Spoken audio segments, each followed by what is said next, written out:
This championship Sunday in NASCAR, the season finale for the Cup Series takes place at a sold-out Phoenix Raceway. The battle for the title is down to just 4 drivers. This afternoon, someone will walk away with the biggest championship in American motorsports. Welcome everyone to Countdown to Green, presented by Sonic. This is it, a year's worth of work. All comes down to one race to decide who will be the 2025 NASCAR Cup Series champion. The last time Hendrick Motorsports won a championship was 2021. Kyle Larson won it that day. He'll try to do it again today. This is the 7th time Denny Hamlin has been in a position to win a championship. Can he finally get his first in his 20th season? He's starting from the best spot to make it happen after winning the pole yesterday. Meanwhile, his teammate Chase Briscoe is in his first championship 4. He tries to join Jeff Gordon and Tony Stewart as Indiana natives to win a NASCAR title. And William Byron, fresh off the most dominant win of his career at Martinsville, will try to claim a record 15th Cup Series championship for Hendrick Motorsports.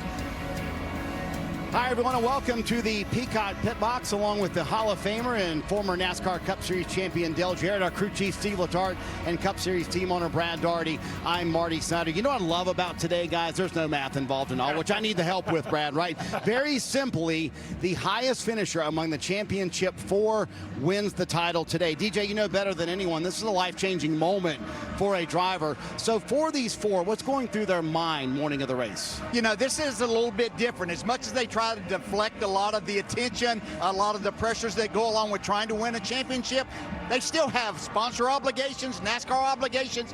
Check with the crew chief one last time to make sure they're on the same page about everything. But the biggest thing is, as you pointed out, this is a moment that they will remember for the rest of their lives. I can remember back to 1999. I don't remember a lot that happened last week, but I remember that very vividly, and how special that still is to this very day. Yeah, absolutely. And as a professional athlete, how you perform in these championship moments will define your legacy. But if you win a NASCAR Cup Championship today, more importantly, it will define who you are as an individual, and that's maybe even more important. Steve, to throw a wrinkle into Championship Sunday, there were a lot of tire issues Friday in practice, including Chase Briscoe is in the championship 4. Will tires be an issue today? I think they absolutely could be, to make it already sleepless weekend for the crew chief even more tiresome. This issue right here, Goodyear's brought an excellent Goodyear tire, but it's very soft. It has a lot of grip, but the idea is lower on pressure is better, but it's a razor's edge. Too low, the tire fails. You can be in the wall, you can end your day. It's a risk versus reward. The challenge, the reward has never been higher. So what are the risks that these teams are willing to take? Brad, 3 of the 4 have never won a Cup Series title. Kyle Larson is the only possible repeat champion. Yeah, and what a repeat opportunity. This guy's one of the greatest race car drivers we've ever seen. Coming into this race, though, the last 4 races, he's had more top 5s than he had in the previous 16. So I would say that little teapot is starting to perk and steam a little bit. You know, when I look at this and think about Denny Hamlin, everything that he's been through, you mentioned this is his 7th opportunity to race for a championship in the final race of the season. I look at Denny Hamlin as someone that has all the tools that you need to be a champion, but I also look at him as kind of like a fine wine. He's only getting better with age. He got the pole. Now his next thing on the list is that championship trophy this afternoon. Well, the 27-year-old out of Charlotte, North Carolina, William Byron, was easily perhaps overlooked 8 years ago when he showed up on the scene as a young race car driver who came from the iRacing world, a non-traditional path to NASCAR. But Rick Hendrick believed in him, stuck behind him, and what you see today are the dividends of that relationship paying off. I think he has a great chance. Well, pretty much all Chase Briscoe has wanted to do his entire life is race. Every year, his dad, Kevin, would take his son to the Brickyard 400 at Indy to see Chase's hero, Tony Stewart. Those memories with his dad have fueled Briscoe to this day, because beyond the success and wins for Briscoe, racing has always been about one thing: family.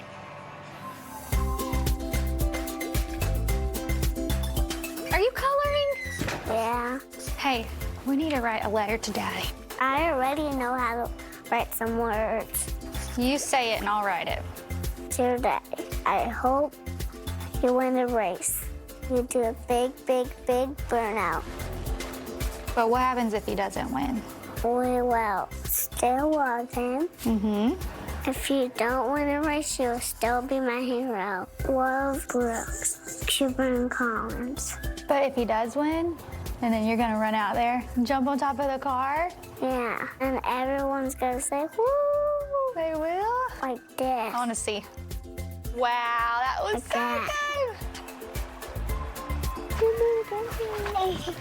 Mommy, I need to do a motor burnout. Driver, start your engine.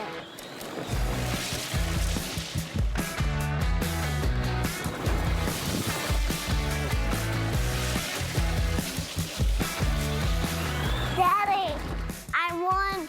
I did a water burnout. Now it's your turn.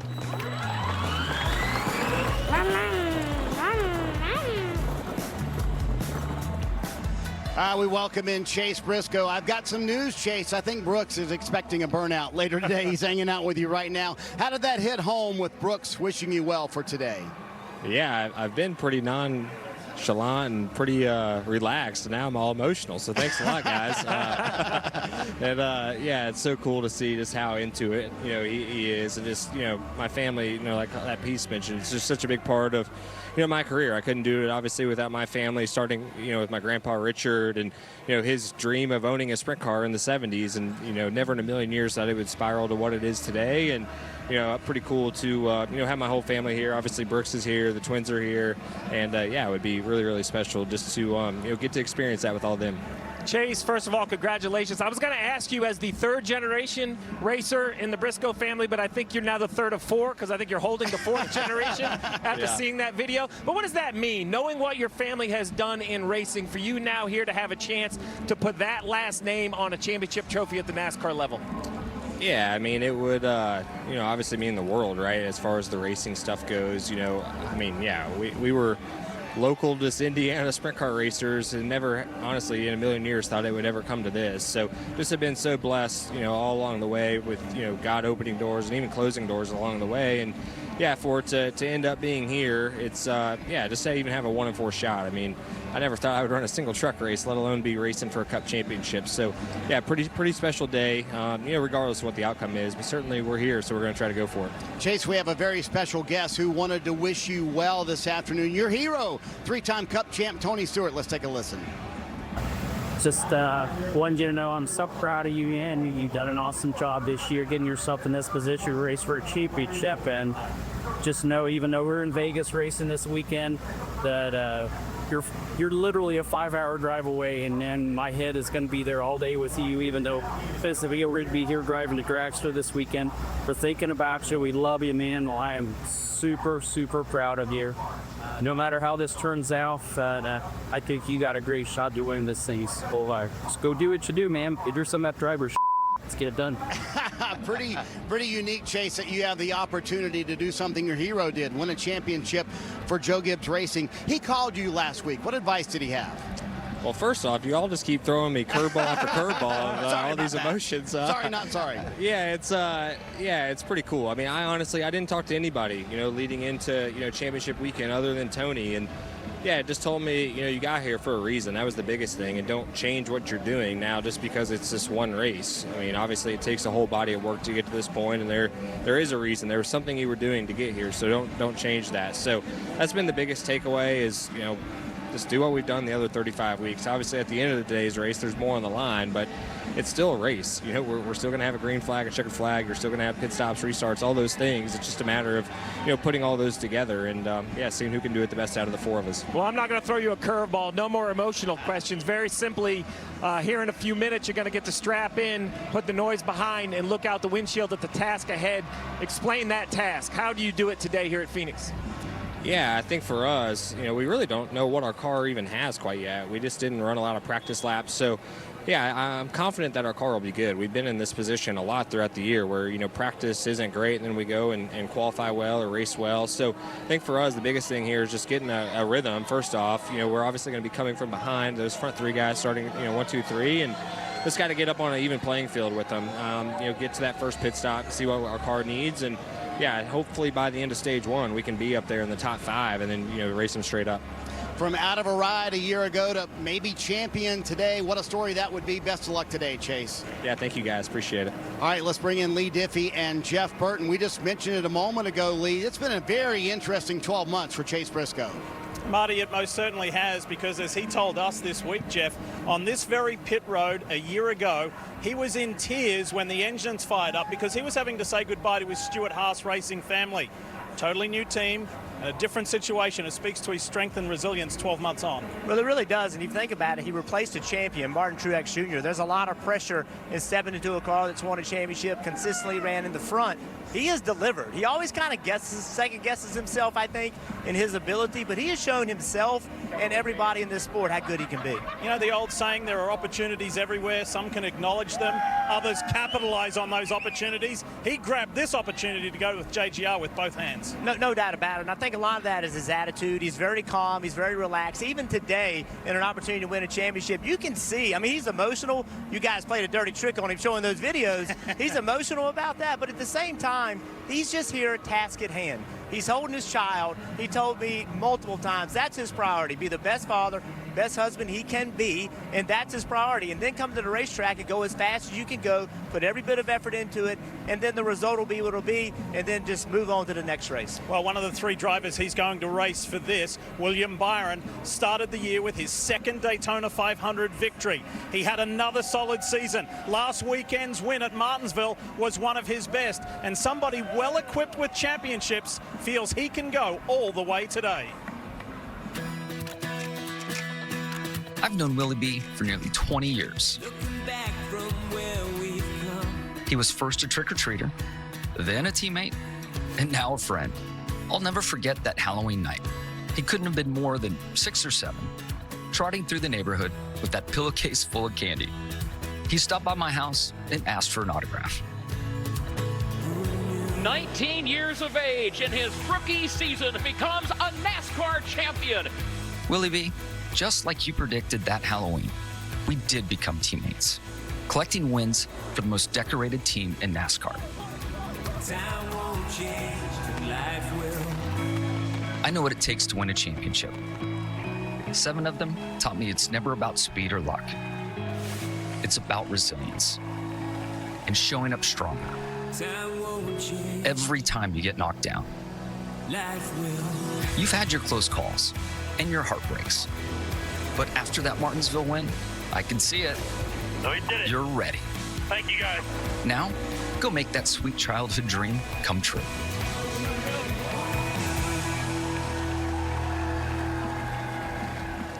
So, William, as you reflect on that piece and your ascent to racing's biggest stage, what would it mean to you and your legacy to win your first Cup Series title?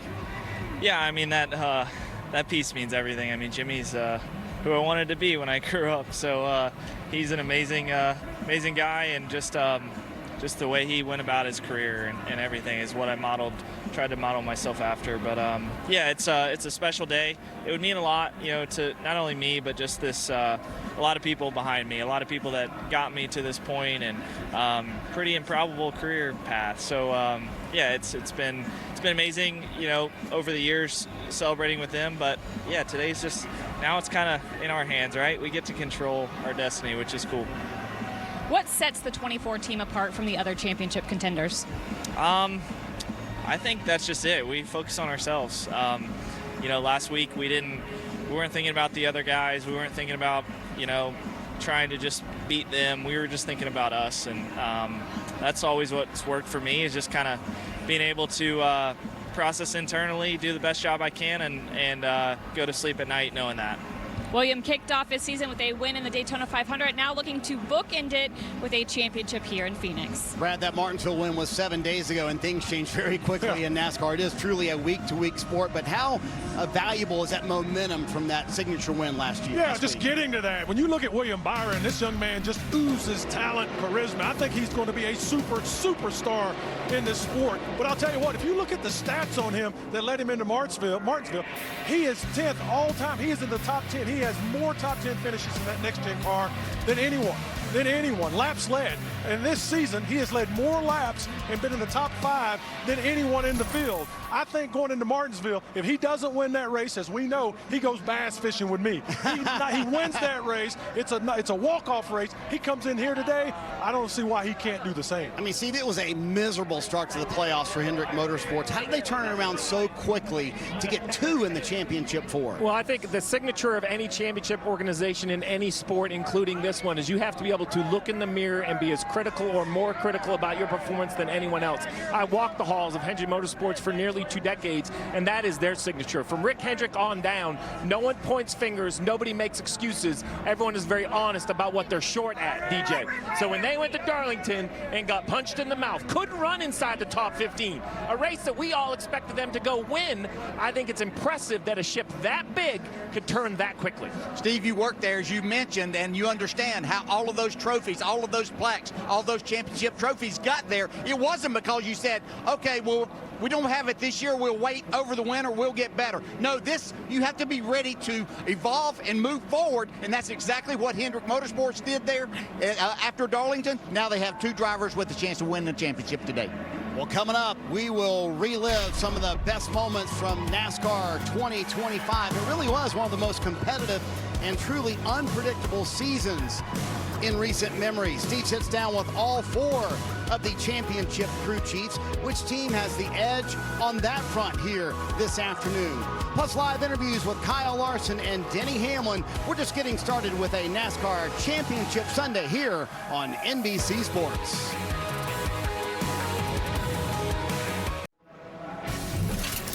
Countdown to Green is brought to you by Sonic. Live free, eat Sonic. Phoenix Raceway a sellout once again for Championship Sunday. For years, there's been a waiting list for a camping spot here. Over 20,000 people camping on site this weekend. What a fantastic venue to decide the NASCAR Cup Series champion.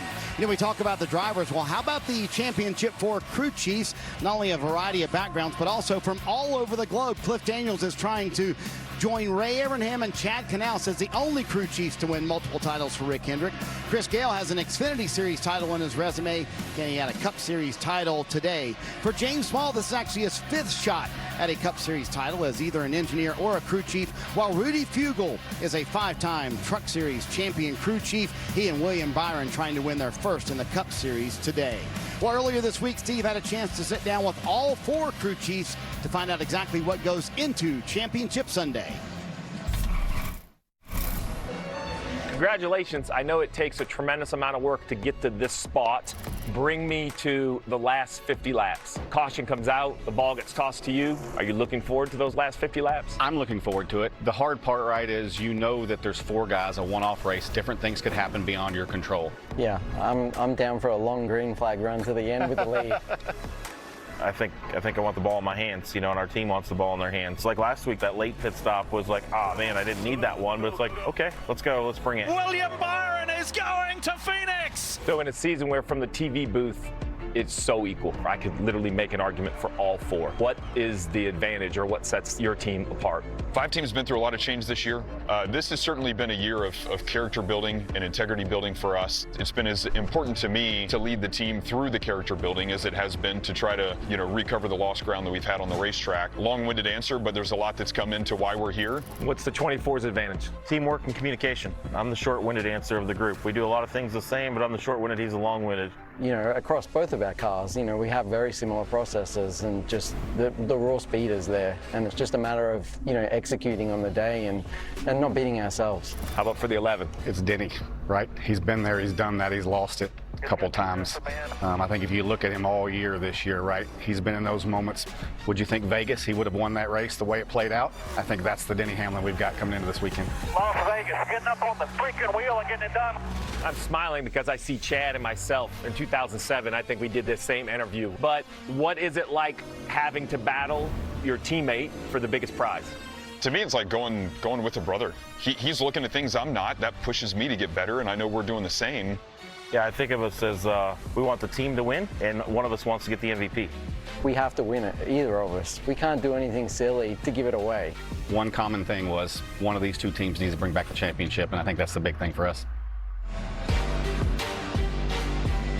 that conversation proved to me what I think I already knew, which is those four gentlemen are poised for their moment. They are prepared. They are ready. I actually think today will not be as much as a test for them as it will be the team that they lead. Pit road determines this championship as much as anything else. And when I looked at the season-long numbers, the 5 of Kyle Larson has the advantage, not only in the overall mistakes and things like that, but the outright fastest stop. Remember, the year 2021 when Larson won the championship, he came in 4th, out 1st. That was the difference maker that day. And I will tell you, Dave Burns, pit road not only can help your chance to win a championship, but when it goes wrong over pit road, it can be a very dangerous place. Steve, you're so right. Everything has to go right. 3 years ago in this race, it didn't. Jackman places left rear, wheel rotates off the drive, pins to a position, pinning hand between wheel and brake caliper. Changer tightens wheel. Here's Screams, thinks he needs to hit it again. No, he needs to take it off. So he does that, got the message. Finally, the wheel is off, but the damage is done. A slowish pit stop and a mangled left hand for the Jackman. There were the results. This is the hand today. It belongs to Jackman Caleb Dirks, who's going to try and win the championship today with the help of his friends for Chase Briscoe. So in that situation, the former MLB player is certainly glad that he didn't have his throwing hand done, but you guys are under so much pressure. Sometimes it takes your kids to keep things level. What did 4.5-year-old Chloe tell you this week? Absolutely, yeah. We were sitting around the dinner table the other night, and she looked at me and she said, "Daddy, I hope you win your race."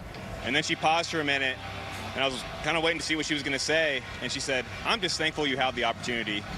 And that right there kind of hit me. I was like, I don't know that I've taken the time to express gratitude, and I'm thankful to God and this organization, Bass Pro, everybody, to have this opportunity to be out here and compete for a championship.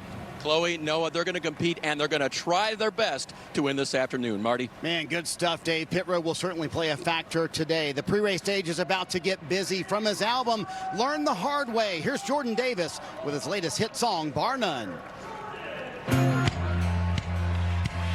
Well, if it weren't so tires leaving me in the dust, and if you weren't the kind that you only find one,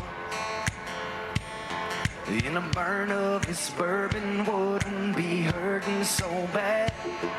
Yeah, you were for certain the best thing I ever had. Bar none. Now I'm getting colder than your long gone boots. Nothing that I'm working on to work on. I've been breaking every bottle open, doing what a banged up broken heart does. I'm gonna need 3 or 4 more, baby, if I'm moving on, have scoreboard. To say you and your memory one, and me and this bar none. Me and this bar none. You see me and them bottles up on that shelf. We never had a problem getting over anyone else. Yeah, the lowest low I ever had right now, no doubt, hands down, bar none. Now I'm getting gone than your long gone boots. Nothing I'm working on worse on you. I've been breaking every bottle open, doing what a banged up broken heart does. I'm gonna need 3, 4 more, baby, if I'm moving on, have scoreboard. Say you and your memory one, and me and this bar none. Me and this bar none. Yeah, I'm putting 9 to the test. Hell, I still don't miss you less. Bet tomorrow's hangover is gonna be the worst one yet. Bar none. Now I'm getting gone than your long gone boots. Nothing I'm working on worse on you. I've been breaking every bottle open, doing what a banged up and broken heart does. Gonna need 3 or 4 more, baby, if I'm moving on, have scoreboard. Say you and your memory one, and me and this bar none. Yeah, me and this bar none. Me and this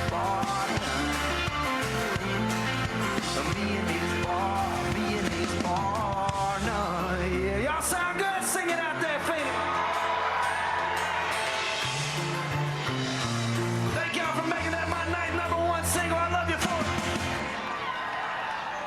Count Brad Daugherty as a Jordan Davis fan. So now that we've had a little music for Brad, DJ, how about we give away $1 million?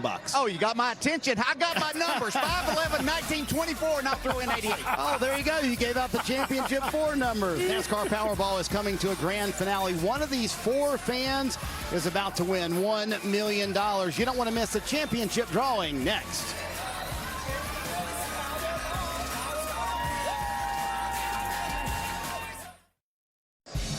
It might be hard to beat the action the NASCAR Cup Series delivered this year. 14 different winners, 3rd most lead changes in series history, and the most last lap passes for a win ever. All part of an entertaining 2025 for the Cup Series.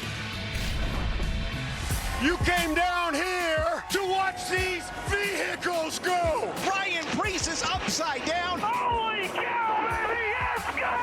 Austin Cindric by inches. I beat your favorite driver, folks. All of them. Racing in Mexico City. First name on the trophy is Shane Van Gisbergen. The crowd goes wild. Are you kidding me? The Brickyard. How many days since my last win?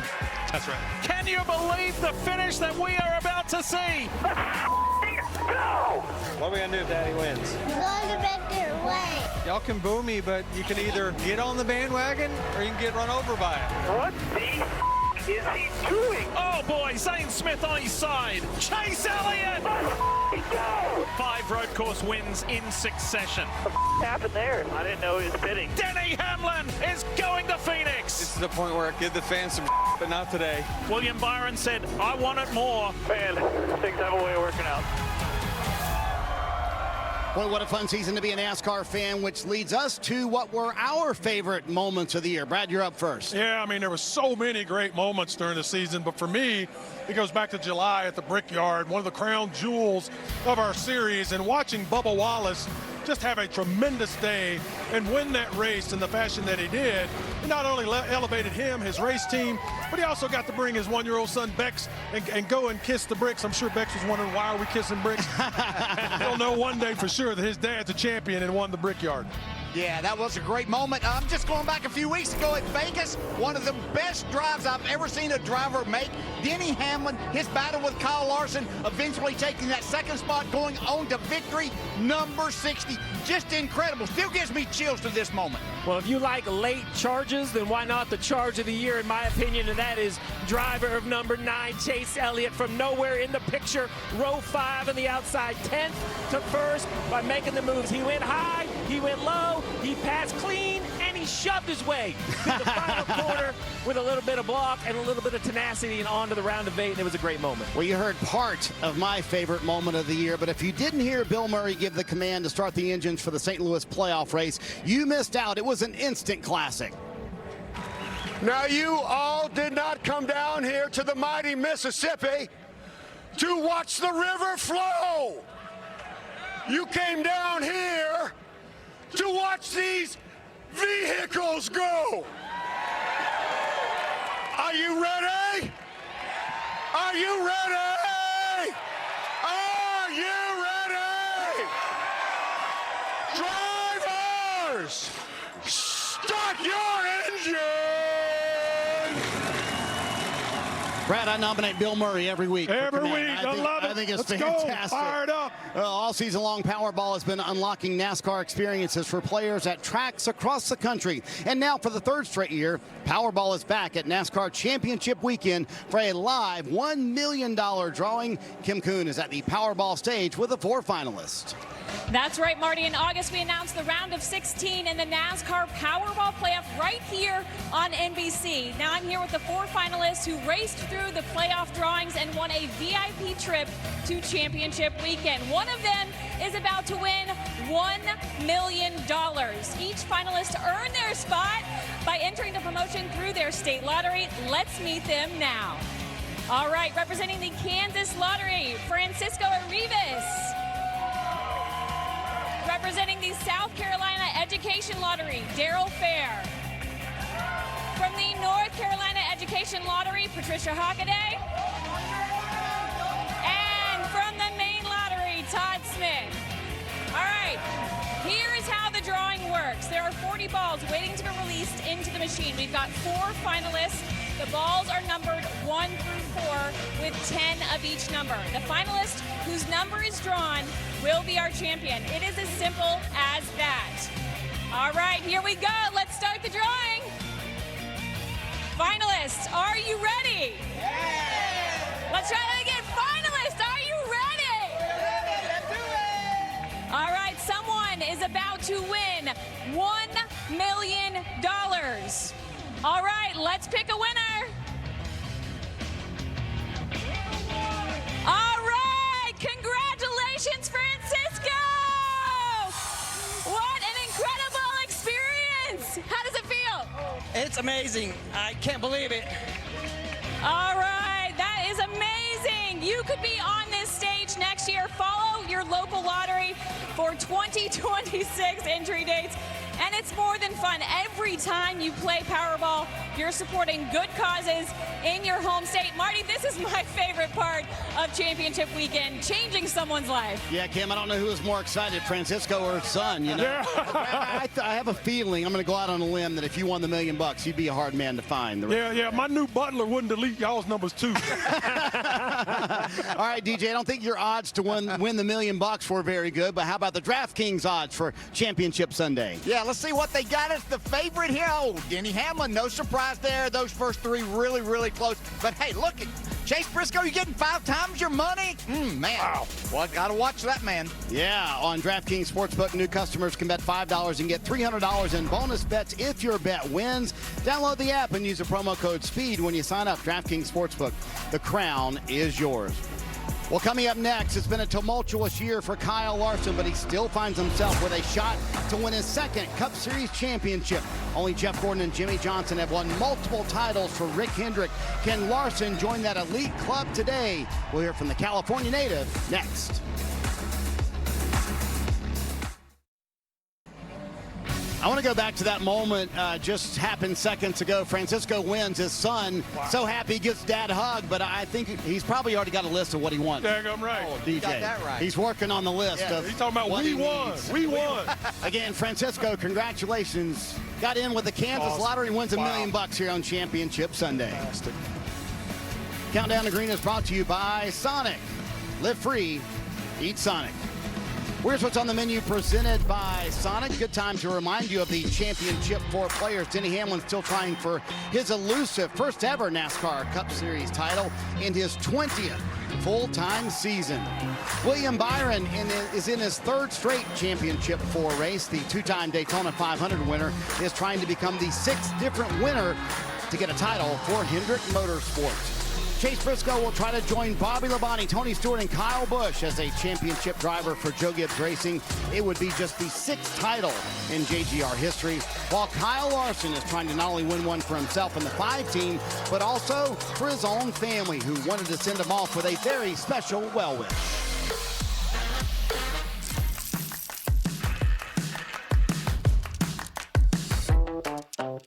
Guys, let's make a bracelet. What do you want it to say on it? My bracelet is going to say good luck, Dad. I'm going to make a bracelet that says do your best. He always says that to me. I need a L and a U and a C. Do you need help? You got it? Okay. What are you guys working on? Making bracelets. Can you guys sing Grandma's song that she taught you? Go, Daddy, go. Go, Daddy, go. Go, Daddy, go and win on the dough. Go, Dad, go. Go, Dad, go, Dad. So I got to do a lot more. I could maybe find an arm. Cooper, can you please stop dumping those off? Yeah. I put all these hearts on here because I love my dad. Good luck, Dad. I hope you win. Good luck, Dad. I love you. And do your best.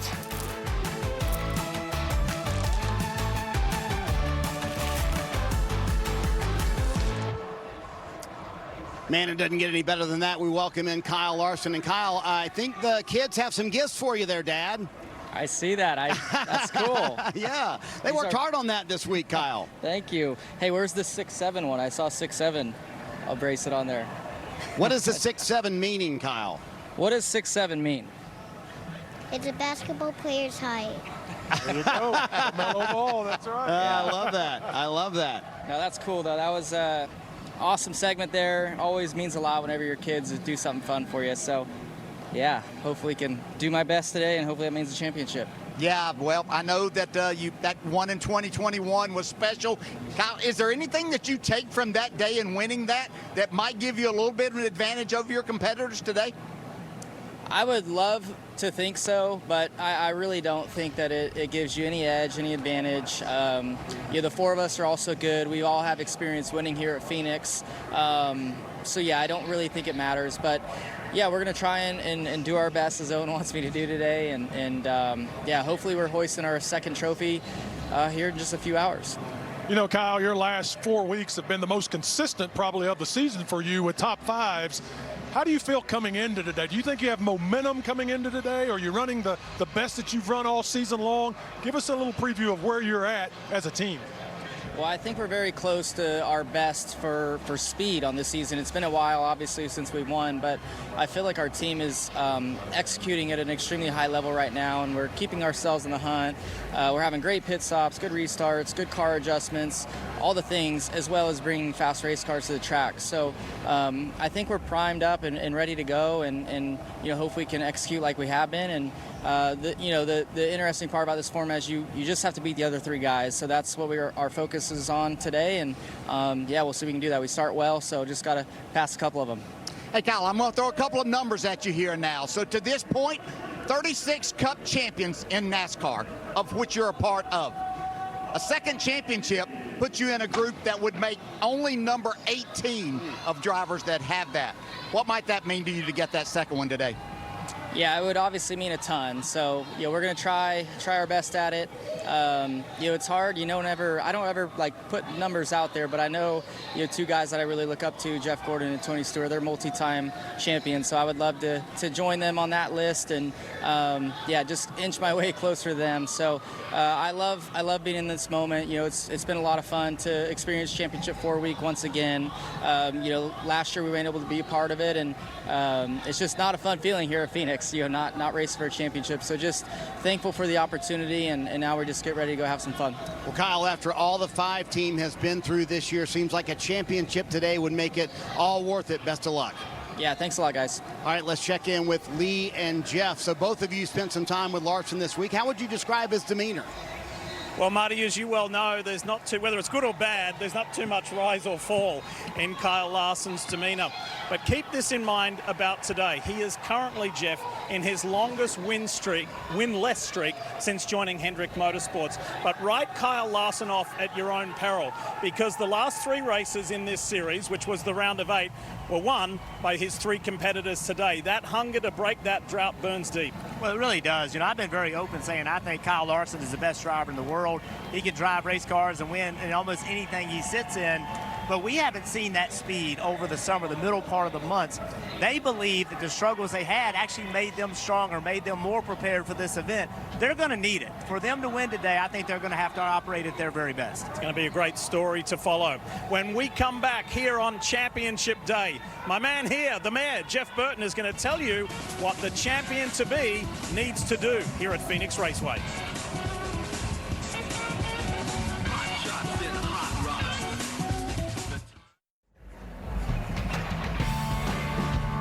It could not be a more spectacular day here in Arizona as the Championship 4 race for the honor of that, the Bill France Cup.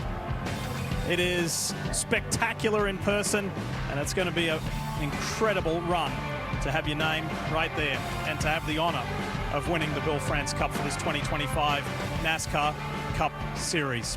All right, let's remind you what's at stake here today as we welcome you back to Phoenix Raceway. If you are one of the drivers of the Championship 4, you do not need to win the race to be the champion. You just need to beat the other three, as easy as that sounds. But there is one thing that you do need to conquer, and that is the 1 mile Phoenix Raceway. You've done it twice, so how do they get it done today? Well, first of all, I would assume as a driver, I have to win today. That gets it done. But this is a very difficult racetrack, Lee. Drivers love it because it is difficult.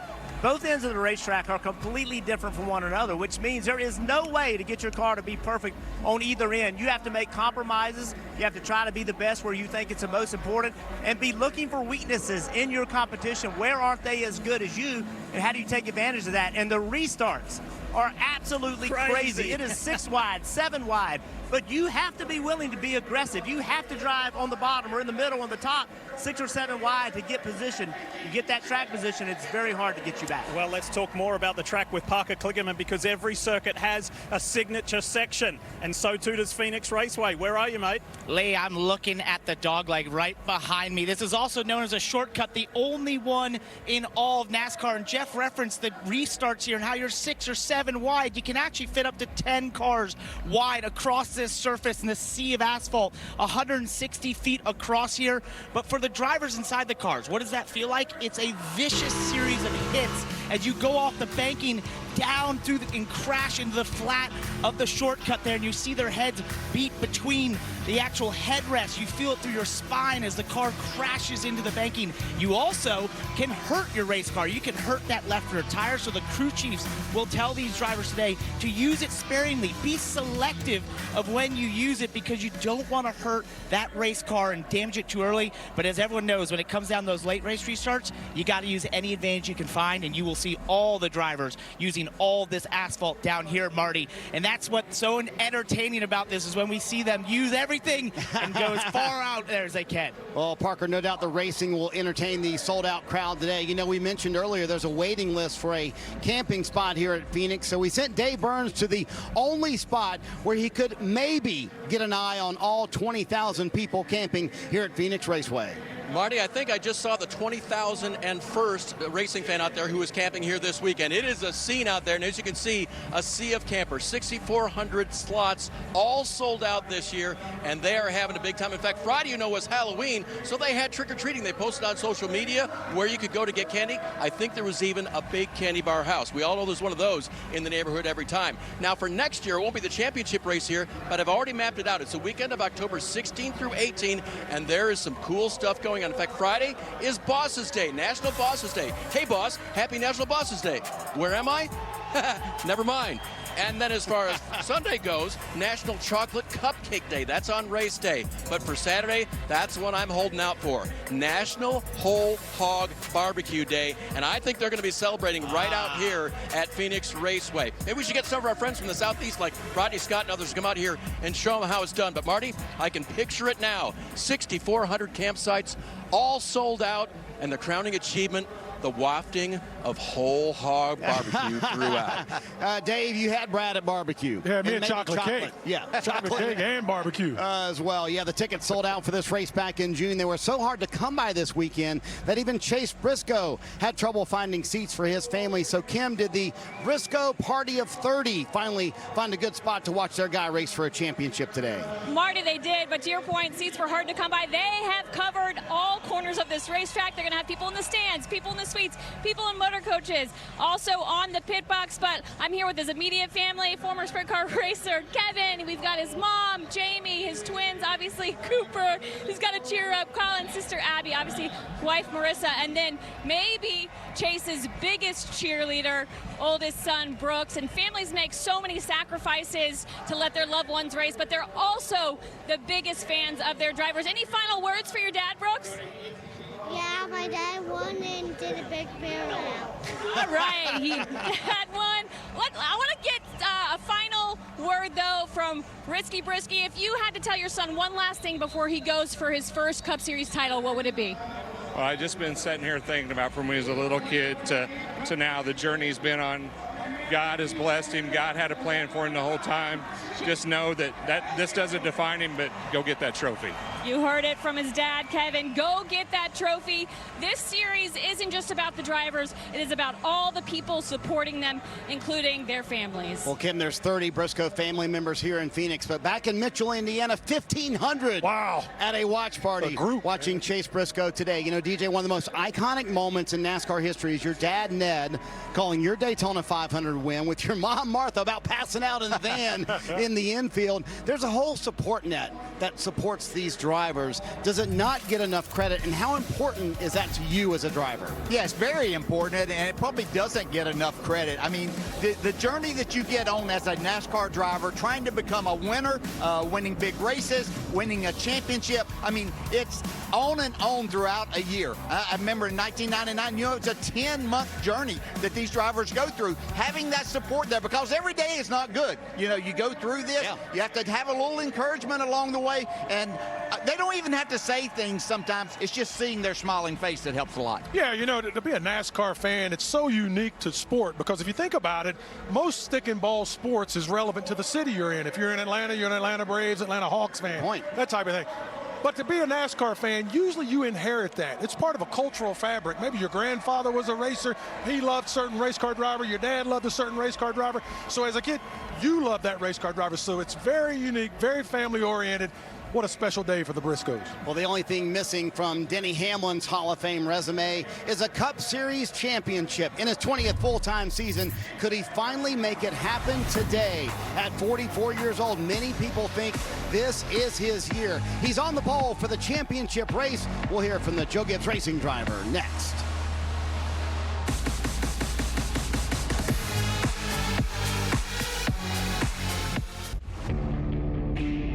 The job's not done yet. One more race we need to go execute. Unbelievable. I'm in this unique spot where I've never been here before. You're gonna have to be a reptile in this thing and adapt to your environment and adapt to the situation. The big total butt whipping right there. Awesome job. Are we the underdog? I don't know, maybe. It's Briscoe's big time. Gonna take your A game to win. William Byron wins the Daytona 500. If experience is what won your races, then I'd win every week. Here comes Hamlin again. I beat your favorite driver, folks. I think I know what I'm willing to do.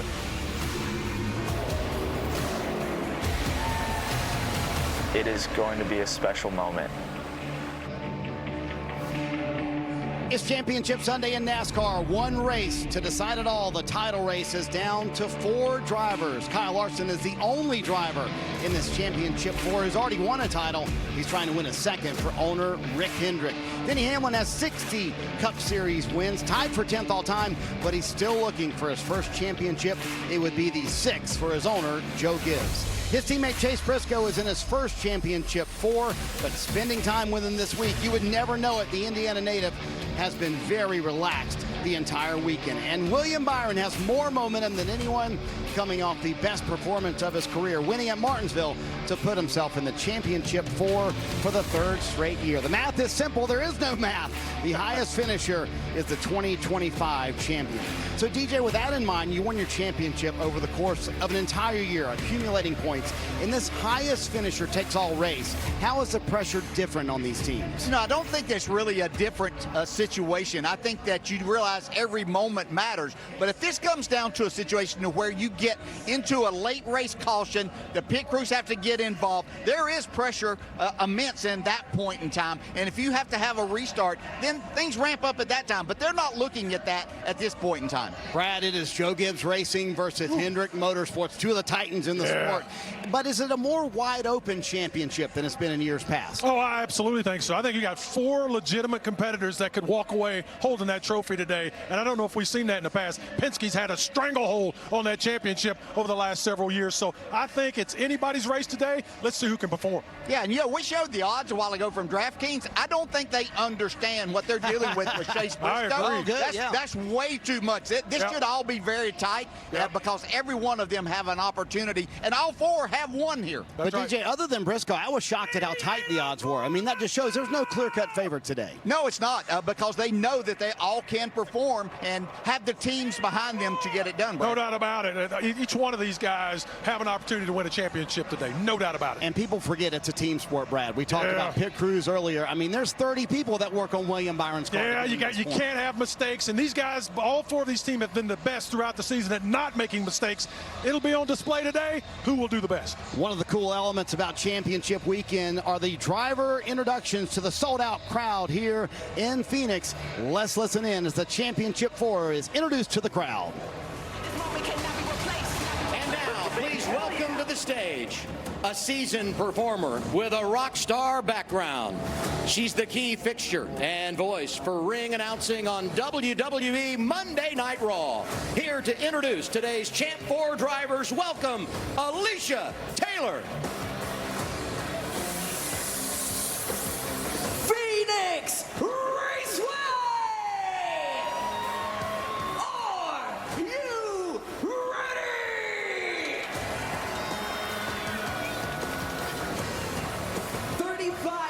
races have brought us here to this very moment. The battle for the NASCAR Cup Series Championship begins now!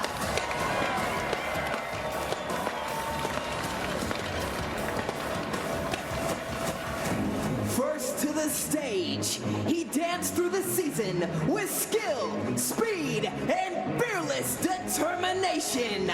A raw talent who conquers every track he touches.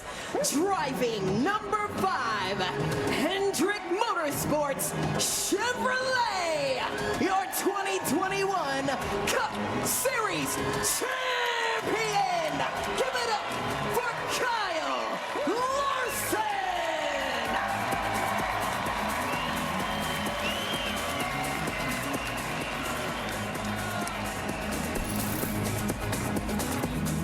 Next up, the master of precision, the definition of consistency with flair, the speed demon from Charlotte, North Carolina, behind the wheel of the number 24, Hendrick Motorsports Chevrolet, your back-to-back Daytona 500 champion.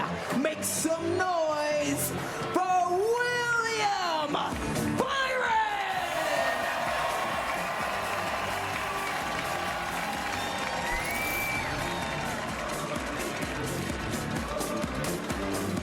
And now, the veteran, the playoff warrior.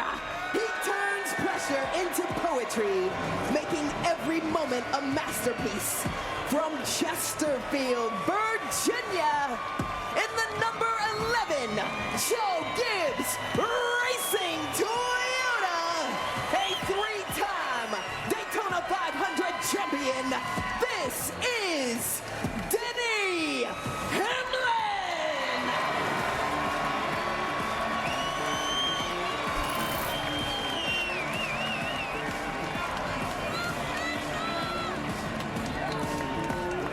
And finally, the pure wheelman, fast, fearless, unshakable, the man who makes the impossible look easy, a master of daring moves, piloting the number 19 Joe Gibbs Racing Toyota from Mitchell, Indiana, Chase Briscoe!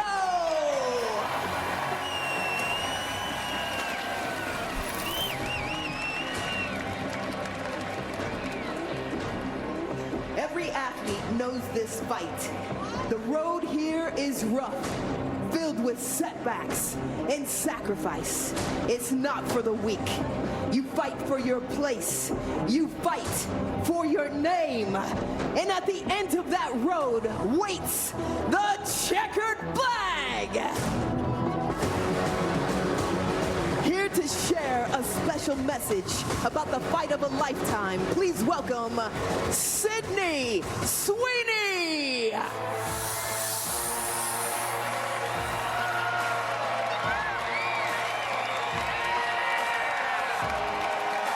Most days, this checkered flag means victory, but today, it means something more. A dream realized, a life changed, a name that will never be forgotten. In my new film, Christy, I play a warrior, a fighter who refuses to quit. Christy is about grit, about determination, the same spirit that it takes to make it to the championship floor. So to our future champion, remember that what this flag stands for. You're not just another driver, you're a NASCAR champion.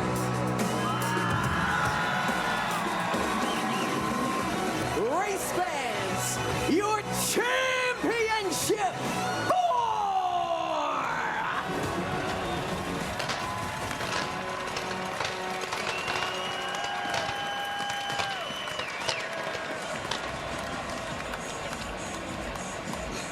You know, Brad, it's in vogue to boo Denny Hamlin, but oh, wow. How about those cheers for Denny Hamlin? Yeah, I mean, these fans recognize excellence, and this guy's had a remarkable career. He's one of the greatest stock car drivers we've ever seen, and it'll be apropos if he walks away today with that championship. DJ, how are the nerves for the championship drivers right now? Okay, things just ramped up. You realize now you are close to getting in the car. You really want to get in the car and get the green flag so that those can go away. But right now, your heart is beating a mile a minute. Brad, based on practice, who has the edge today? Denny Hamlin. He came in, he was fast, he laid down a heck of a qualifying lap. He's all business. I think Denny Hamlin's the guy to beat.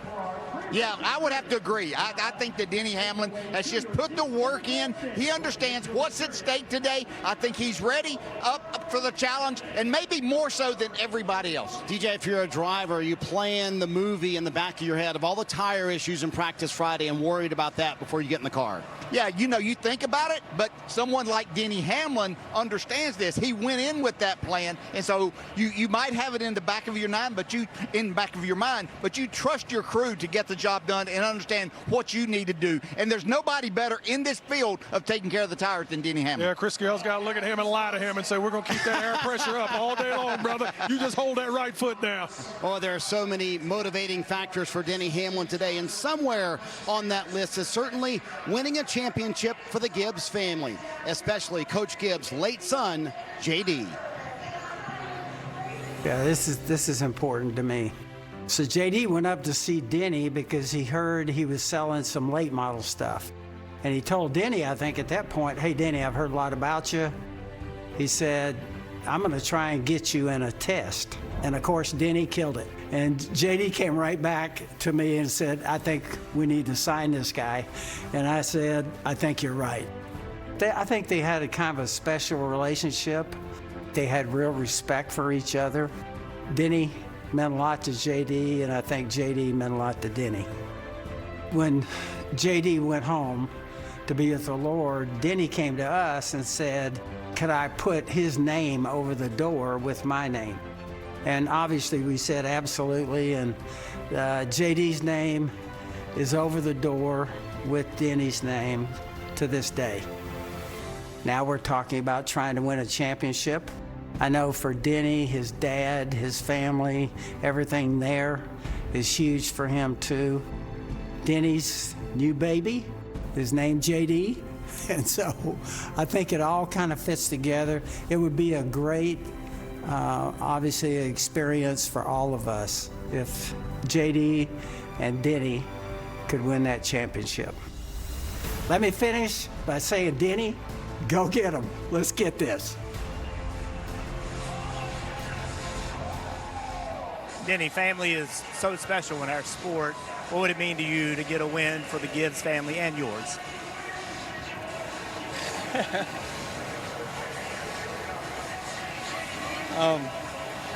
It's hard to hear it.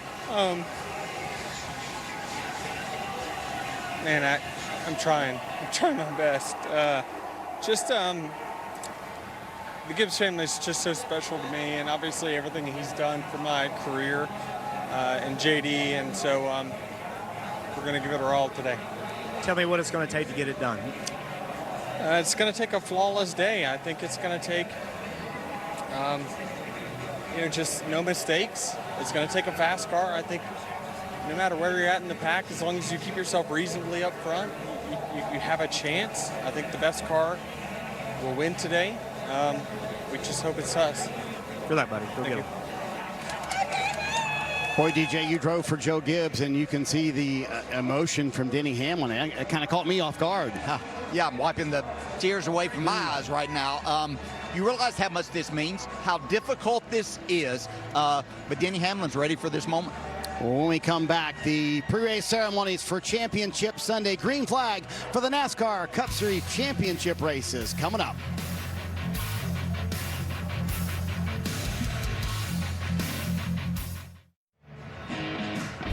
Phoenix, Arizona side of Championship Sunday for the NASCAR Cup Series. 4 drivers will fight it out for the title. Kyle Larson, Denny Hamlin, Chase Briscoe, and William Byron could each write their own chapter of NASCAR history today.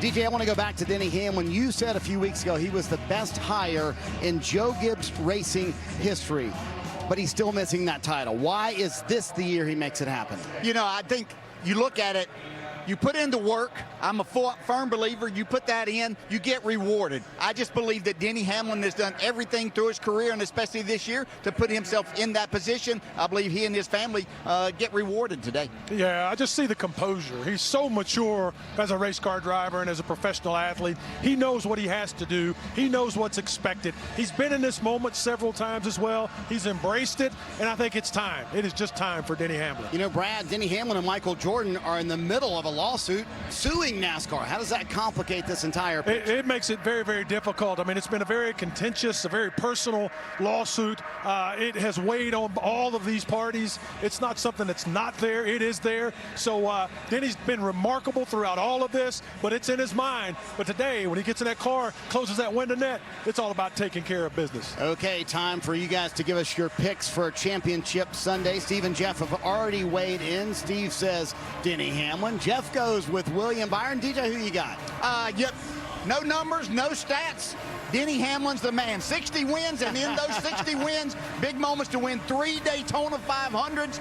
He knows how to handle this pressure. Yeah, all of his numbers leading up to this opportunity again today just reminds you a remark of greatness. He is one of the greatest we've ever seen in one of these race cars. He's deserving of a championship. He's prepared for it. I got Denny Hamlin. DJ, lots of conversation. This will be the final year of this current playoff format. Do you approach this race any different because it's one race versus 3 other drivers?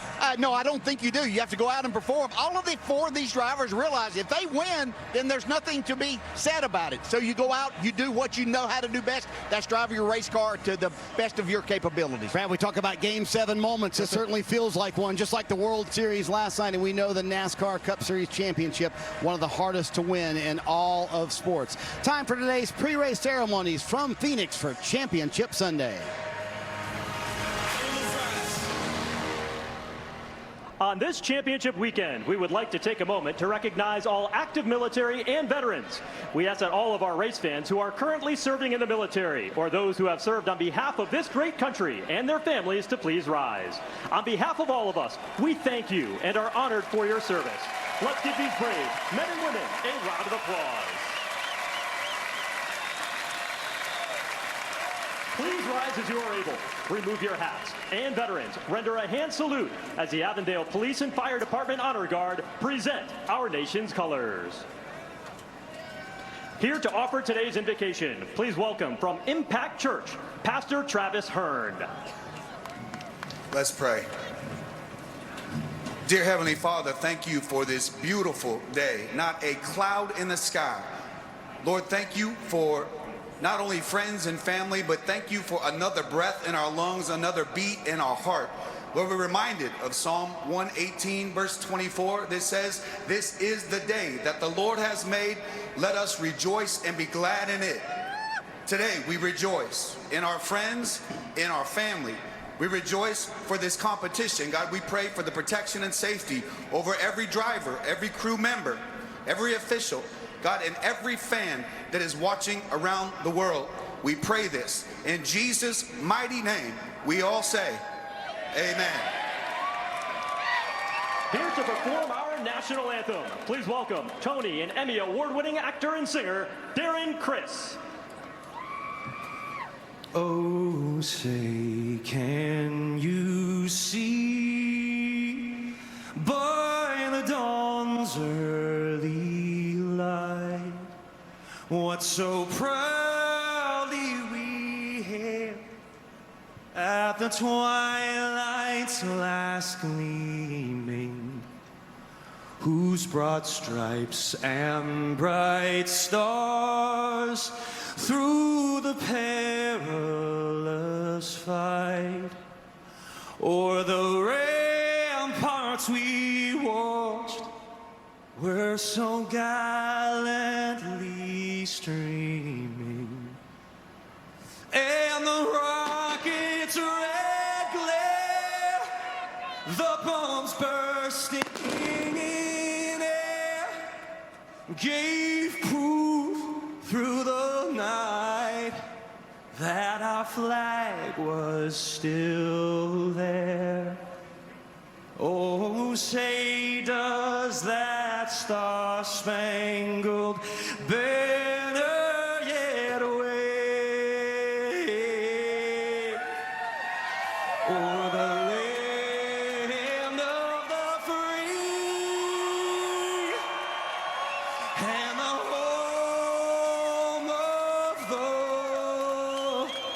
parade.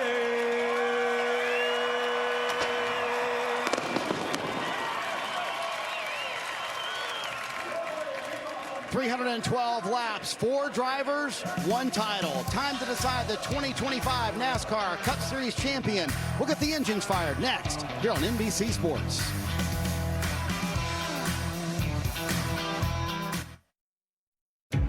They say every season comes down to one moment, one race, one final leg. I've felt that before, the silence before the start. In swimming, I chase seconds. In NASCAR, they chase speed. Both demand precision, endurance, control, when everything inside you says push harder. I know what it means to find that last ounce. The one that turns effort into gold. Greatest Olympic champion of all time. Now, these drivers chase their own finish line. Denny Hamlin, chasing a championship dream 20 seasons in the making.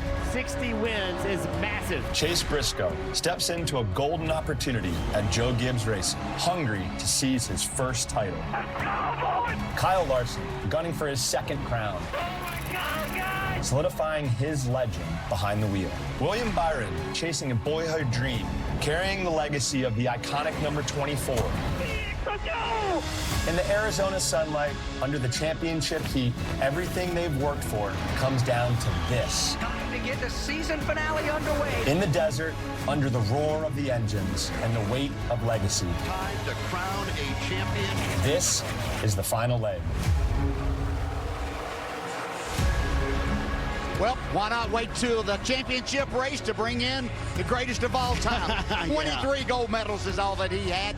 Just incredible to set this up and what it means to these drivers. Just an incredible afternoon. You really have to get things going here very soon. You're glad to do that. Let's go to Dave Burns.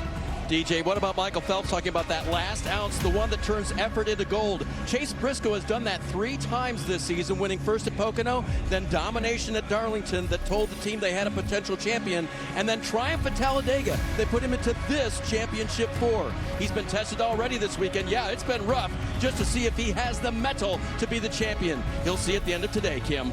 Well, Dave, for the 3rd straight year, William Byron is contending for a title. So what makes this year different? They have more momentum headed into this race than ever before. In fact, they arguably have the most momentum of any of the Champ 4 teams after their performance last weekend in Martinsville with their backs against the wall. Talk about tested. They won the polls, swept the stages, led the most laps, won the race, earned the fastest lap. That is the very rare and perfect 61-point day. Rudy Fiegel called last weekend a great dress rehearsal for what it will demand today. Parker? Well, Kim, for his teammate Kyle Larson, who is widely regarded inside the garage as one of the most naturally gifted race car drivers in NASCAR and maybe the world. At 33 years old, he's already got 32 Cup wins and a championship. Recently, he's talked about legacy and what kind of numbers and accomplishments he wants to leave behind. But today, he's got a chance to join 2 of his heroes, Tony Stewart and Jeff Gordon, as a multi-time Cup Series champion. To do it, though, he'll possibly have to snap a 23-race winner streak, the longest of his Hendrick Motorsports career. He rolls off 3rd, Marty, and there's a quiet confidence at number 5 team that they've found their form again at just the right time. Parker, earlier this week, I asked Denny Hamlin, who has the most pressure of the championship 4 drivers? He said, honestly, it's probably me, just because I know I only have a few years left to race, and this might be my final shot to win it. So my mentality is to certainly go out and seize the moment that's right in front of me. So there are plenty of motivating factors for Denny Hamlin today, but there's no bigger motivator than winning the championship for his dad, Dennis, who has been very sick lately. Denny told me this week, I have no doubt in my heart this will be the last time my dad will get to watch me race for a championship. I have no bigger cheerleader or hype man than my dad. I want to win this for a lot of reasons today, but wanting it for him is honestly all that I need. Brad, as a team owner, what's your last bit of advice to your driver? Yeah, I want to make sure my driver is focused on what we're getting ready to do. The emotion can weigh on you. You got to get rid of that. I want to have a direct conversation. Go take care of business. And DJ knows you got to calm the nerves once you get inside the race car. Let's get the engines cranked for Championship Sunday for the NASCAR Cup Series. Phoenix Raceway, please give a big NASCAR welcome to multi-platinum singer-songwriter Jordan Davis. He is here to say the most famous words in motorsports. Take it away, Jordan. Driver, Start your engine! You get fired up whenever you're ready. 10-4.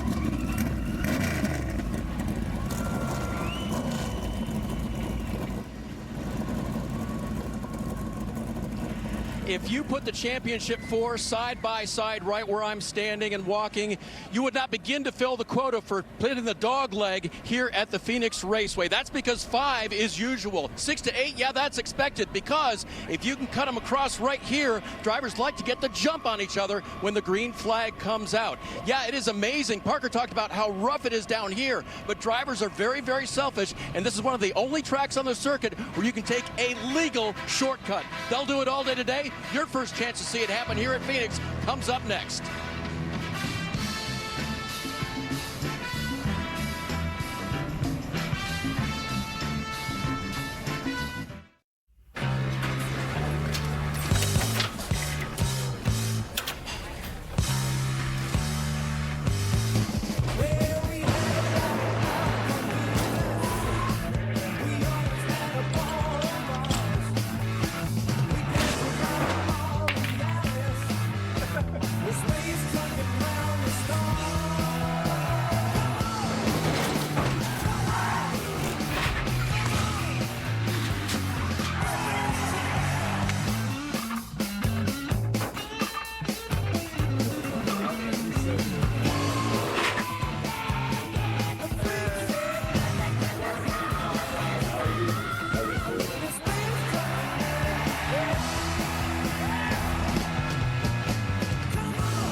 If you dreamt up what a championship day should look like, well, you're looking at it right now. Clear, blue sky day, 85 degrees here in Arizona, and a packed house at Phoenix Raceway as we welcome you to the NASCAR Cup Series Championship here on NBC from Phoenix Raceway, presented by Breadstree. Oh, what a day we have for you here in Phoenix. Hi, folks. Lee Diffie along with Jeff Burton, Steve Letarte. We are ready to go. Jeff, 36th and final points-paying race in this season. It comes down to 4 drivers who could win. What are we going to see? Well, I think what we're going to see, Larson, Hamlin, Briscoe, Byron, obviously Hamlin, the veteran, a lot of young superstars trying to find their way. We can talk about their stats, their wins, all that, but what really matters today is heart. You have to have heart, you have to have courage, and you also have to have the mind to know when to make that aggressive move and when not. This is a long race. You have to be in position to take advantage of other people's mistakes. Stevie, it's an important day for others as well because they want to finish the season on the best possible high. Yeah, for the grand stage, the spotlight is on the championship 4, but for others, and this includes former champions, it's all about having a great run for them. Think about Kyle Busch making his 750th start in a long, long winless streak. Or how about Joey Logano, the reigning champ? This is the last race. He gets to take the green flag as the champion. He's not in the championship 4 today. Or how about a potential champion in the future, that 45 of Tyler Reddick, drives for Michael Jordan. Everyone thinks he's a favorite each and every week, yet he's winless. Would a win today kind of put a little bit of a bow on the 2025 season? All right, let's check out today's starting grid, brought to you by Breadstree, and show you who is starting where. Well, top 3 positions are filled by 3 of the championship 4. Denny Hamlin doing what he needed to do, and the last 2 wins of his 6th this year have come from the pole position. Row 2 is Kyle Larson, who starts behind his teammate William Byron. Austin Cindric shares that 2nd row. Ryan Blaney on row 3 with Carson Hocevar. Back to row 4, Josh Berry and Alex Bowman. And row 5 is Chris Buescher and the outgoing champion from Team Penske, Joey Logano. We have to go all the way back to row 6 to find the 4th of our championship 4. That is Chase Briscoe, starting alongside Kyle Busch, as I just mentioned, making his 750th start. Row 7, Ross Chastain. Daniel Suarez, his final start for Trackhouse, will be moving to another team next year. In row 8, we have Eric Jones and Ricky Stenhouse Jr. Winless so far. Maybe you can get that walk-off win. Row 9, Chase Elliott and Noah Gragson. Back in row 10, Brad Keselowski and Christopher Bell. 4 wins this year, according with 3 in a row earlier, unable, though, to make this championship 4. It has been a career year for Ryan Preece, who starts on row 11 along with Zane Smith. They're just ahead of teammates from 2311, Bubba Wallace and Tyler Reddick. Row 13 sees Ty Gibbs line up alongside Austin Dillon, Cole Custer and John Hunter Nemechek on row 14. And the 15th row sees Justin Haley in his final drive for Spire alongside Todd Gilliland. Row 16, you have SVG, 5 wins at the road courses this year. He'll start next to Riley Herbst. Back in row 17, we have Cody Ware and Ty Dillon. Back in row 18, we have a Phoenix, Arizona native and JJ Yaley. He'll be starting next to Casey Mears. And then back in row 19, another Arizona driver, Michael McDowell. He's starting next to AJ Allmendinger, who had a big crash in practice and was unable to qualify. Jeff, when you're in a situation like this, it's the big day for the Championship 4. How difficult. You did an amazing job with that interview with Denny Hamlin, who was full of emotion after seeing that piece. How do these Championship 4 keep the emotions in check? Well, this is where they're actually happy. Now they're in their environment. They get their helmets on. They get in the seats. They now can start focusing on the race. All that other stuff gets behind you. You start to just mentally start focusing on the race. Introductions are done. Conversations are done. We have a mission. We've been talking about this race not only for a week, but for potentially years by some teams, and now you just got to go execute. What are they saying inside the 5 team for Kyle Larson? Let's have a listen. Awesome sunny day for a race right here. Got a great crowd on hand. Thank you all. 5 team, let's go get it today. It all comes down to now. Pretty good year. We can make it a great year here at the end of this deal. So every championship, no matter what the sport is, there's always perseverance. I'd like to hope that we face our perseverance for the weekend. All right, guys, the last chance here before we get busy. So appreciate all you. Love y'all. Let's take advantage of this chance here. 3 of the 4 and the respective pep talks between crew chief and driver. And there's Rudy Fugle, who you just heard from. Ready to go, fresh from a win. What a boost that was a week ago at Martinsville. To get the 24 confirmed into this Championship 4. That's 3 of the 4. Let's go to the pole sitter, Denny Hamlin. Here's the 11 team. All right, guys. Just like we talked about in the trailer, execution today. Proud of all you guys to this point, but we got one more in front of us. Execute on the track, execute in here. Let's go get it. Incredible first year for that man there, Chris Gale, with Denny Hamlin. They've done everything they've needed to do to get to this point, to put themselves in chance, with a chance of that elusive title. The Toyota pace car leaves the track quite early. It's a bit of a lonely moment. More time to think about what's at stake in this season finale.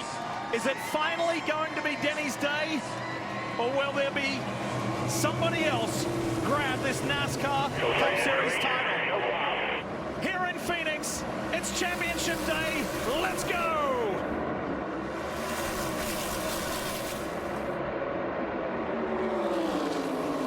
That traditional fan out. They're looking to find their spot as they get into their early race rhythm. Hamlin leads down the backstretch.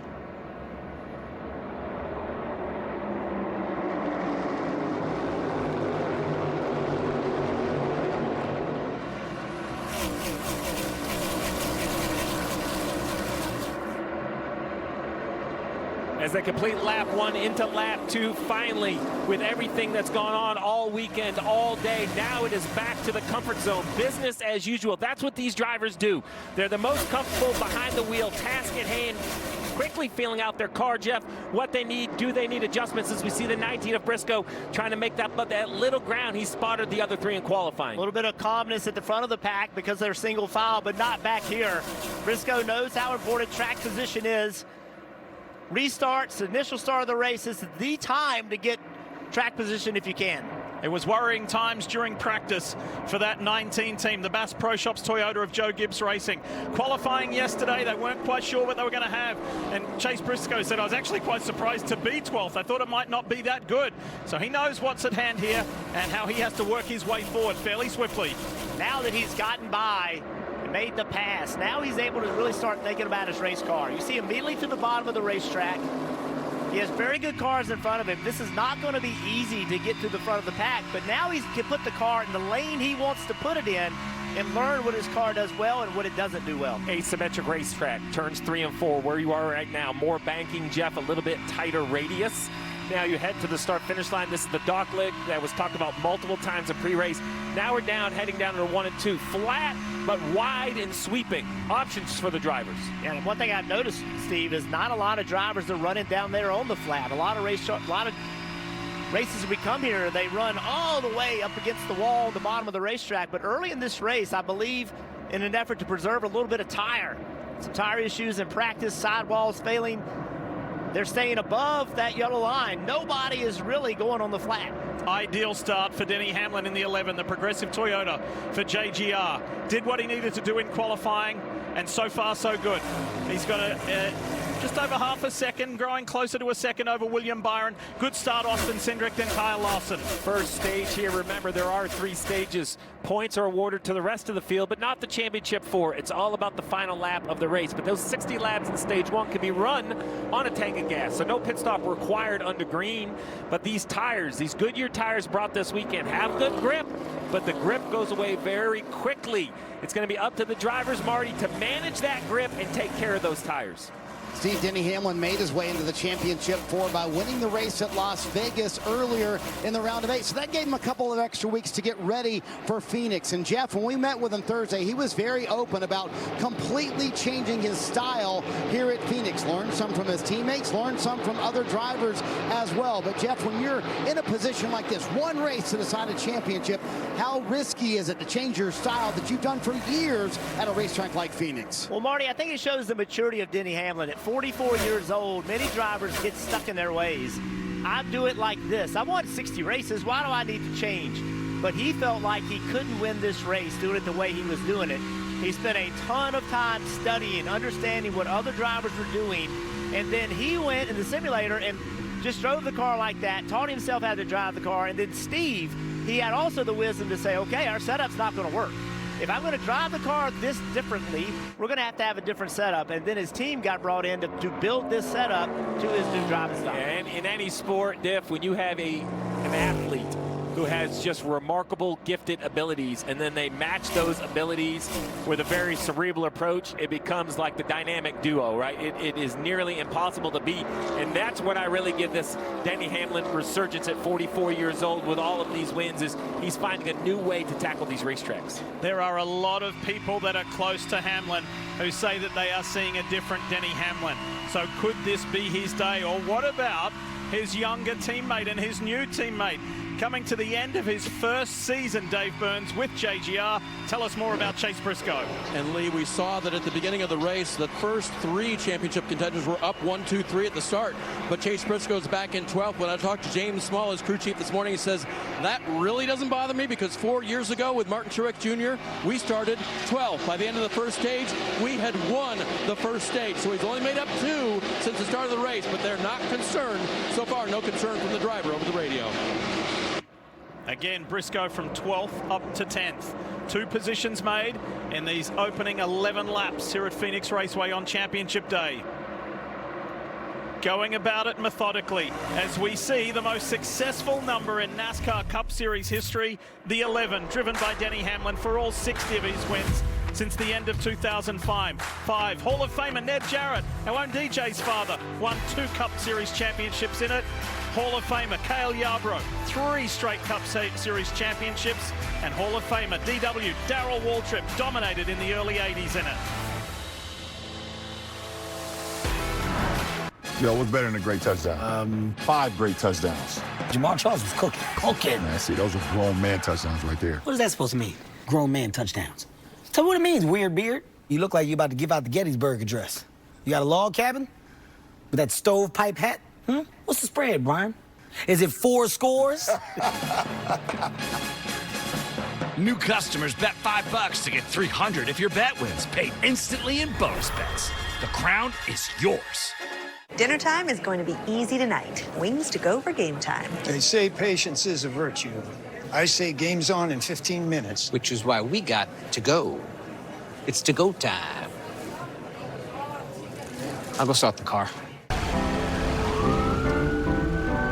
Lean on me when you're not strong, and I'll be your friend. I'll help you carry on for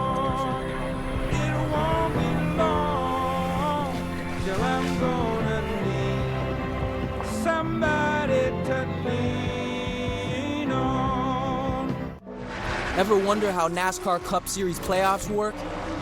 Outlast the pack, finish first among the championship 4, and you're doing donuts in victory lane. Now you're up to speed. You in?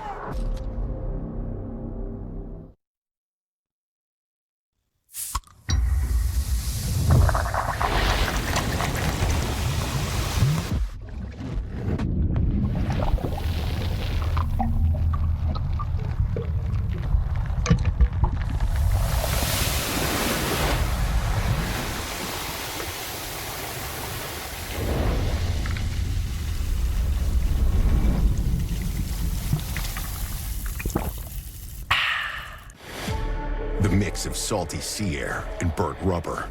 The big skies, high banks, and grandstands. The rumble in your chest. That's what we love about the Daytona 500. Honoring history and making it. At the biggest race of the year on the biggest stage of a lifetime. That's what we love about the Daytona 500. You gotta see it to believe it. Secure your experience now at Daytona500.com.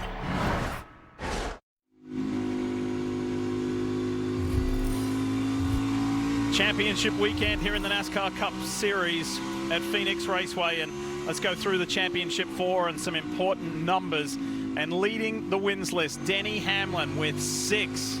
How about that? Look at Larson. How about Chase Briscoe, the qualifying king of this season? And William Byron with those laps led and leads all of the drivers. Tell us more, Kim Kuhn. Yeah, William currently running solidly in the second position, consistently the fastest on the racetrack. Here was some early observations from the team to William on the radio. Larson up a lane in 1 and 2, trying to get past the 2. I don't think it's there yet, but some guys trying it. And they followed that up with, "You're doing great. Think long run here, long run." William checked in with the team. They said right now he is just managing his stuff. The Exalter on board takes us for a ride with William Byron. I do like the look of this 24 car. What he's able to do, put the left side tires right on the yellow line. He's really not having to use a lot of racetrack. He's been a little bit faster than Hamlin the last few laps. Looks very smooth. Look at the steering wheel. Look how little movement there is in the steering wheel. No movement back to the right. Just a tiny bit right there as he crosses over the seam. So everything's pretty calm right now. Let's go to Briscoe. Briscoe's running back in 10th place. About 2.5 tenths a second off. Let's look at his steering wheel. Oh boy. See how much more movement he's got?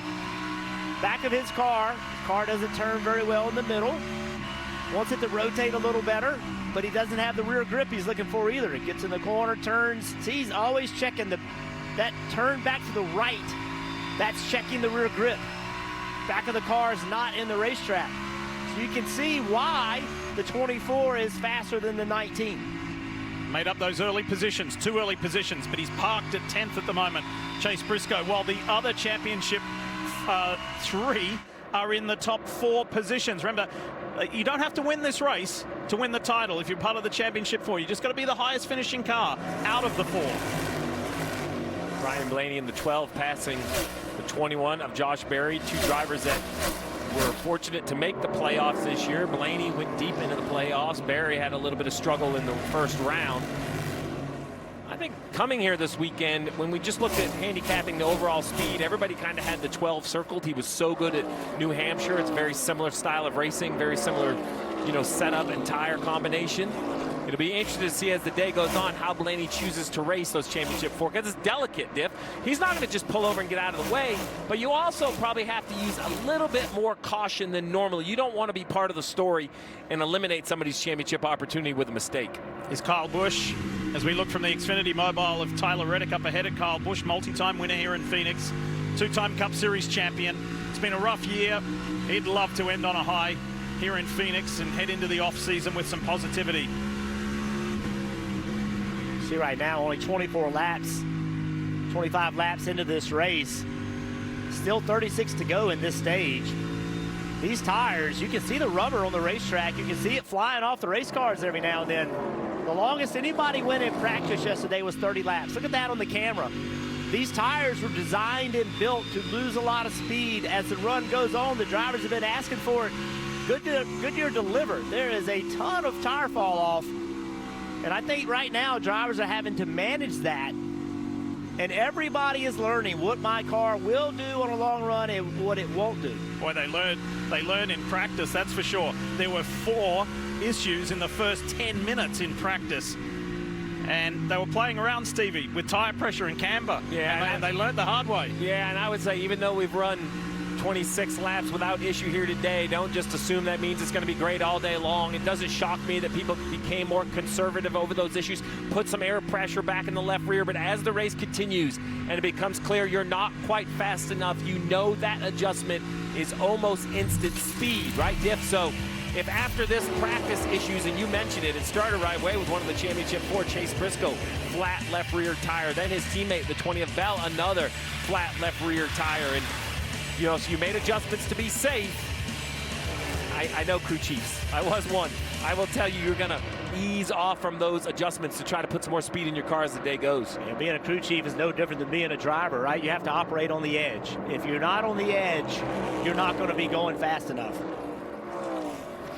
Already a 2.25 seconds slower than the fastest lap, so that grip that we expected to fall away is doing it.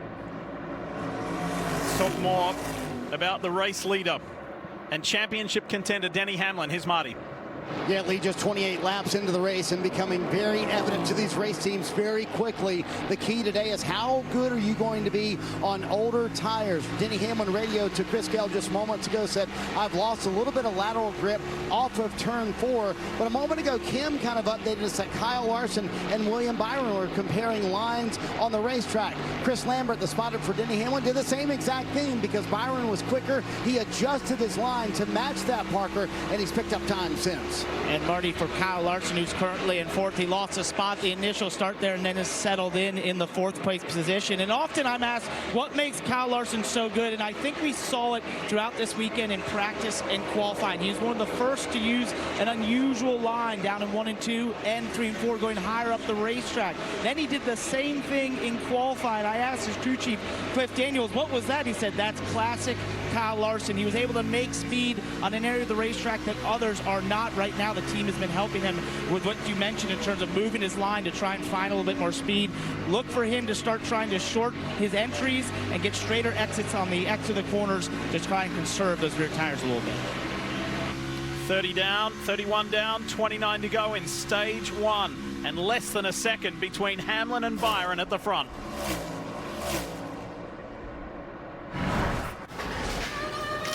Really?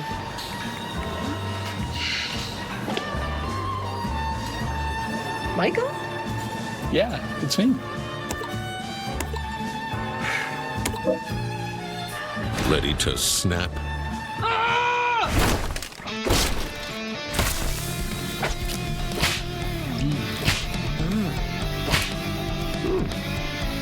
Snap into a Slim Jim. You're so much more than just a landowner. You're a gardener, a groundskeeper, and a landscaper. That's why you need versatile, durable Kubota equipment. You can run the perfect race. Denny Hamlin leading the pack on the final lap. And then, boom. Oh, Hamlin's hit! Hamlin is out of it! That's true in racing and life. When debt hits hard, National Debt Relief helps you take control, so you can pay less than you owe in less time than you think. When life wrecks your finances, National Debt Relief helps you get back on track. Visit nationaldebtrelief.com to get started today. The Sonic $1.99 menu. So much deliciousness for $1.99 each, it'd be impossible to name them all. But I'll try. Junior double cheeseburger, croissant bites, cherry slush, green apple slush with flavor bubbles, cheesy Baja crispy tender wraps. Whew. Get them all on Sonic's $1.99 menu. Dog night, man. Here we go. Seahawks. To the end zone. Come on. Commanders. Wow. Let's go. You can never count out these two teams. Sunday Night Football on NBC and Peacock. Saturday night, live on NBC and Peacock. The Notre Dame Fighting Irish are back home in South Bend to take on the Navy midshipmen in prime time. live on NBC and Peacock. NASCAR 25 is available now for PlayStation 5 and Xbox Series X. You can get the real NASCAR experience, build your own team, race online, and go door-to-door with the stars, and learn more at NASCAR25.com. Championship Day, part of Championship Weekend, continues here. Been two fantastic days prior with the Truck Series finale, the Xfinity Series finale last night, and now here we are with the Cup Series decider. Denny Hamlin has seen his advantage basically cut in half with William Byron, who is on the surge. Look at that right there, how much lower William Byron's able to leave the corner. Steve talked about it, how 3 and 4 is completely different than this end of the corner. William now is running the high line, tries to turn, leave low, gain tons of momentum on corner exit. He is coming. He is definitely faster than the 11. Watch down here. Let's see if they do the same thing. Denny Hamlin goes to the bottom, Byron to the top, but right there, Denny's car will not stay on the bottom as long as William Byron's is. William is definitely faster. He just has to find a way around. Steve, you work for Rick Hendrick. He's trying to win his 15th Cup Series title here today. Rick Hendrick said earlier this week on SiriusXM NASCAR, he said, William Byron, as he is right now, reminds him of a young Jimmy Johnson for the reason of his dedication to study, his application to the preparation. And William told us earlier this week that he, as a big golf fan, has learnt from Scotty Scheffler, world #1. If you turn up to the first tee knowing you've done your homework and your preparation, you aren't nervous. You shouldn't be nervous. You agree? Absolutely. I think that is something that you have to figure out for yourself. And nerves are a natural reaction to the size of the moment. It's almost respect and appreciation for the opportunity ahead. So you can't eliminate that part of it. That adrenaline is good. What you have to figure out is, are there some undue nerves? Are there unanswered questions? Could you have done something more during the week? I thought that was fascinating when William said that. And I got that prepared approach feeling really from all 4 drivers, Jeff. And I think today is a unique challenge. No one really knew coming into this race what these new tires were going to do. Short run speed versus long run speed. Denny Hamlin was the fastest driver on the track, 16 of the first 25 laps, but none since the 25th lap. So right now, the 11 knows, look, they're really good, right? But they know they need to be a little bit better on the long run. To Mr. Hendrick on the left side, sitting on the 48 pit box. No surprise to me that Jeff Gordon and Mr. Hendrick, both co-chairmen. Mr. Hendrick, obviously the owner, Jeff Gordon, the co-chairman. They're going to split the 9 and the 48 pit box. Let the 24 and the 5 race under their own pressure. Let's check out this progressive telemetry. Riding along with William Byron, you can see that part, that right there is where I think William Byron has the advantage on the 11. He's able to go wide open throttle. Look at the ground he made up. Let's have a listen to some 24 radio. Feel okay, just a little bit free off. Actually built a little bit tight. So a little tight in, a little free off. It sounds crazy when you're talking about a 2-time Daytona 500 winner as a pivotal moment in his career. But last weekend in Martinsville has still got everybody talking about the way that this man, William Byron, went about winning that. So Denny Hamlin knows that he's got to find something different. What he's been doing in 3 and 4 wasn't working. So now look at him. He's trying a different line. He was all the way down here on the bottom of the racetrack. Now he's in the 2nd and 3rd groove, catching some lap traffic. Denny Hamlin now will be forced to the bottom of the racetrack. William saw that, so he went to the middle where hopefully he was looking for some clean air. Let's see what Denny Hamlin does this time. He's got a little bit of a gap, so it's an opportunity to experiment, but right back to the bottom. Hamlin said coming into this championship finale that yes, while he's got a specific philosophy about car setup, he said, I won't go into the race with a hard and fast strategy, Steve. I have to be adaptable and change with the circumstances. Well, you don't win 60 races without understanding that it's nearly impossible to predict what's going to go on during these races. You see Jeff Gordon. You see that fiery reaction from Jeff? You can't tell me that he doesn't ride every lap with the drivers that drive the race cars he oversees. There's a reason that man won 93 races. I was fortunate enough to win 10 of my career with Jeff Gordon. He taught me so much about racing, but the number one thing was that fiery attitude. You race every practice, every qualifying, every position, every lap. And I was unfortunate to race against him. And in this cockpit, William Byron is wearing the flame suit, the driving suit that Jeff made famous.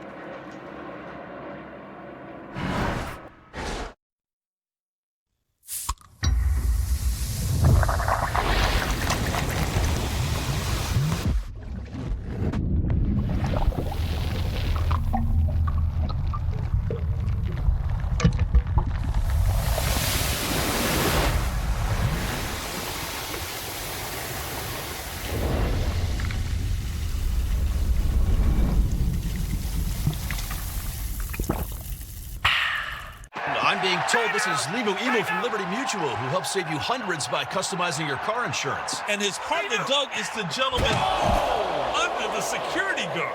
Only pay for what you need. Liberty, liberty, liberty, liberty. Ever wonder how NASCAR Cup Series playoffs work?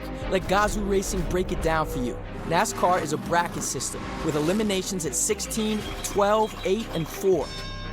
How to advance, win races, or survive the cut, outlast the pack, finish first among the championship 4, and you're doing donuts in victory lane. And trust me, Toyota's ready for victory lane. Now you're up to speed. You in? The Sonic $1.99 menu. So much deliciousness for $1.99 each, it'd be impossible to name them all. But I'll try. Junior double cheeseburger, croissant bites, cherry slush, green apple slush with flavor bubbles, cheesy Baja crispy tender wraps. Whew. Get them all on Sonic's $1.99 menu. Get up, Red. You're about to get down. Ready, ready, woman, gonna set my soul, gonna set my soul on fire.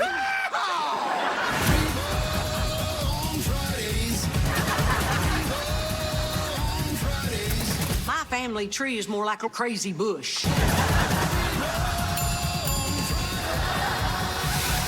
I'm starting to get the nervous sweat right now just thinking about it. Happy's Place. New Friday on NBC and Peacock. The NASCAR Cup Series Championship here on NBC, presented by Tree, and look how close it is. With 10 laps to go in this opening stage here in Phoenix, William Byron has reduced the deficit. He is starting to zero in on the back of the race leader and championship contender, Denny Hamlin. Kyle Larson has lost a spot. He's slipped back to 5th as Ryan Blaney gets through. Yeah, the handling issues for the 11, I think could be overcome by himself, but now that he's in traffic and he loses the preferred lane or has to run a little bit shallower exit, that's where the handling advantage of the 24 really shows up. So right here, 11 to the bottom. He's going to have some trouble on exit. He's going to have the 35 on the outside. No, he'll have the clear exit, but the 24 still has momentum. Can't wait to see what William Byron does in the 24 car here. Go to the top. Yeah, there you go. I love this move. Go somewhere different. Look at that run on the outside. Got him. William Byron intensifying the pressure to Denny Hamlin. 52 laps and Hamlin hasn't seen somebody threaten his lead like this. Now what we haven't seen is the ability to run as high in this end of the racetrack. So Williams says, no problem. I'll just make it 3 wide in the middle. Riley Herbst on one side, Hamlin on the other. Shane Van Gisbergen up ahead. New race leader. It's William Byron in the 24. Hendrick Motorsports versus Joe Gibbs Racing. 2 cars each in the championship 4. 2 in the top 2 here. It's Byron who leads. So advantage Byron with the motivation that you drove up and passed the 11. Now if you're the crew chief, Chris Grail of Denny Hamlin, I'm reminding my driver, it's okay, we're going to make adjustments. Really focus on that 24. Let me know where you think our car has to be better now that you've seen someone in front of you who is better. Remember, Denny's led the whole race. He hasn't been able to judge off really anyone else. Jeff, now I want you to look right out the window and tell me, what is this 24 doing that ours isn't? Where can I help you? And also, if I'm William Byron, I'm not showing you everything. I don't have to win this stage by 10 car lengths. I can win it by 1. I'm not going to show you all of my strengths. See this 12 car Blaney, he is absolutely flying. Fastest car on the racetrack. Yeah, the leaders are going to deal with this 12 before this day is out. If he can't end the year with a championship, he'll end the year with a victory. See, I like that 24 car. Look where he can run. anywhere. He runs the top, he runs the bottom, he paints the line. He just has flexibility in his car. Puts it right on the bottom, you make that work. I just think right now this 24 car is without a doubt the best. 4 laps to go in this opening stage as he breezes past John Hunter Nemechek for the Legacy Motor Club. And Hamlin's seeing that 12 grow larger in his rearview mirror. Here comes Ryan Blaney.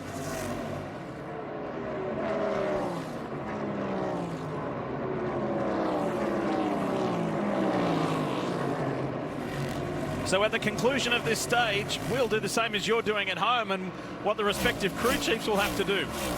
How does it look? What adjustments do they have to make?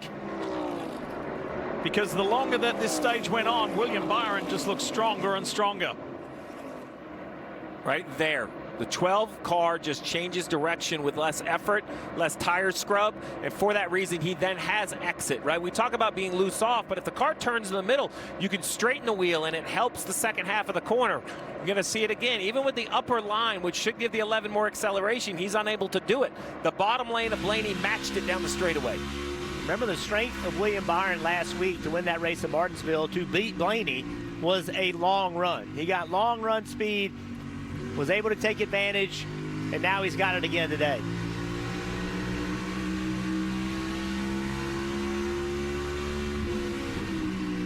Joe Gibbs, top right box there, watches on with a lot of interest. What an amazing conversation he had in pre-race.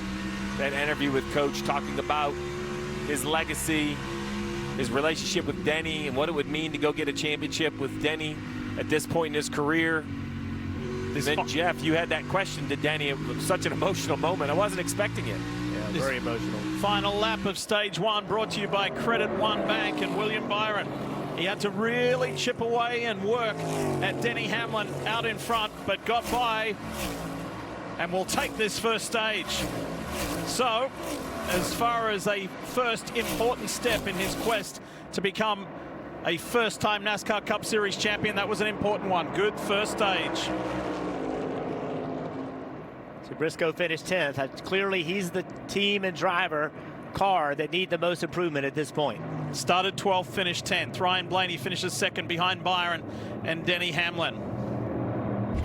So the 24 up front. The car now driven by William Byron, and that was since the start of 2018, but of course made famous by the co-chairman at Hendrick Motorsports and the Hall of Famer Jeff Gordon, who won all 4 of his Cup titles and all 93 races in it.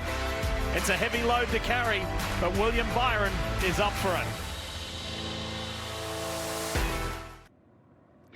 NASCAR on NBC is brought to you by Brestree. Please visit us at brestree.com. And by Progressive. Save when you bundle motorcycle, RV, and boat insurance. Visit progressive.com. Earlier this weekend, Chase Briscoe was awarded the 2025 Busch Light Pole Award. Briscoe won more pole positions than any other driver this year. He was the top qualifier with 7 races, including 3 straight. However, he didn't get that yesterday, and had put him back in the pack in 12th. He worked his way forward to 10th in that first stage. Pit road, obviously a crucial part of this championship race. We talk a lot about the pit stops, but sometimes it's the pit stall. This is the pit stall for the 24. Look how dark the concrete is. All the tire rubber that's been put down over the course of the weekend with the different races that's going on. Well, if we look to the right in pit stall 1 of Denny Hamlin, both in the truck and the Xfinity race, the drivers complained about not a lot of traction out of that pit stall. So look how clean the concrete is on this 11 pit stall. Chris Gabehart, competition director Chris Gale, the crew chief, were both in last night with crew members after the Xfinity Series race, scraping the rubber off, literally scrubbing it with water and cleanup trucks, trying to take all the debris, all the rubber off. I mean, look at the side-by-side. This area over here is just so dark, while this right here is so clean, and you just wonder if it's going to really help just the acceleration out of that pit box 1. Tide Pit Road is about to come to life, and here they come led by William Byron. Dave Burns, take it away. Chase Briscoe will be the first one to hit. He only made up 2 positions from 12th place starting position. He called the car really, really loose at the right rear. Also had a vibration, but he couldn't find the bottom of the track because that looses in the right rear, Parker. And Dave, for Kyle Larson, he said, I absolutely lost my right rear there, just abused it too much. They're going to loosen him up in the center of the corner so he can exit straighter.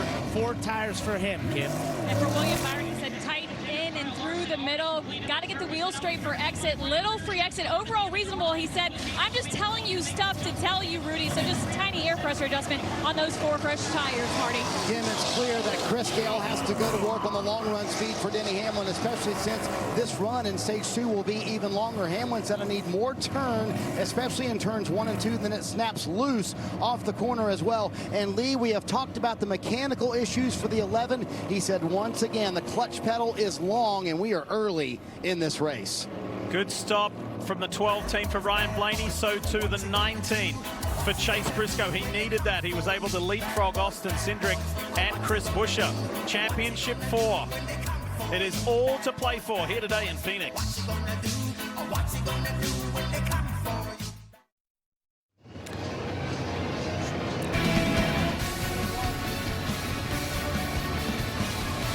Stage 1 over here at Phoenix Raceway on Championship Sunday. William Byron, very impressive, comes off pit road in second. Denny Hamlin led much of that stage, but fell back to third. DJ, your impressions of stage 1? Yeah, I think Denny Hamlin showed he has the speed in his car, but a little adjustment. I'm not concerned about Denny Hamlin at this point in time if they can make the right adjustment, other than the fact that you brought up about a clutch issue. Surely not again. Yeah, how about William Byron? He showed that long run strength last week at Martinsville, Brad, and clearly it's in the 24 again today. Yeah, that's been a huge adjustment because all season long it's been more short runs for this 24 car. They adjusted last week. They've got today. Denny Hamlin's usually the long run expert, so let's keep an eye on that. It's going to be interesting. And Lee, after all that, the race off pit road, Ryan Blaney up front. We kind of predicted Team Penske might be in a position to win, and Blaney's got him there to start stage 2. He did a nice job, so too did Hocevar and Briscoe. Stevie, how nerve-wracking is this clutch situation with the 11? Well, very, very nerve-wracking. Let's listen into what the driver had to say. Clutch pedal is long, and the best I can tell you is pumping it up, you know what I mean, per stroke if it stays long, but let me know. So once again, you know, normally it wouldn't concern me, but this team has been plagued by mechanical gremlins, the clutch being one of them. A couple of races this year, the clutch took the 11 out. We'll have to keep an eye on it. And quickly on the 12, the graphic said 2 tires. We've confirmed with Kim, it is 4 tires on the 12. Just quick work by the pit crew. Busch Light restart zone. Ryan Blaney's there, and Ryan Blaney's gone. The Menards Ford. Beautiful restart to commence stage 2. Hamlin on the inside of William Byron. Larson's in the mix. The 19's down on the low line. You've got all the championship 4 in the top half dozen positions. They always seem to find their way to the top in this race. Hamlin going to the outside, trying to get on the outside of Byron. He did it. The short run speed versus long run speed. HendrickCars.com on board. Let's ride with Kyle Larson. Have a listen.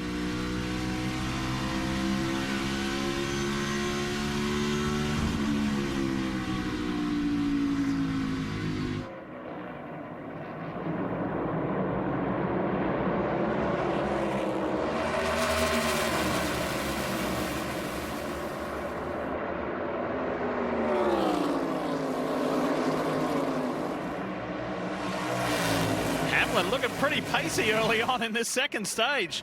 What appeared to be maybe Ryan Blaney taking off. Denny Hamlin's going with him.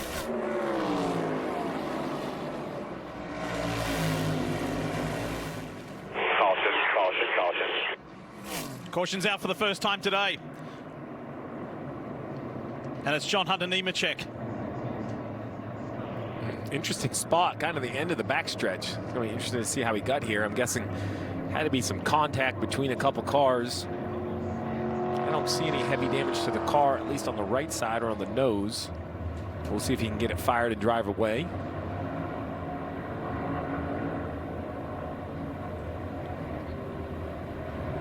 He was running back in 30th. wasn't having a very good day. He's struggling a little bit. This isn't going to help it. No, with only 3 green flag laps on the tires, I would imagine all the leaders will just stay on the racetrack. It's a pretty interesting battle watching Blaney, Hamlin, Byron. Makes me think, is Byron trying to be patient? You know, was that long run speed, was it not all race car? Was it some of the fact that William was willing to be patient early in that first run, and he learned something? Yeah. He said, okay, let's don't push this thing too hard early. Let's go back and see what we can figure out happened with the 42 car.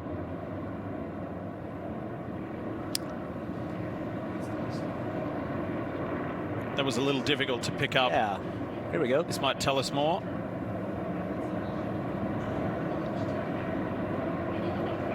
Oh. Third time lucky. Ah, there is contact there. Yeah, Nemechek's had a good year this year. More top 5s, top 10s, and laps led in this year than any other season. Team Legacy Motorsports, Jimmy Johnson, the owner, 7-time champion Jimmy Johnson, knows something about success. This team is built on that this year, and they've showed improvement throughout the year. So John Hunter Nemechek is limping his way back to the tied pit road. And speaking of that, let's head there now. Let's get some updates. Parker Kligerman, kick us off. Well, Lee, for Kyle Larson, who's currently in 4th right now, there was a lot of discussion as he got to the end of the first stage about his tire wear and how he felt like he abused the right rear. But they also had some interesting comments about some of the competitors. Take a listen.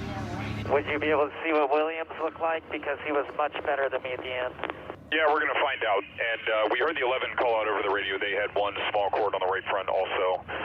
They said their right rear did not have one. So you heard there just comparing to his teammate there, William Byron, also compared to Denny Hamlin and some of the cording they saw on the right front, which they had as well. So that's part of the tire we talked about. Goodyear intentionally built the tire that will wear out, lose speed, and some of that is just the rubber coming off the tire. So just got going in the second stage. We're under caution. First race caution of the day. We'll reset things and get going when we come back. Well, hell, I can do that. Quick reminder, don't miss your chance to win a 2025 Ford Bronco Heritage Edition or Bronco Off-Rodeo Experience. Scan the QR code that you see on your screen or visit NASCAR.com/Ford Playoffs promo now and enter before it's too late. That is key. We are on board. Joey Logano, the outgoing champion in the NASCAR Cup Series. Boy, this time a year ago, such a special time. Entered that special zone, that rarefied air of being a 3-time champion. I want to give a special shout out. You see the Hunt Brothers logos on the right there, and then you see like a figure above that. That's a special nod to one of our family members, one of our crew people, Anthony Marshall, more affectionately known as T-Bone, who's been in television sports production for some 42 years. Today is his final laps with us and in the industry. T-Bone, on behalf of everybody, thank you so much. He's in the robo room, and that's T-Bone saying thanks very much. That's camera 4 here at Phoenix Raceway, and anybody in the industry knows T-Bone and his incredible work over many decades. Thanks, mate. Time to head to Tide Pit Road. Marty, tell us more about Denny Hamlin. What's happening? Lee, under this caution, the topic of Denny Hamlin's clutch still an issue. Chris Gale asked Denny Hamlin, did it rear up on the pit stop as well? And could you learn anything about it on the pit stop? This is what Denny said. It's long. I pump it up. I do get a little pedal back. Nothing like stock, but I do have enough to disengage right now. Yeah, that's the only advice I give you is to pump it up as long as it's coming back and you're getting enough clutch stroke to where it's still operable. You know, if the pedal drops for some reason, let me know it stays, and then you need to pull it back.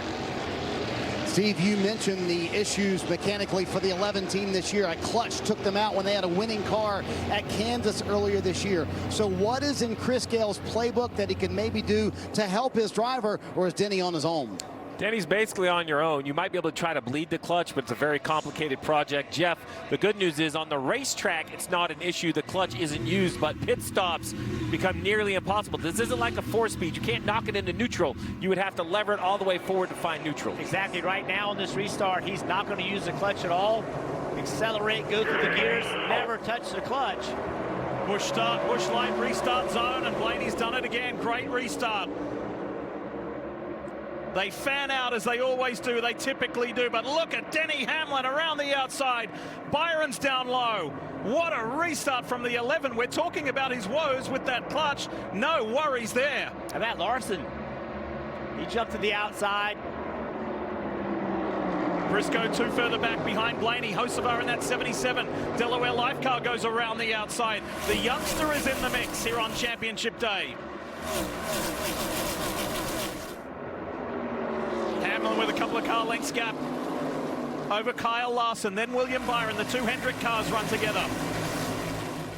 Hocevar in that 77 car tried to get to the outside of Byron. Now Byron trying to get to the outside of Larson.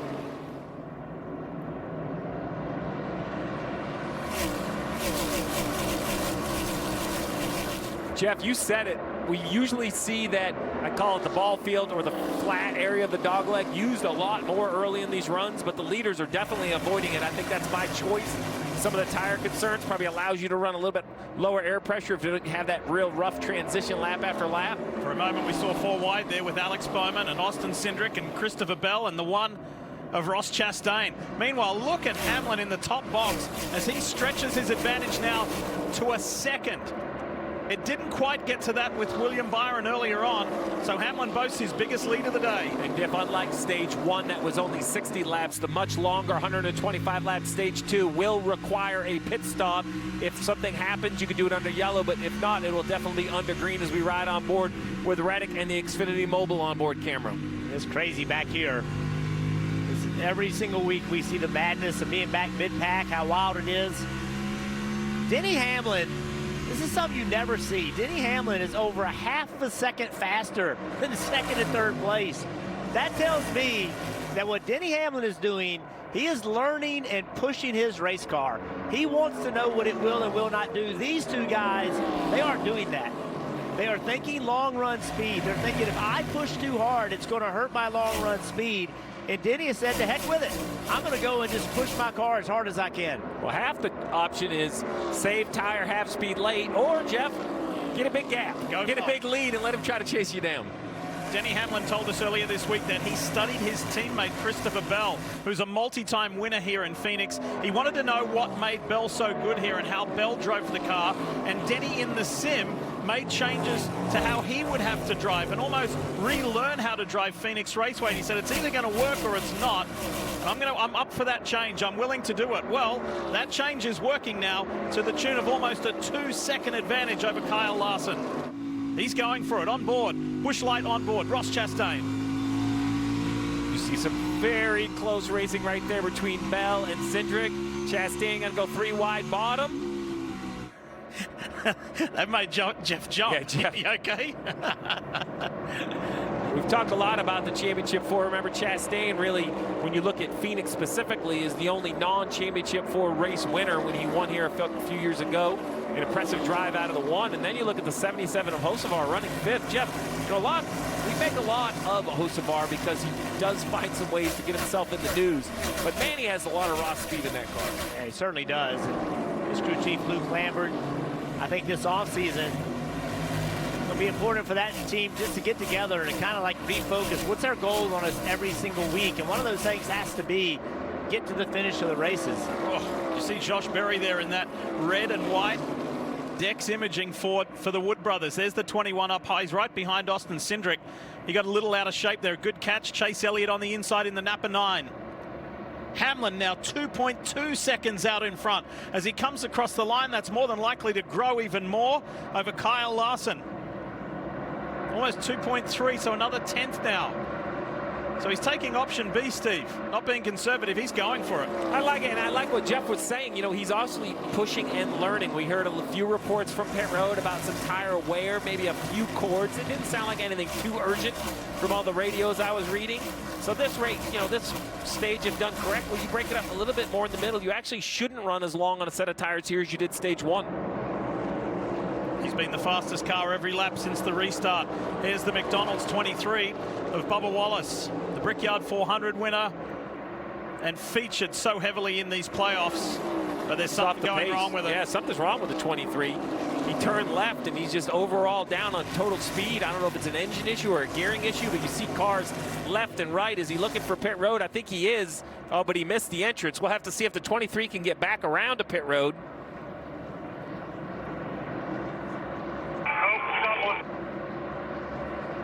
Didn't quite pick up that radio.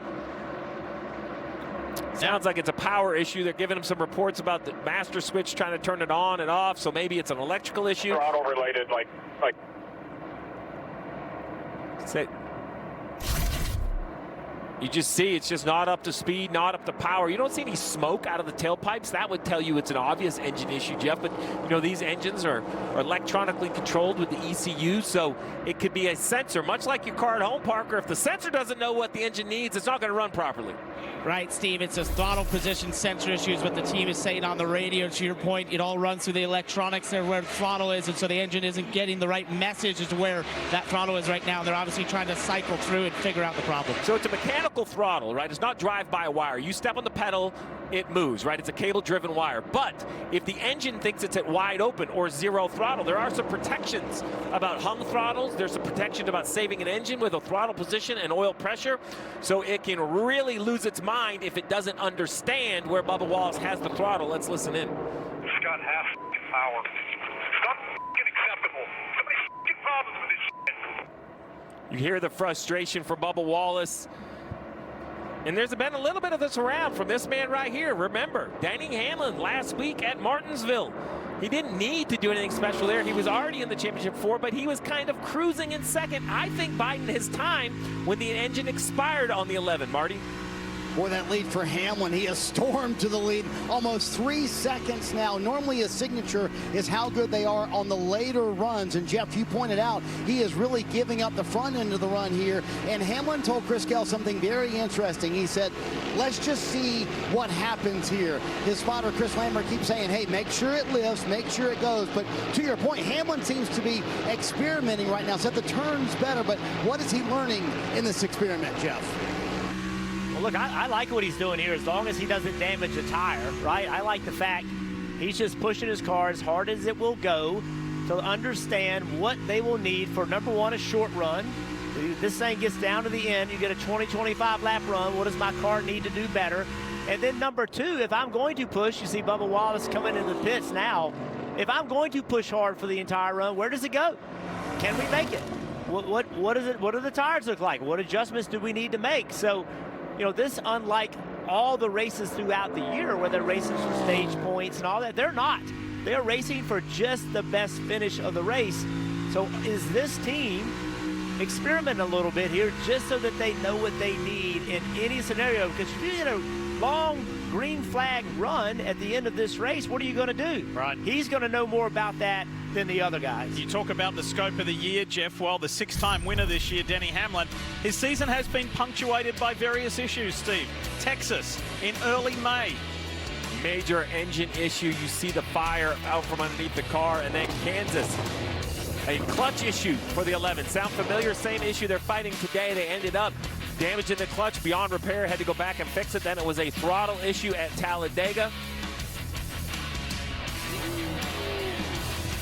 It wasn't over yet.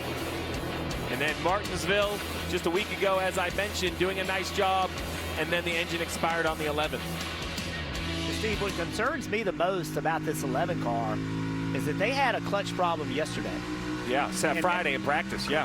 Friday, and they had an opportunity to work on it to try to make it better. They bled it, try to get any air out of the system. That didn't fix it. So what is the problem? And fellow Toyota driver Bubba Wallace on pit road.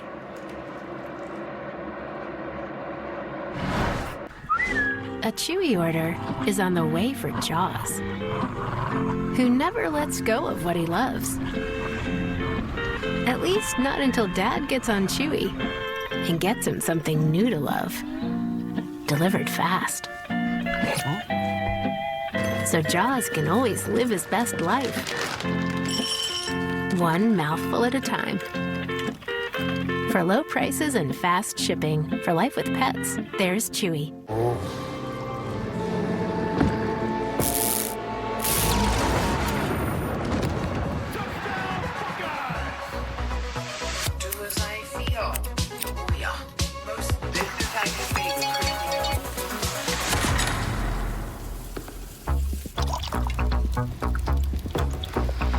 Not a word about the bangs? The smartest Wi-Fi at one price for 5 years. Guaranteed. Xfinity. Imagine that. A win. That's right, you're a winner. Monopoly at McDonald's is back. This guy's a winner. She is too. He's a winner. And so is he. I'm finally a winner. Now you're getting it. Go directly to McDonald's and get your bag. Ba-da-ba-ba-ba. Work versus fun. Know the difference. My seminars are a great way to connect with young homeowners turning into their parents. Breaking down cardboard is something you have to do, not something you get to do. Lawn care is not a hobby. I'm not trying to hurt you, just trying to be honest with you. Watching a neighbor get his tree removed is not a weekend plan. Hey, let's give it up for that guy. Progressive can't protect you from becoming your parents, but we can protect your home and auto when you bundle with us. You're watching TV, not supervising it. Sit down and relax. The Bush Guide, cold and smooth survival skills. To avoid going in circles, make note of recognizable landmarks, like that. What's wrong with going in circles? Different circles, Ross. Okay. Head for the mountains. Our goal was simple. Make it authentic. That feeling of being part of it all. That's why we went to work on this game. You want to feel NASCAR the way we live it. Time is now. This one's built for the fans, for anybody who wants to experience what it's really like. From the sound, to the speed, to the venues. All there's left to do is fire it up.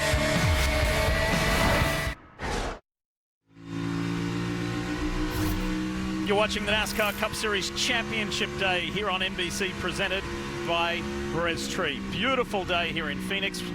Lee Diffie, Jeff Burton, Steve Letarte with you, the whole gang.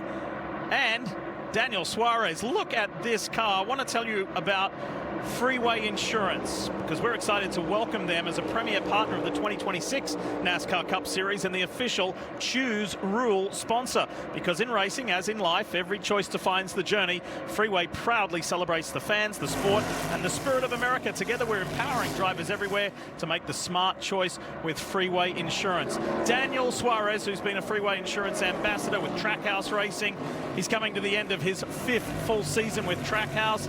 He's off to Spire next year, and look at this team giving him a beautiful send-off with an awesome car with the big decal saying thank you, Daniel. So wishing him well, as we've got trouble with his teammate at Trackhouse, Shane Van Gisbergen. Oh man, see some smoke out the back. I can't tell if it's engine or tire. Right sides look up. Is the left rear? No grip, and then it just spun on me. No, there you have it. Said it spun out. Uh-oh, one of the championship 4, Chase Briscoe.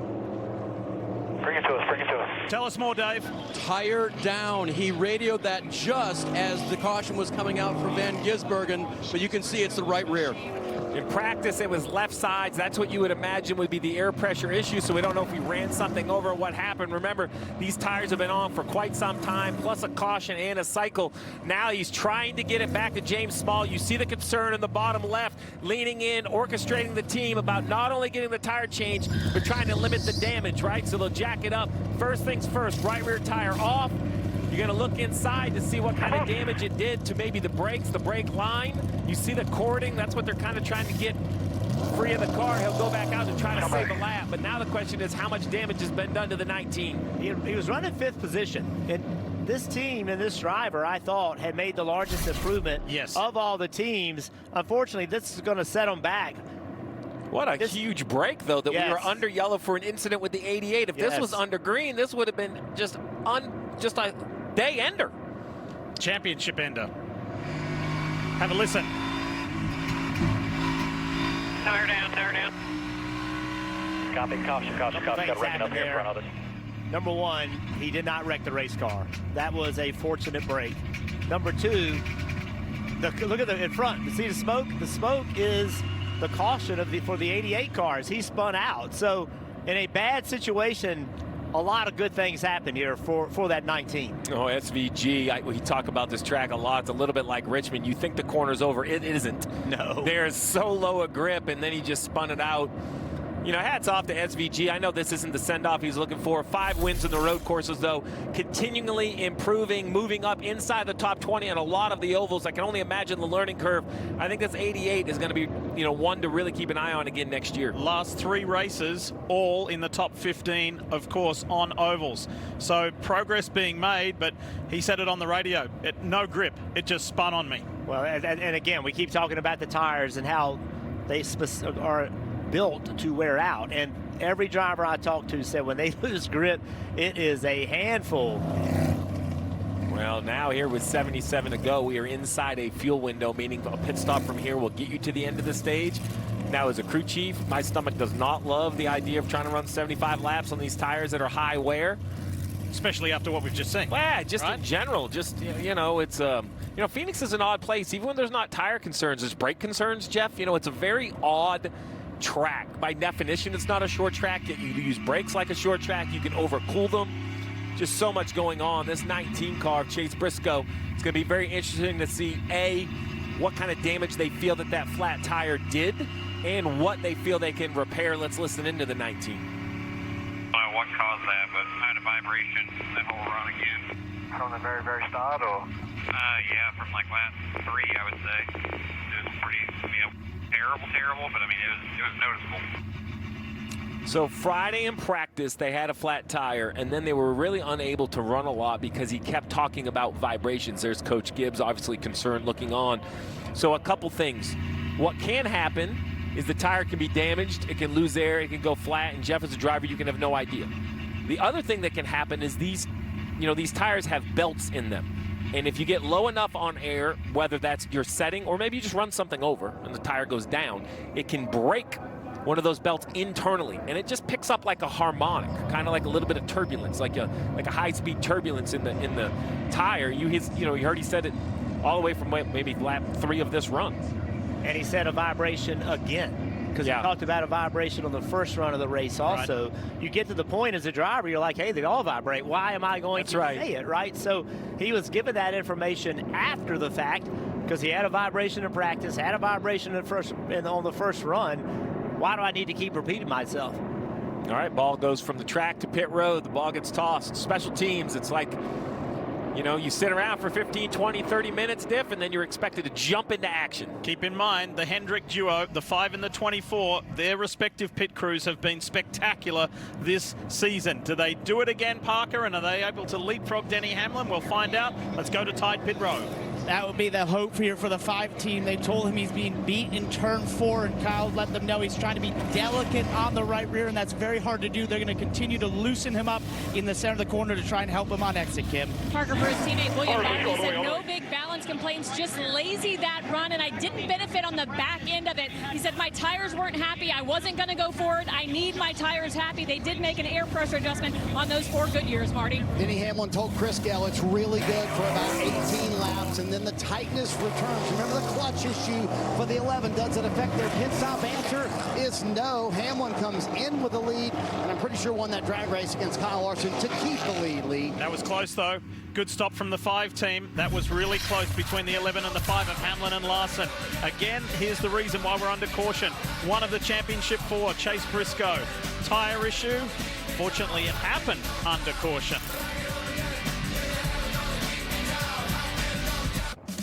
NASCAR 25 is available now for PlayStation 5 and Xbox Series X. Get the real NASCAR experience, build your own team, race online, and go door-to-door with the stars. And you can learn more at NASCAR25.com.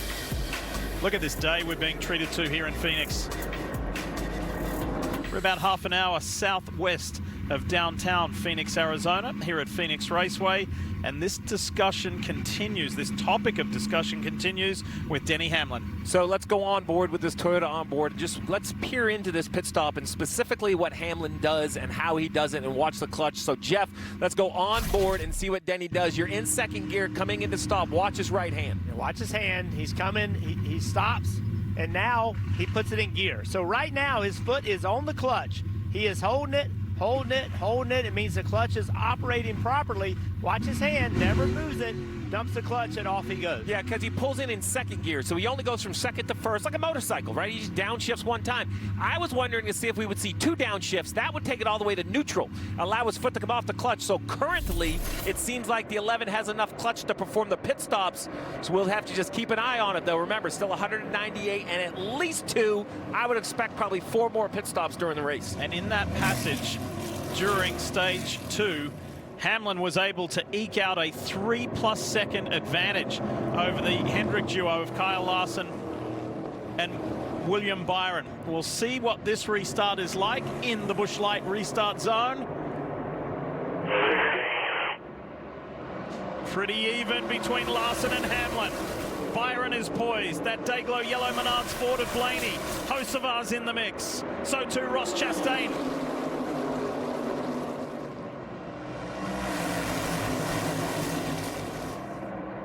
And as nerve-wracking as the day is for these Championship 4, the last place you want to be is 7 rows back in that mix, right? You want to stay up front, stay out of the quagmire. And remember, Briscoe's back in 32nd after his issues. Tell you who is quietly sneaking his way forward. Keep your eye on that bright yellow and black DeWalt Toyota, the 20 for Joe Gibbs Racing and Christopher Bell. There he is right there. Multi-time winner here in Phoenix. Bell is making his way forward.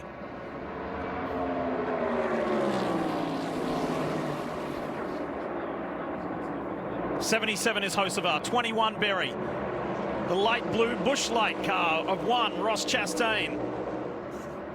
But yet again early, after a restart, Jeff, Hamlin has gapped the rest. For sure, but Larson, to me, this run is not, I just get the sense Larson's not going to let him get out there on him this time. The pace that Larson took off on their second, third lap of this run was faster than what he ran the last run. It's going to be a tough day from here, Dave Burns, for the 19 of Chase Briscoe. Tell us more. Yeah, you heard Jeff talk about he restarted in 32nd position. That's because they came down to pit road twice. The first time was to change 4 tires. Second time he went back out and said there was a vibration. So they came back in, tightened everything. And after they went green, listen to what he said. Vibration is still there. It's good. Terrible. Like shaking the wheel through the corner and all kinds of stuff. So something really big happening, and he's way back in the pack already, guys. Yeah, he is off the pace. And he is nowhere near the back of the pack. Look, still don't see him, still don't see him, still don't see him. There he is. Did you pick up that radio? Did he say something's bent? Yeah, I think something is amiss on this car. We thought it was maybe just a tire pressure issue. They obviously made mechanical adjustments, but something is you know, the car shouldn't vibrate consistently at all the different speeds. So the 19 out of Joe Gibbs Racing, it appears a mechanical issue. We'll keep an eye on it. He's fighting vibrations. The 11 of Denny Hamlin continuing to lead 94 laps today, but battling a clutch issue. Marty, what are you hearing? Well, Steve, that was a terrific onboard look with Denny Hamlin a moment ago about that pit stop. And Denny Hamlin was not 50 feet off of pit road and had this to say to Chris Gale. Golly, the clutch, dude, it shoots me out like it's right on the edge of engaging, disengaging, because now from the bottom out point, if I let the quarter out, it's engaging, so it's not far from not engaging. At this point, let's just don't mess with the pedal anymore. Just in case we only have so many uses of it, let's just don't get ourselves to where we run out. Boy, there's a lot there, Steve, that sends off alarm bells for this 11 team. Number one, Chris Gale saying, hey, don't engage the clutch. Use it as minimal amount that you can, because we may only have so many uses. And then he came on the radio after that, Steve, and said, listen, you cannot cool the car under caution. That's out for the rest of the day. So Denny Hamlin will not be able to cool the car under caution. And Steve, you want your driver to be able to do that so the engine's ready for that restart. Yeah, so a lot to unpack. Let's just remind everybody, the clutch systems on these NASCAR vehicles, it's a hydraulic system. It's not a mechanical clutch, it's a hydraulic clutch. So when he says the clutch pedal is long and has some sort of hydraulic issue, Jeff, you mentioned it, they bled it after practice, got air out thinking that resolved it, but something else is allowing air back into the system, because here it is again. So instead of pumping it up like you would brakes, now he's advising his driver, hey, you know, if it slips at all, it's going to burn the clutch disc out of this thing. We might only have 4 or 5 good uses, so you can't cool the car. I don't want you to use it extra. I don't love anything about what I'm hearing out of this 11. The thing that concerns me the most is Denny Hamlin said when he barely comes off the clutch, it engages it, right? Which what that tells me is he pushes the clutch all the way to the floor, gets it to work. When he just barely comes off of it, the car starts to roll. So if it gets any worse at all, when he pushes the pedal, will it engage the clutch? Because he's already at the end of the pedal to get it to engage. So as the clutch gets hotter, they tend to not work as well. Things can go, hardly anything works better at the end of the race as it does at the beginning of the race. Added heat, added uses. Are they at the end of the usage of this clutch? We just don't know. But I do not like that he only has just a tiny bit of clutch that's engaging. 2 totally different issues, but this has a similar feel to me of Kansas when he had the power steering issue, and he very nearly won that race. Here he is again, juggling with a different issue, but again, it's driving at the front with adversity. Toyota driver update. Obviously, Hamlin is the lead. I spoke about Christopher Bell earlier. Bell has worked his way forward to 7th. I said I thought Larson wasn't going to let him get away. Well, I was wrong. 2.2 seconds. It is 0.3 of a second a lap. Look at the rubber flying off that top car. Yeah, Larson's not letting him. He just has no option. This 11 car is shot out of a cannon. This is the longest run we've had with 61 laps. When we started this, they were going to have to go about 70 laps. Remember, the 24 was better than the 11 at the end of that long run. Let's see if this thing goes green, if it's changed any. Because that long run involves the next 57 laps. That's how many is left in stage 2.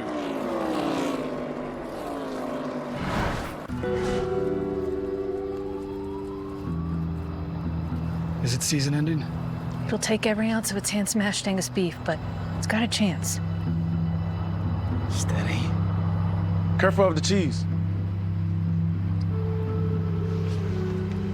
Pillowy soft bun, diced onions, smasher sauce. And pickles! Yes! We got pickles. Sonic Smasher, the QB1 of burgers.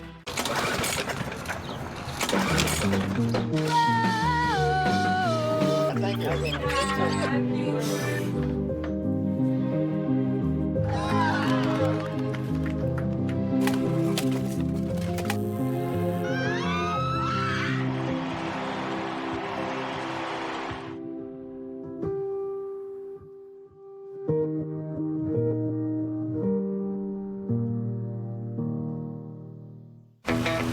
Chevy trucks. Off-road ready. Always dependable. Like the relentless Chevy Silverado. And the rugged Chevy Colorado. And the powerful Chevy Silverado HD. And the uncompromising Chevy Silverado EV. With the Chevy Trail Boss family, dependability comes standard. And Chevrolet. Together, let's drive. Really?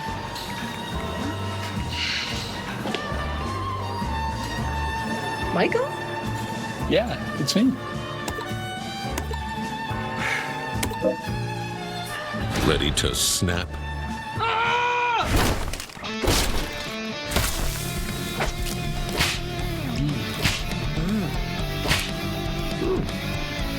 Snap into a Slim Jim. Every time we have a racing here, it is intense. It is a must. Door to door, inches apart, every lap all on the line. This is Echo Park Speedway, the hottest track in NASCAR. And this February, the Auto Trader 400 takes over Atlanta. 3 days of tailgates, camping, and full throttle fun. But Sunday is chaos, speed, and glory. Get tickets at EchoParkSpeedway.com.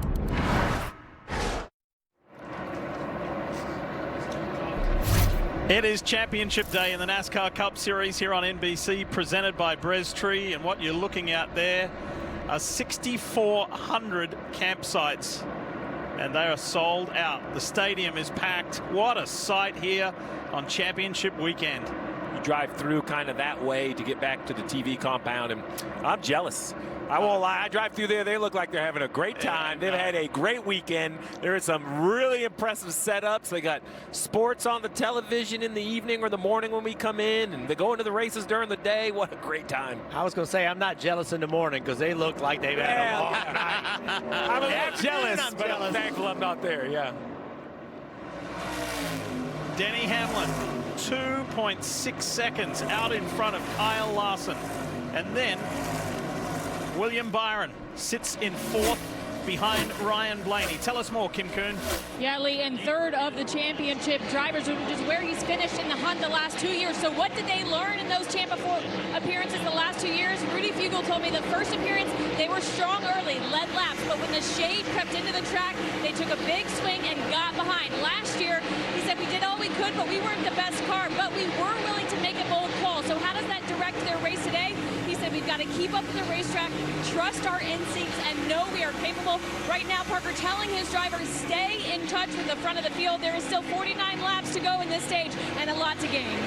And Kim, that's been the same for his teammate who's hoping to stay in touch with leader Denny Hamlin, number 5 of Kyle Larson here. He's just been struggling with the right rear tire, and I want to say the impression I'm getting is that the 11 is just that much faster than the 5 right now. Kyle's been very descriptive. We go on the HendrickCars.com onboard about how he's trying to be delicate with the right rear, take care of that tire, but this is really all he has. The team has continued to try and loosen him up in the center of the corners to help that car be straighter on exit, but Kyle just not been able to find the feel he wants. And Jeff, when you see a leader like Denny bolting away from you, and this is all you have, what do you try and do in that car? What do you try to tell your crew chief about what you need when you see a car that much faster in front of you? Well, Parker, I think that's the key. I think communicating to my crew chief and the team, hey guys, here's where I am slower than he is. Here's what I'm struggling with. We cannot do anything to control his car, right? Nothing we can do about that, but we can our car. And where is the speed? How is he able to drive this much faster than me? And you just got to communicate. Team's got to go to work.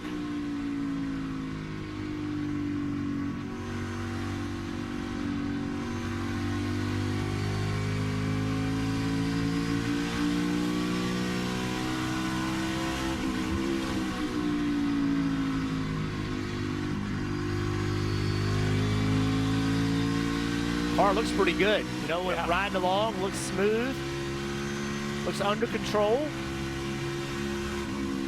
Watch his hand movement. Car turns in the corner. You know, Jeff, what I will add to this conversation is the other thing you have to do is you can only improve the balance so far, and you can't, you know, swing for the fences and take yourself completely out of it.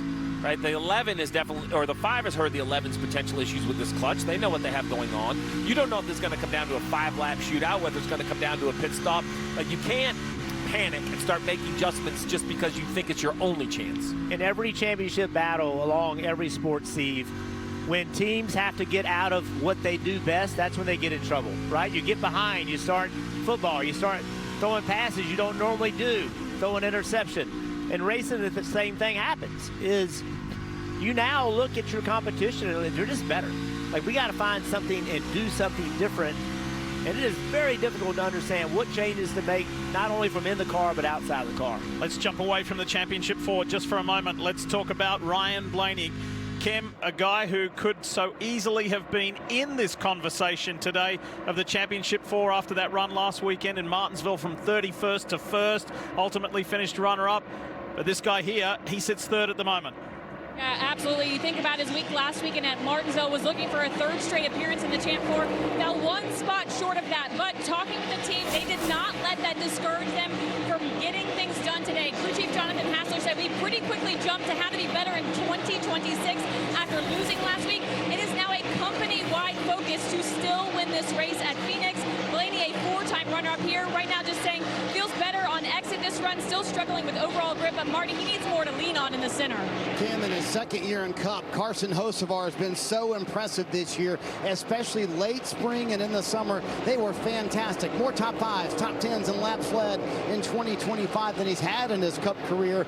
But the end of the season has been rough for this race team. Great example last week at Martinsville. He was involved in several cautions, but today, Dave, this would be a fantastic place to finish for Hocevar.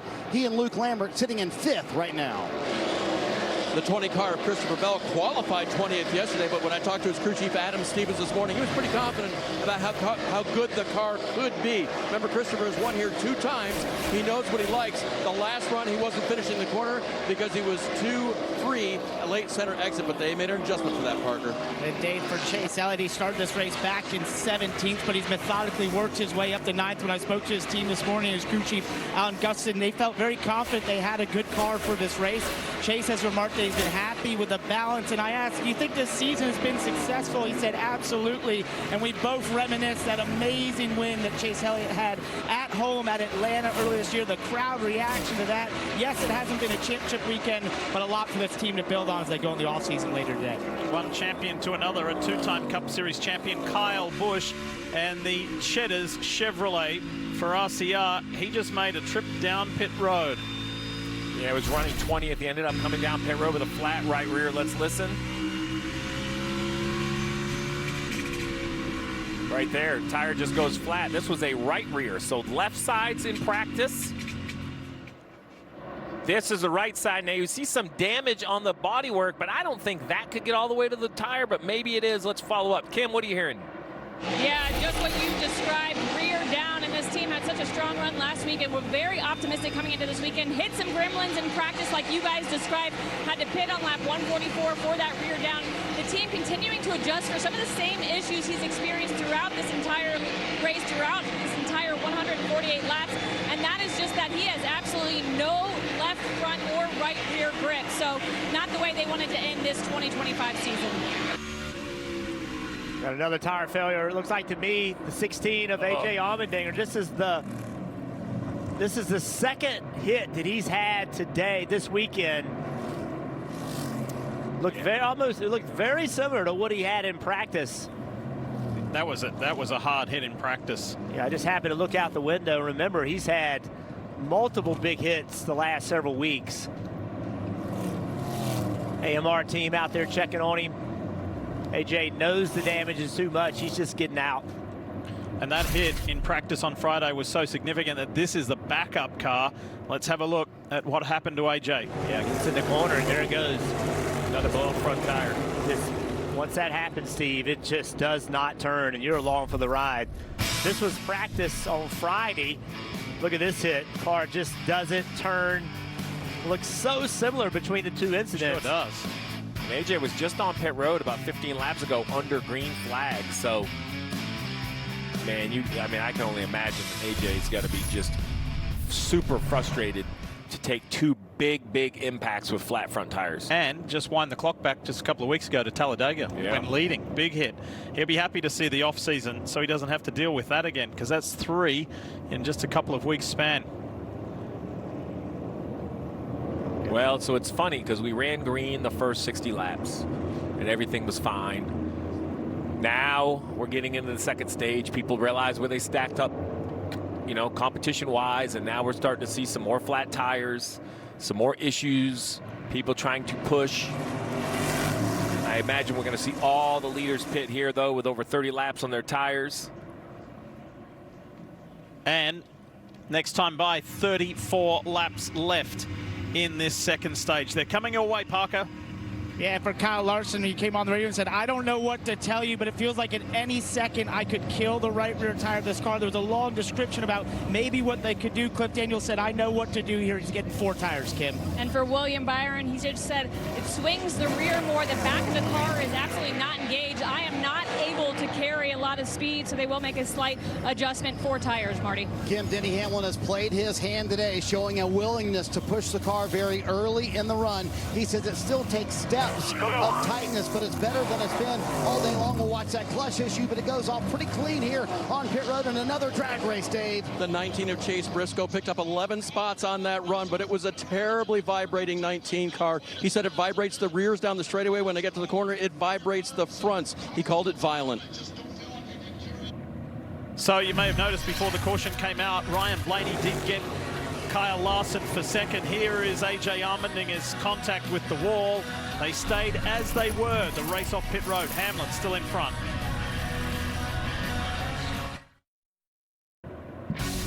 NASCAR on NBC is brought to you by Credit One Bank, NASCAR American Express card.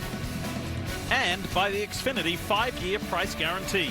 One internet price, 5 years guaranteed.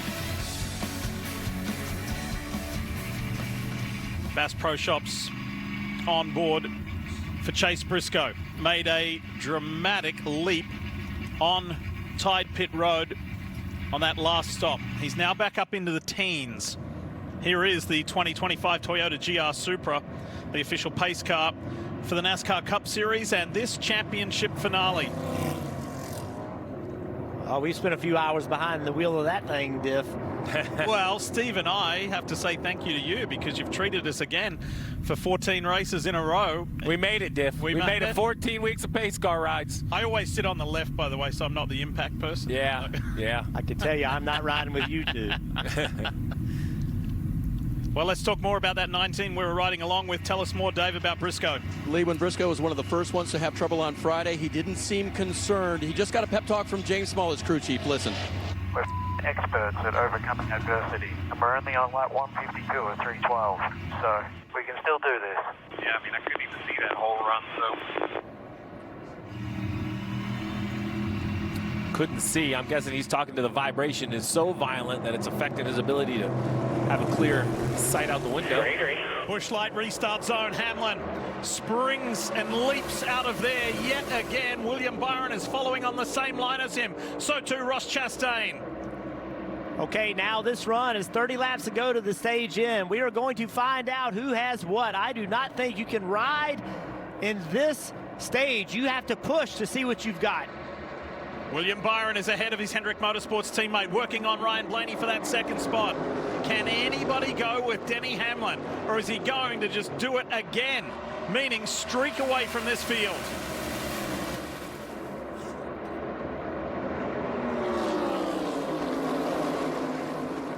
Christopher Bell continues his forward progress. There's the Ally Chevy of Alex Bowman. He's starting to come up into the mix as well. And here is the Bass Pro Shops Toyota of Chase Briscoe. Just got told by his crew chief, James Small, we are experts at overcoming adversity. We've done it so many times this year, and almost tags the back of the 48. That was close. At 21, Barry just kind of overdrove the corner and shot up the racetrack. That presented an opportunity to shoot the middle, and things got wild there for a second. Well, Jeff, if you had any question, Denny Hamlin, fastest lap of the race at lap 157. 1 lap ago, a 27.60, a tenth and a half better than Blaney in second. Ryan Blaney's doing his best not to let that 11 disappear. Meanwhile, the 19 of Chase Briscoe draws alongside Alex Bowman. He's got Logano immediately ahead. Elliott, there was a slight bump there between Logano and Elliott.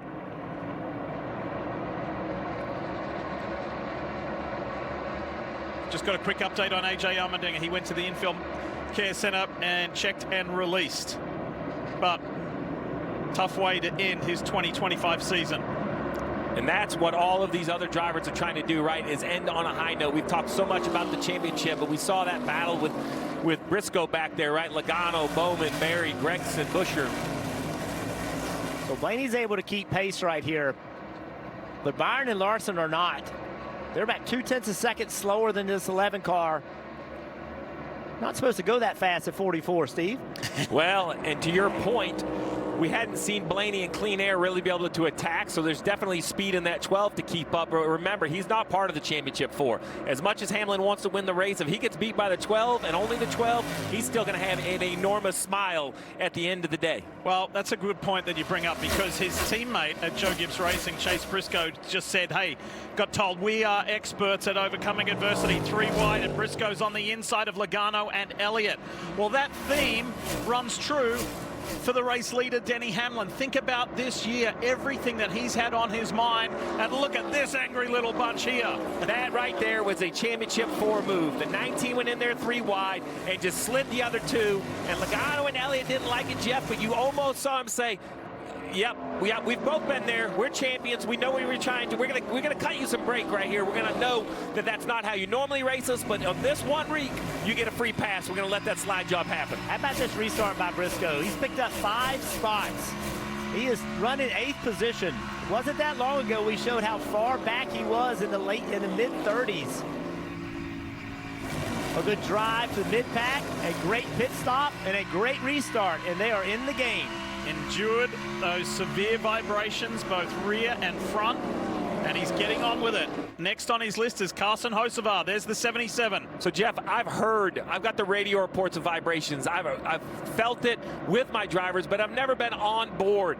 Talk about that vibration from behind the wheel. What is it limiting Chase Briscoe's opportunities? The biggest problem with the vibration, Steve, is it's annoying, but the main issue is it takes grip away, right? Anytime the car is vibrating and shaking, it does not make the grip that it would make otherwise. So drivers can get over annoying and something that's bothering you, but when it doesn't make the grip, and in the back of your head, there's no way that you can get away from the tire failures in practice, the tire failure in this race with vibrations. Are they connected?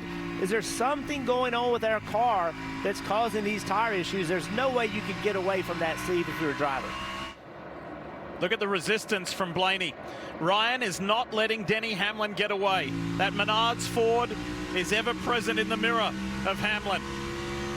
I love this quote. They asked him and Logano what it would be like to win this weekend, and they both obviously want to win, but you can hear it in their voices how disappointed they were to not be part of this championship 4. Remember, Penske has won the last 3 championships, alternating Logano, Blaney, Logano. So they have kind of dominated the stage out here in the desert. This is the year where they haven't been able to take part in this championship battle. And for the blue oval of Ford, Ford has no representation in the championship 4. So Ryan Blaney could fly the flag for Ford by at least winning the race as he gets even closer and closer to Denny Hamlin.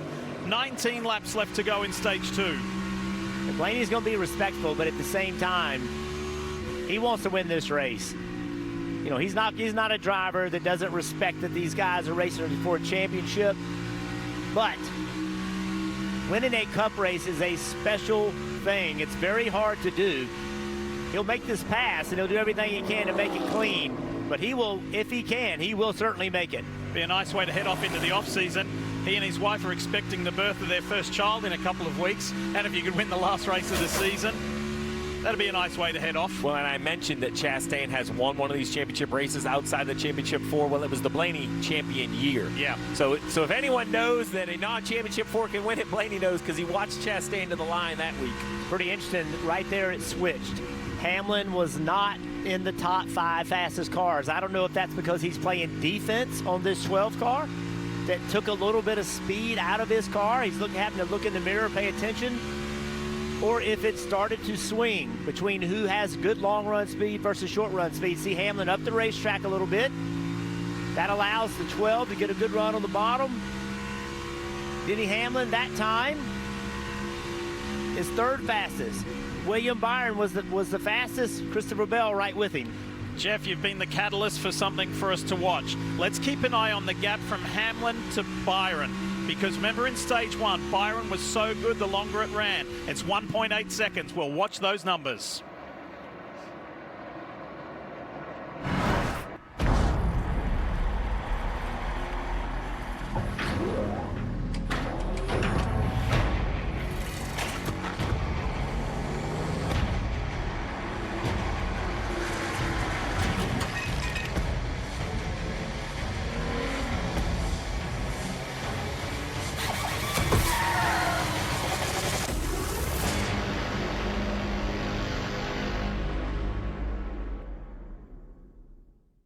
Happy birthday, Grandpa. Any words of wisdom for the family? Eat more wings. Wow. Let that sink in. Kids, I think you'd all agree that these were words that your grandfather used. The true West has no fences. There's an edge, but you gotta find it. Find comfort from the traditions that help define it, and the confidence from having the courage to defy it. But being brave isn't about being different. It's about being yourself. Now, we might not need more people in the West, but would it hurt to have a little more West in the people? Turn back time on your engine with Valvoline Restore and Protect, a first-of-its-kind motor oil that removes up to 100% of engine-killing deposits and protects against future damage. Ask for Valvoline Restore and Protect at your next oil change.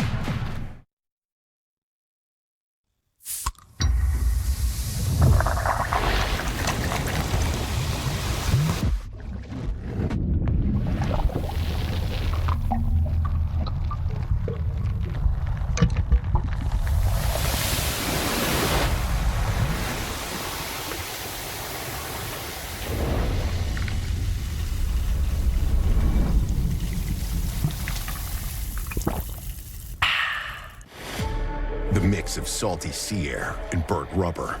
The big skies, high banks, and grandstands. The rumble in your chest. That's what we love about the Daytona 500. Honoring history and making it. At the biggest race of the year on the biggest stage of a lifetime. That's what we love about the Daytona 500. You gotta see it to believe it.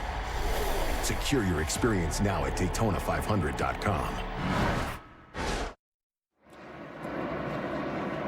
NASCAR Cup Series Championship Day here on NBC, presented by Breztree, continues. Beautiful day here in the desert. Will it be the perfect day for Denny Hamlin? He has led 149 laps so far today. He's got Ryan Blaney of Team Penske hunting him down, and we've got just 10 laps to go in stage 2.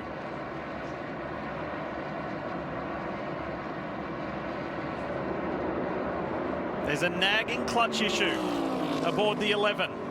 Is it going to be significant enough to prevent him from winning this championship? Because so far today, he's been the class of this field and of the championship 4. William Byron is the only one of the 4 who has led laps other than Hamlin. And the man in the bright yellow Menards Ford right there, Ryan Blaney, he's led 14 laps. It's been Denny's day so far. William Byron has been kind of matching the speed of these two, but he's doing it from almost 2 seconds back. So Steve, right now, we see this Blaney run right here. Right now as a crew chief, what are you thinking about? Like, how in the world are you going to try to get your car to take off with the speed that the 11 has if you're William Byron, Larson, and Briscoe?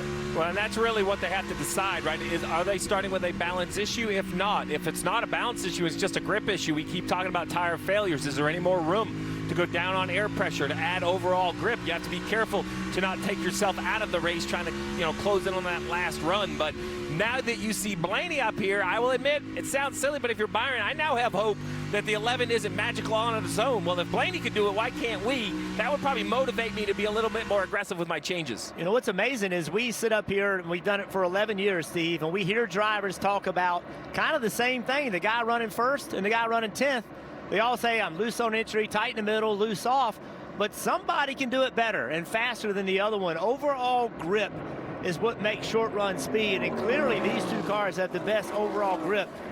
Problem for Austin Dillon. Yeah, flat right front on the 3. Fortunately, doesn't look like there was wall contact. That's right on pit road entry, I believe. I think that's the exit of 2. Do I have him in the right spot? Yep, there you go. Exit of 2, there's your pit road entry. And that's unfortunate. Only 5 laps to go before the end of this stage. Now, everything I just said about making adjustments, then I just got nervous again. Yeah. Another flat tire. Now I'm calling my tire guy back over. You know what? Let's put that half a pound back in the tire. We have to make sure we're around at the end. Through the shadows one more time. From here, 4 to go in stage 2. Hamlin and Blaney. And that gap from Hamlin to Byron, I mentioned that earlier.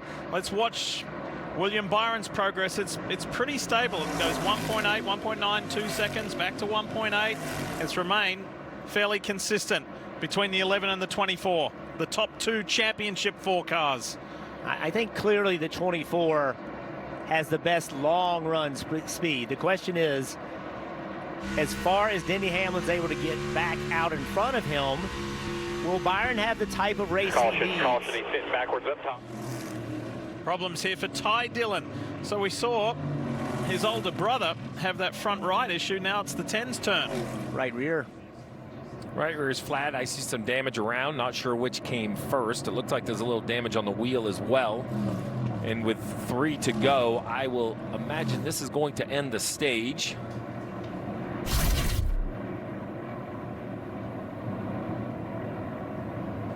Oh, loose in.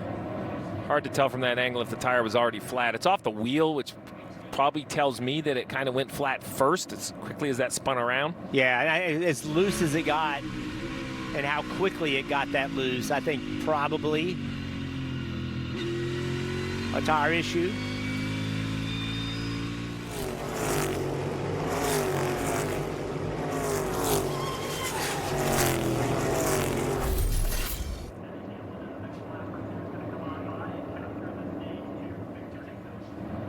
So right at the end of stage 2, problems for the Dillon brothers. 2 separate incidents. But how about this man? Aboard the progressive Toyota Camry for Joe Gibbs Racing, Denny Hamlin. 157 laps led so far today from the pole position. Yeah, you know, I've known Denny a long time, and if you weren't around in the pre-race, Jeff, when you talked to him, we showed, you know, that piece that Joe Gibbs talks about what it meant to have Denny on board, and they talked about Joe's late son JD, and then you asked just a simple question to Denny about family, and the emotional response I think took us all by surprise. That's just not the Denny Hamlin we've seen. He's always brash, kind of poking the fans, but there was this different reaction. It just instantly confirmed, I think, what we all expected, that this weekend is different. There's a lot going on around this 11 car, and it was really a moment to see Denny that emotional before the race. I tell you what, Denny also, he's showed himself to the fans recently, right? He's gotten where he's more, I feel like he's very comfortable with himself and, you know, teasing the fans, messing with the fans. But if you look at who fans wanted to win coming into this race, the majority of them were pulling for Denny Hamlin. 2 years ago, they didn't say that. They weren't Denny Hamlin fans. A lot of people boo Denny Hamlin. He's polarizing. I think that Vegas race was a turning point, right? Where he said, I normally stir the fans, but today this is for you. Well, I think it's been a year-long thing. I think that, you know, his podcast where he gets out, talks to the fans, gives an honest opinion, even if it, you know, he'll be honest about himself and things he needs to be better. See the stage end happening right here. But Denny's become, over the last 12 months, he has really changed his personality. Not changed his personality, he's been willing to show it to the fans, and the fans really like that, openness and honesty. Well, he wins stage 2, and the last time he happened to win a stage here in Phoenix was 6 years ago. Guess what he did that day? He went on to win the race. That could be an omen for the driver of the 11.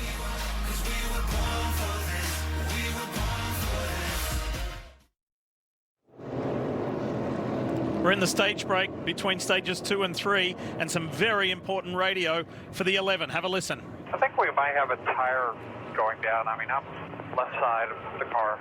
12 just said it's flat, left rear is flat. Just be ready on the left side. Talking about the jack with the left side being low, the jack might not go underneath it, but what a great bake for the 11 that those last 3 laps of the stage weren't under green. Dave.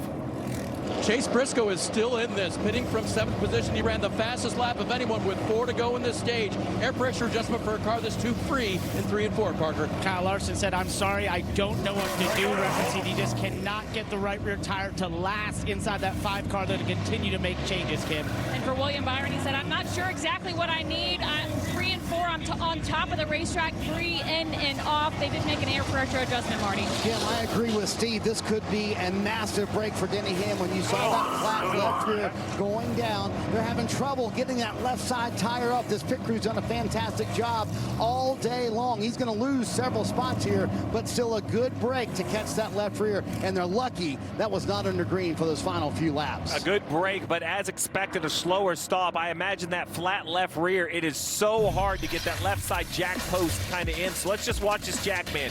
He's going to come around, try to get underneath there. You know, yeah, so he ends up, it looks like it spit the jack out. He had to do it a second time with a second jack.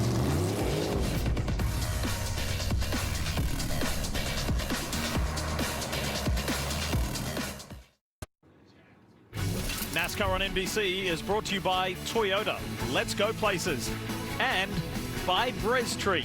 Please visit us at brestree.com.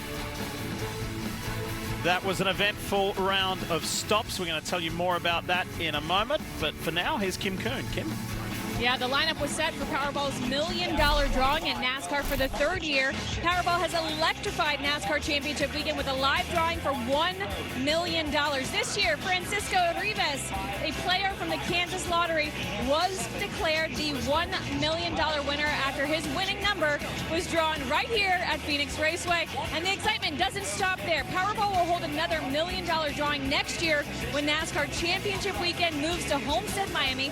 Follow your local lottery for 2026 entry dates, and we could see you on the Powerball stage for next year's $1 million drawing. Powerball, the official lottery game of NASCAR. Love that excitement, and congratulations. All right, let's get back to those pit stops, and let's talk about Kyle Larson in the 5. Yeah, Larson currently in 18th, Jeff. It seems like they have a lug nut issue from what we hear. Let's see exactly where it happens.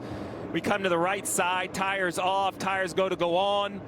Everything's pretty good. On the left side, though, you're going to see slow on one of the corners. And what happens is the lug nut is supposed to stay magnetically attached to the socket. You're going to see right here that kind of slow pull in the rear, but the front, oh, we should see that again. The guy in the front reaches to his belt, grabs the extra lug nut. It was absolutely well orchestrated and very well prepared. So good job on a bad situation for the 18 right there. See that guy right at the bottom pulling it off. Just great work. These things happen over the course of the year. You just have to be prepared, and that was a good recovery for a bad situation. Same for the 11 of Denny Hamlin. We talked about the left rear tire being flat. Jackman leaves the right side, goes to the left. He's going to try to get this thing up with the first jack. He goes under, makes an attempt. By rules, he has to make an attempt.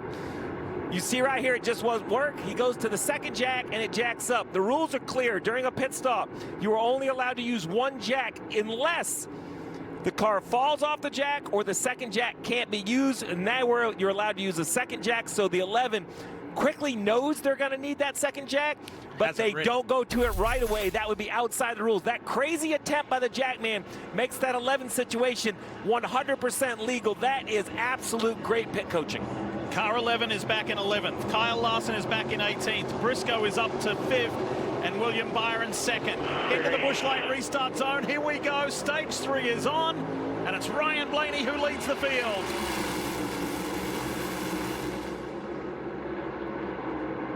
What a shuffle up. Look at that Bass Pro Shops 19 up high. Byron with a great run off turn 2 to get the lead. Ross Chastain in the mix. But it's the Exalta Chevy that leads. And then Blaney, Chastain, and Briscoe and Elliott. Then Logano. And this is the first time the 11 of Denny Hamlin has been back in traffic. He and the 5 car both. The 5 car in 15th, Hamlin in 10th.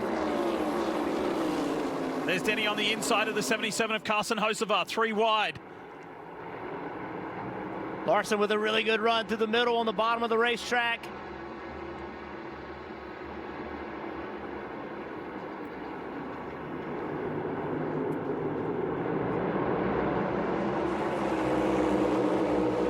Look at that alternative line from Hamlin, bottom box. Remember, Hamlin had that left rear tire down. He has been taking off exceptionally fast. You wonder with the left rear down if crew chief Chris Gale made a decision to put a little bit of air back in that left rear tire. Does that take some speed out of this car, trying to make sure he doesn't have a tire go down? How about Chastain running second? He's like, I've won one of these championship races when I haven't been in contention before. I'd like to do it again. End the year on a high. See, we talked about it before. When championships get lost is when you get out of your rhythm and you have to do something that you didn't want to do. With 116 laps to go, Denny Hamlin and Kyle Larson both have the experience to know they got to get their track position back, but they have 115 laps to do it. You don't have to do it right now. Do not get yourself in a position emotionally where, oh no, we're in trouble, and try to make something happen. You have plenty of time to get there. Yeah, and I think for both of those teams, they want to see a 20 or 30 lap run and then a yellow, bunch the field back up and do this all over again. Briscoe clears Blaney. He's up to third. Jeff, we said it earlier. He was in the low 30s earlier in this race after that tire issue and had to come down pit road twice with the vibration issues, ensuring everything needed to be tight. So it's William Byron, Ross Chastain now, Chase Briscoe, the Busch Light on board. Let's go for a ride.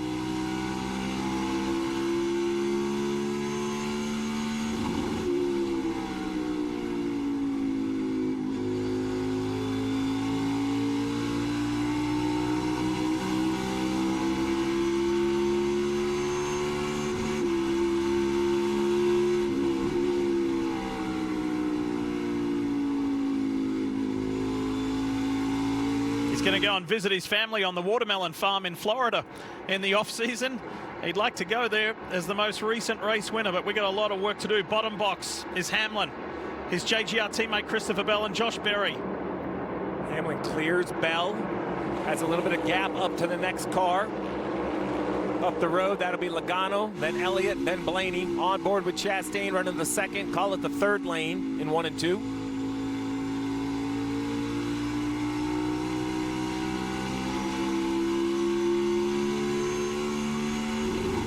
Here, it hit the rev limiter. The electronics in the engine do not allow it to turn more RPMs than the engine builders want it to. And they don't shift on that side, so that's in 4th gear. You just heard the shift, 5th gear here on the front stretch.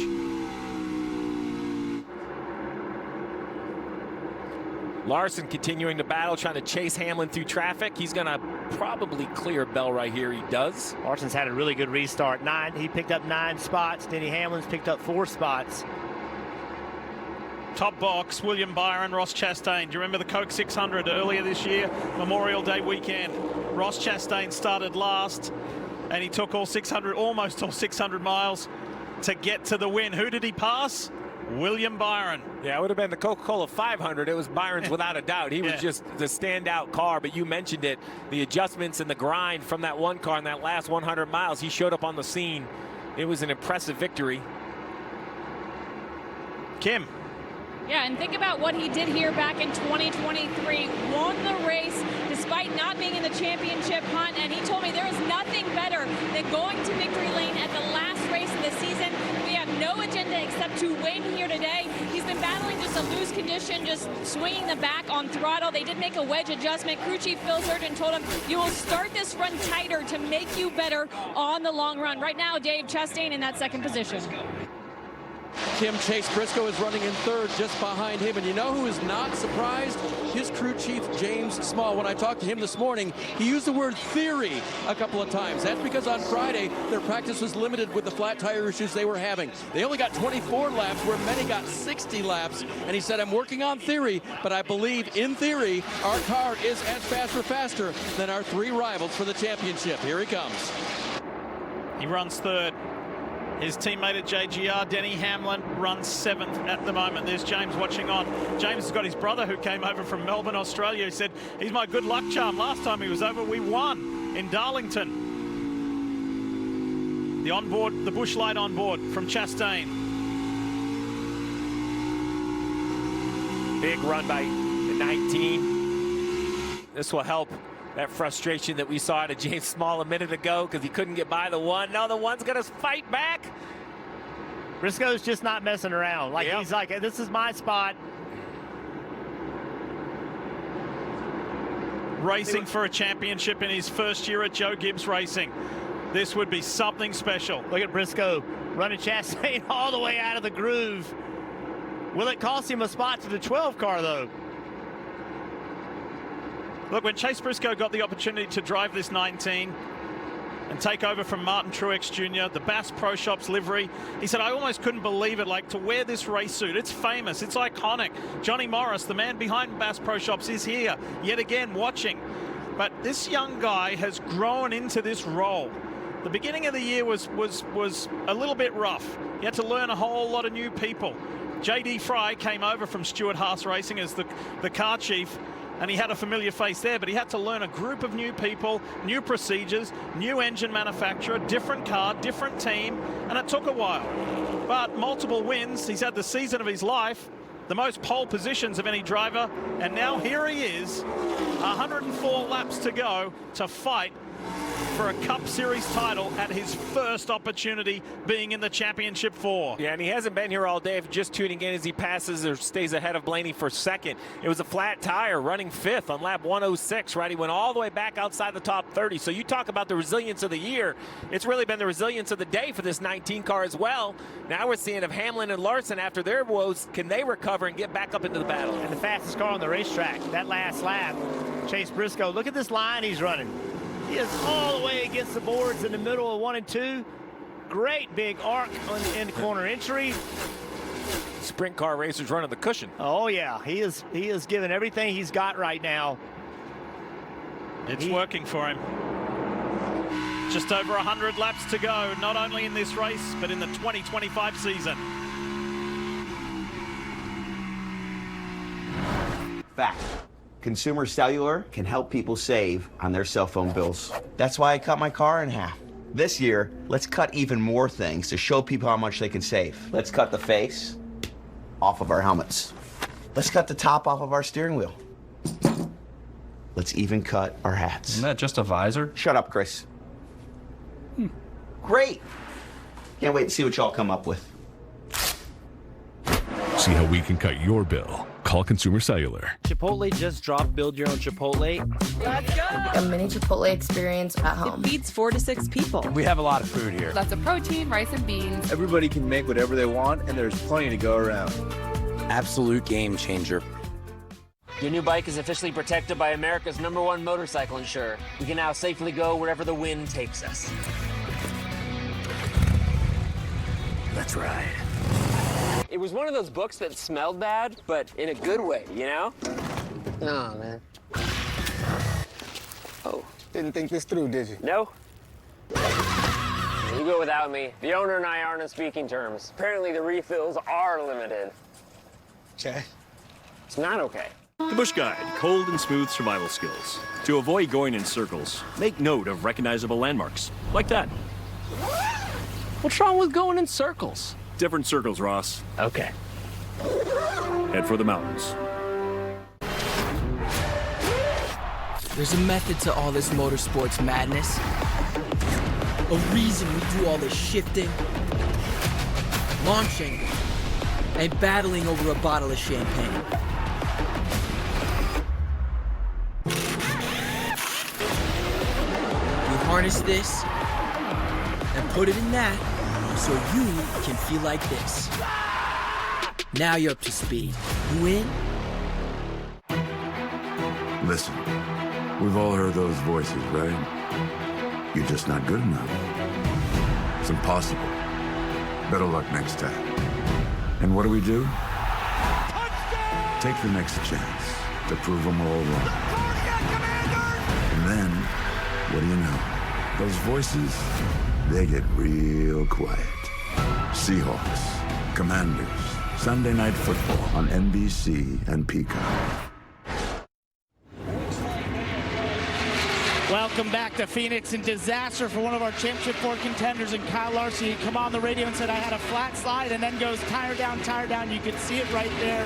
The right front tire went down for the 5 team. They were just recovering from a bad pit stop at the end of stage 2, and also the 19, Dave. 19 is complaining as well. Flat tire for Chase Briscoe. It's the right rear again. He's going to try to get the pit road as he slides up into traffic, nearly getting hit by the 11 of Hamlin. The 5 with very quick work on the right side. We'll see if the 19's able to get the right side jacked up. Chaos erupts here with 2 of the playoff 4.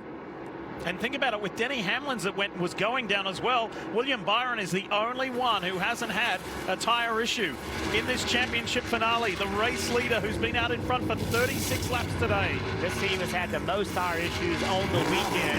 And remember, Briscoe took off rolling, took off with a lot of speed, maybe too much speed for the setup and the air pressure. Was saying for the 5, you commented about how many positions he had picked up on that restart. Well, you know, pushed early and the tire didn't make it. Let's go on board with the 5. I don't know how he doesn't wreck right here. I don't know how he got the car slowed down quick enough to avoid hitting the wall with the right front down. That was great work by Larson. Larson now a lap down. Briscoe both a lap down after green flag pit stops. Let's go on board with the 19.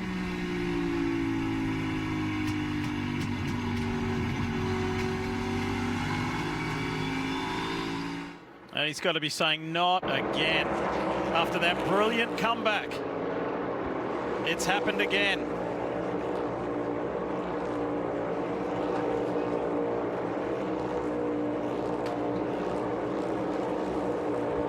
Caution is out on the track.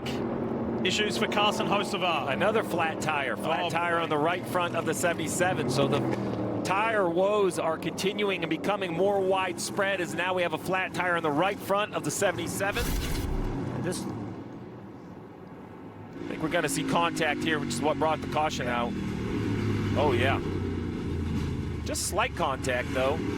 But now here he is basically stopped up in what will be the exit lane of everyone leaving turn 4. And Briscoe and Larson, we believe, are a lap down, but Briscoe got in and out of the pits and he was the first car lap down, so he's going to be the free pass and get back in the lead lap. Larson at this point, I assume, will take the wave around, which means he'll kind of go back on the lead lap, but he'll be the last car on the racetrack.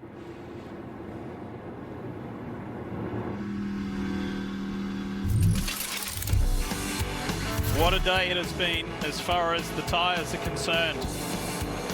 It was left sides of practice. Now we're here in the race. It was a right rear for the 19 of Briscoe. Then a front tire for AJ Allmendinger. Second time this weekend, another hard hit. And then Kyle Busch, he had a problem. Had to come to pit road. Austin Dillon is Kyle Busch's teammate with the problem. And Larson just in the last few minutes with a right front. There were others as well, and then Chase Briscoe immediately after Kyle Larson. I think the biggest issue is if you are Rudy Fugle on the 24-car crew chief, Chris Gale, the 11-car crew chief, your competition has had issues. Are they going to get a little more conservative, put some air pressure to these tires to avoid problems? But if they do, Steve, that's going to take some speed out of the car. Prior to the caution coming out, there was a report on the 24 of a vibration. They're on pit road. Kim Coon's there. Yeah, William Byron, just a slight vibration. Didn't seem too concerned. He did say, though, slipping the rears, especially entry into 3. He said, we just need to plug in the back of the car to the racetrack. He felt like the clean air flipped the balance the other direction. They did make a slight air pressure adjustment. They reminded him, you need to manage your stuff, and told him the problems of both the 5 and the 19, Marty. Kim Denny Hamlin said the balance was consistent, but I absolutely, quote, abused the tires. I went down to the apron. I hated to do it, but I had to do it, and honestly, it terrified me. Hamlin with a terrific stop here. Said I could be freed up just a little bit.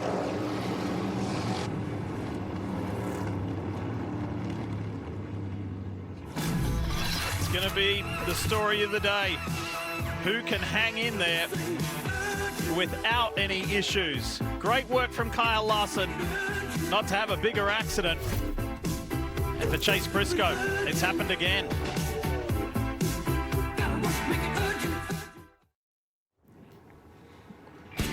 It's championship weekend in the NASCAR Cup Series here live on NBC, presented by Brestree. A chance to catch breath under caution, and under caution for several reasons, Jeff. Yeah, we heard the report. Denny Hamlin said he was using the apron because he had to, because of where he was back in the pack. Using the apron can damage the tire. So what are we talking about? So right there, when the cars cross over See how hard the cars hit? You can see every one of them hitting the racetrack. That puts a lot of pressure on that left rear tire, Steve, or all the tires. Yeah, it doesn't bother me as much on the initial start like this right here because you're still under maximum speed. It's not ideal. You even see the gouges in the racetrack. It's more the full speed laps that you're now making that transition probably 60 miles an hour harder, but either way, that is for sure an area that can damage the tire. But Parker, you're hearing potentially another issue on the 5 of Larson. Yes, Steve. So what happened to him was he melted the bead on the right front, which usually is a heat issue. And the culprit was that we're seeing all this tire wear from these tires. Well, the rubber caked up on the brake duct opening on the 5 car. So they're actually to clean that off. They got some photos here. Cliff Daniels explained it to Kyle Larson, and basically it overheated that front tire, Dave. Chase Briscoe got the pep talk from James Small, his crew chief. We've already proven we can do it once today. Let's do it again. They are back in the lead lap with the free pass. So the 5 and the 19, two different things. Briscoe got the free pass because he was the first car 1 lap down. He was able to pit under caution, put tires on. Larson, because he gets a wave around, he was not able to pit. A couple of champs go through the Busch Light restart zone. That's Chase Elliott, Ryan Blaney. Meanwhile, look at William Byron on the inside. His teammate there can help out a little if he wants, as he slides his way up into second. Here comes Josh Berry in that red and white Wood Brothers Ford. Denny Hamlin, the Progressive 11 Toyota Camry.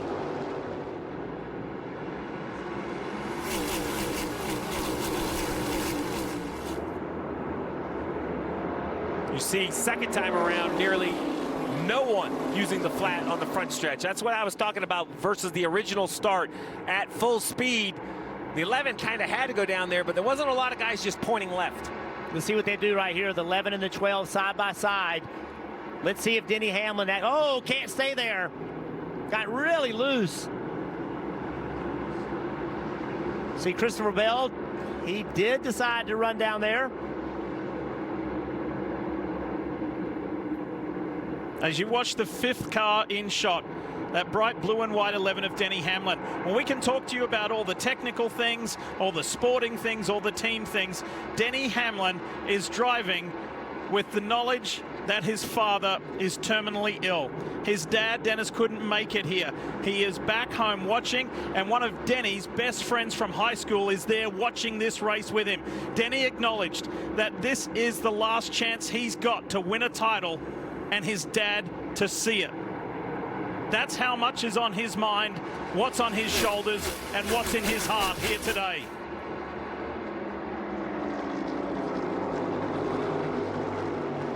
Challenge ahead for these drivers with 83 laps to go. As the snow-cold fuel will carry you that far, but can you manage the Goodyear tires, or are you better off to run 40, come down pit road, and blast 4 more tires on? We have seen that being the new strategy in the sport, not stretching the fuel, but doubling up on tires and just letting your driver go.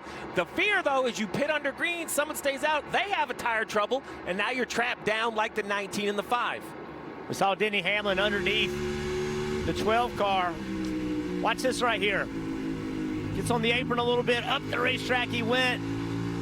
Both of those drivers, Blaney and Hamlin, did a really good job. Hamlin bounced it off the flat part of the racetrack. They worked it out together. And I believe that some of the speed of Denny Hamlin's car, clearly not clean air, right? When he's been out front, he's been able to pace it and drive away from everybody. But I think now, with all the tire problems, Denny Hamlin and William Byron, they know they're going to have to manage these. Steve, you just talked about it, still 80 laps to go. And I think they're afraid to push it right now. I think they have to build some reliability with the pace that they're putting in the car. So let's talk about these tire issues. We've seen lefts, we've seen rights. I believe this is clearly just a result of lower air pressure. Goodyear recommends an air pressure. There's not really a team in the garage that runs that much air. They are all well below it. The question is, what is safely below it? We heard Parker talk about a melted bead. That's a different situation. But the lower air failures, it's like the forbidden fruit. I can assure you, when you take air pressure out, your car goes faster. It is that simple. The question is, what is too much? And I think that is not the same for every car. It's not the same whether you're the leader or 5th or 10th. It's not the same on how much camber you have, on how much you use the flat. There are so many basically variables in the equation. If the 24 can run X, that doesn't mean it will work for the 5. He might have to run more than X. It is very, very complicated, but there's no doubt low air is a cause, but low air is also, you know, an advantage if you can make it live. You were the crew chief for Jeff Gordon and Dale Earnhardt Jr. How much did you gamble with that? Too many times, I think, at times. Sometimes we won the race with that, and other times you won't. I will tell you what happens is you saw issues in practice. We had no issues in the first run of the race. That's not by just coincidence. Right, everybody gets confident. Everybody gets conservative. But then this is a measurement of speed. There's my ego as a crew chief. There's the pressure of a championship. We make all of these other statements. Well, if I know I have a knob, and if I turn it, we go faster. It's that simple. You know how hard it is not to reach down and bump it just a little bit? And then you get away with it, Jeff. And then you bump it a little more. Like, at some point, you have to ask yourself, do you want to have a flat tire or run second all day long and not be good enough? Well, second right now would be good enough for William Byron because he's the lead driver of the Championship 4.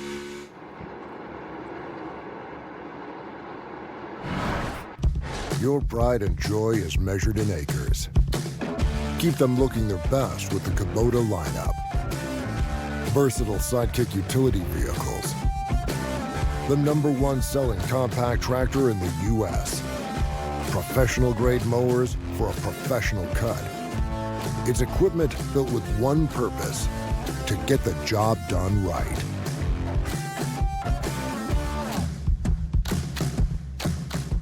The Sonic $1.99 menu. So much deliciousness for $1.99 each, it'd be impossible to name them all. But I'll try. Junior double cheeseburger, croissant bites, cherry slush, green apple slush with flavor bubbles, cheesy Baja crispy tender wraps. Whew! Get them all on Sonic's $1.99 menu.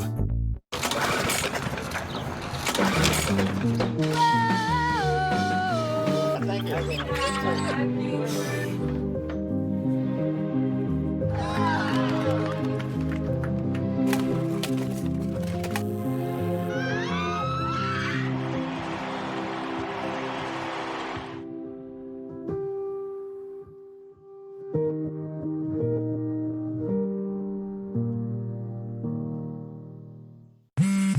With Straight Talk's real unlimited data, say yes a lot more. Can we call Grandma? Yes. Yes to unlimited video calling. Oh, hi, sweetie. Oh, your sweater would look so... Yes to unlimited gifting. Yes. With Straight Talk, say yes to unlimited holiday moments. No. Let the yes-tivities begin. Yes. Switch now for plans starting at $25 a month on America's most reliable 5G network. Straight Talk, official partner of NASCAR. Find us at straighttalk.com and Walmart. At drivetime.com, get approved. Then the deal you make on your phone is the deal you get at the dealership. She already found the exact car she wants from her phone. Less than $1,000 down. Car buying has no right being this easy. This is a commercial. Go get your real deal at drivetime.com. Here at St. Dennis, we got a brand new birthing center. It makes me sad that I'm in active menopause. Talking smack about each other is like 95% of what we do here. Kid, your mama's so fat. My mom passed away in July. Your mama was so fat. What happened here? Firework went off at our gender reveal party. When you get home later, you can find out together and... Hey, girl dad. Get in my mouth. St. Dennis Medical, new tomorrow on NBC and Peacock. Chase Elliott of Hendrick Motorsports leads the way with 70 laps to go here on Championship Day in Phoenix. Time now for the ones to watch, presented by Credit One Bank. The youngest of the Championship 4 drivers, William Byron, at 27 years old, leads everybody in laps led this year, won the Daytona 500, won the regular season championship. 75 laps to go, and if he can stay in this position, he'll get his first of what I believe to be many championships. The 11 of Denny Hamlin, the 44-year-old, has had an amazing season with 6 wins, totaling 60 for his career. Now in his 20th season of chasing a champion is today the day. 163 laps led, and he is chasing down the 24. As we see now a flat tire on the 48, I think he will make it to pit road. Another one has struck. This time it's Alex Bowman. running 11th. The 48 was just inside the top 15. You see a right front flat. They'll have to put some service on this 48, 68 laps to go. And the 11 now has got by the 12, and he's the next car in front. May say for second on the racetrack, but it is first in the championship running order. Can Hamlin find a way by Byron with 68 to go? It is game on. It is so stressful from in that driver's seat. You are seeing these issues. You are knowing drivers that are having these issues. You saw it in practice. You're seeing it in the race. If you're William Byron, you're like, there is a championship ahead of me, but the guy behind me is trying to take it away. How hard can I run? You really don't know the answer, right? I think if you're William Byron, I just keep doing what I'm doing all day long. He's the only one that hasn't had an issue of the championship 4. Remember, the 11 did have one right as a caution came out. So I think William can keep doing what he's doing. I think Denny Hamlin, I think you're seeing that he's backed his pace off a little bit, knowing that he could potentially have a tire issue if he puts too much speed in this car. Talking of speed, you may have noticed the Xfinity fastest laps that came up, and the driver of the 11, Denny Hamlin, owns that. Interesting that you were talking about going longer, Jeff, because William Byron said that he feels he has matured in his craft as a race car driver at this level. He said he used to put enormous pressure on himself, too much so at the beginning of the race, and he has learned through years and experience, whether that be from the outside or from internally with himself intrinsically, that just to remain more patient and let the race come to him. It doesn't all have to happen in the first stage, and you're seeing that right now. He is the lead driver of the Championship 4. There's trouble for Noah Gragson. Yeah, he's in a tough spot. Can he get left? It's going to be really hard with the traffic. They're splitting on both sides. Come down. He's able to do it. He's able to get on pit road. The track will stay under green. That was close, but good work. Back to the front, 2 Hendrick Motorsports Chevys, Elliott and Byron. And right now, Byron is trying to find a way past his teammate without abusing those tires. On board with the 24.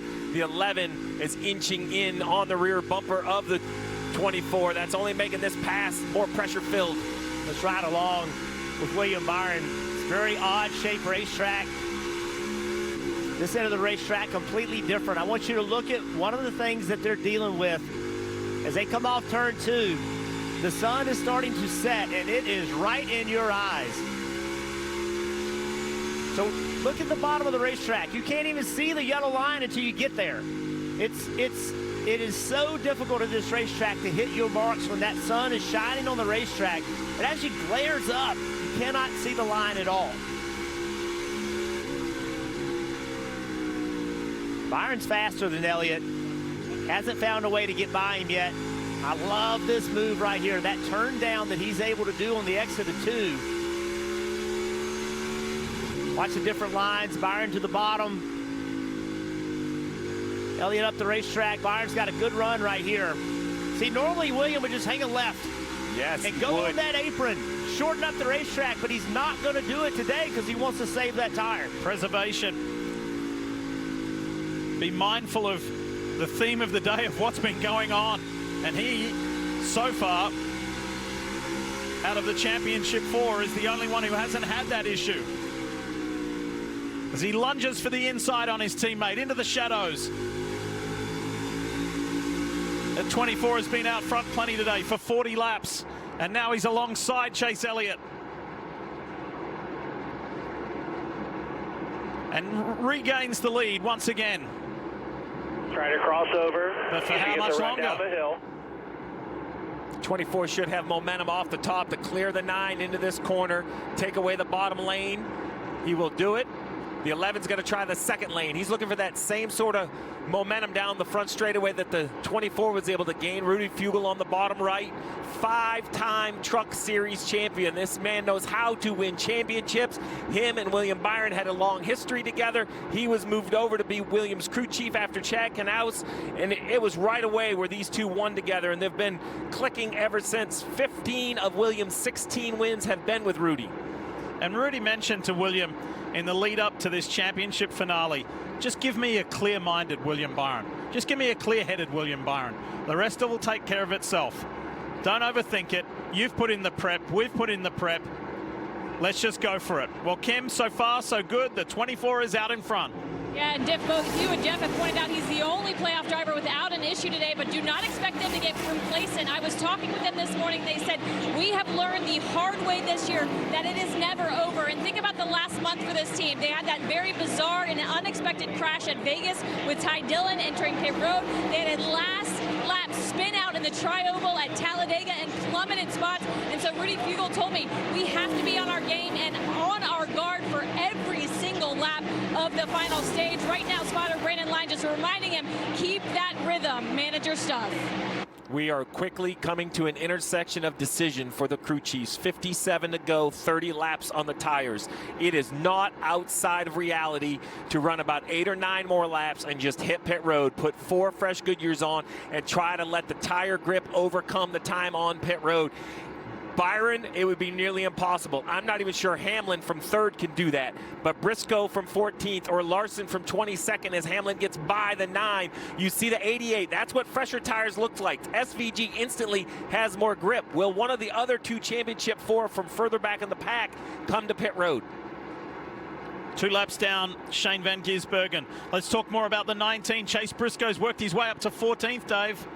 Lee, he can feel that the right rear is low. He's been told we're getting close to that window. If you have to bring it in, do. But he keeps telling the crew it is low. So, Steve, the tire may make the decision for the team. Yeah, and, you know, the fact that he can even feel it's pretty impressive. I guess he has enough experience with it, unfortunately. But at some point, you just have to come down pit road. 32 laps now on this set, so you'd like to try to get 5 or 7 more. About the same. Got one spinning in front here in the fence. Watch him come back down. Problem, big problem up ahead. Austin Cindric, turn 4. Heavy damage. Unfortunate wreck for the 2, running 10th. A nice run for Austin Cindric, trying to finish the year out strong. That's some really heavy rear impact. We don't see one of these newer vehicles shorten up that much, so a big hit. I sat down with the 4 crew chiefs and asked this very question. Are you ready for the last 50 laps? Are you ready for when that caution comes out and the ball gets thrown to you? Now, I was wondering if the question would be pit or not pit. I think that answer has been basically determined with the tires we have here today and how much fall off they have. Now the question is what adjustments you make. There's all 4 of them. Chris Gale in the upper right for Denny Hamlin. You have Kyle Larson's crew chief in the upper left, James Small bottom left, and Rudy Fugle in the bottom right. Here's what happened to Austin Cindric. Talk us through, Jeff. Yeah, going down the straightaway. As soon as he lifts, you saw the air blow out of left rear tire. Saw it just immediately, and now you're just completely out of control. Car turns around. As Steve said, big impact. So now, is it going to be speed or durability? What's going to win this championship with 53 to go?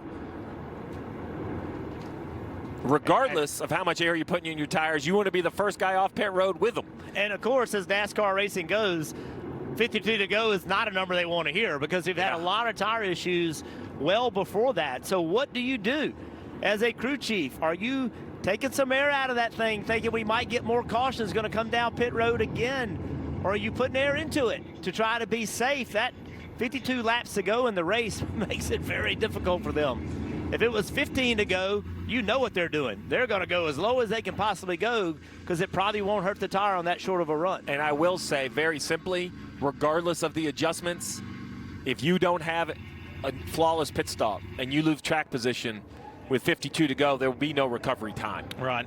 So this is that moment. There you go. The last numbers are in. Adjustments happening. This is pressure packed right here. This is just, you know, these pit crews started back in January, right? In the gym and in pit practice, and all of the pit stops, hundreds and hundreds and hundreds of pit stops, all kind of season long, both in competition and in practice. And it's going to come down to perhaps this being the final one. We may get more cautions, but I think you have to mentally prepare that this might be your last shot. William Byron in this 24 car and the 24 team, they've come down pit road twice with the lead. They have yet to leave pit road with the lead. This is a step-up moment for this team. One of the most commonly used words in NASCAR is execute. The driver has to execute. The crew chief has to execute. And the pit road crew have to execute. Now is that moment.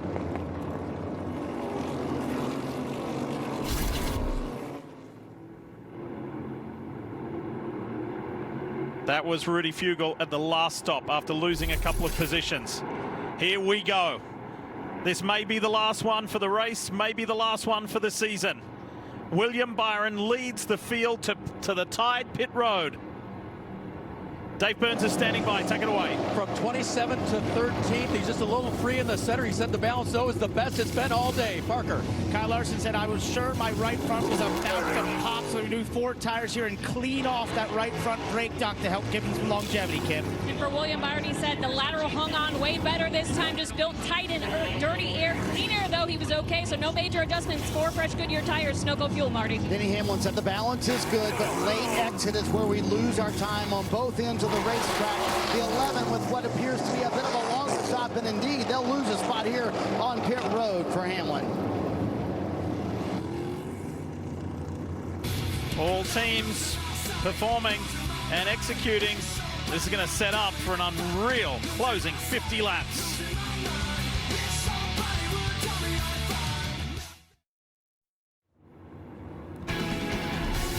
It's championship weekend.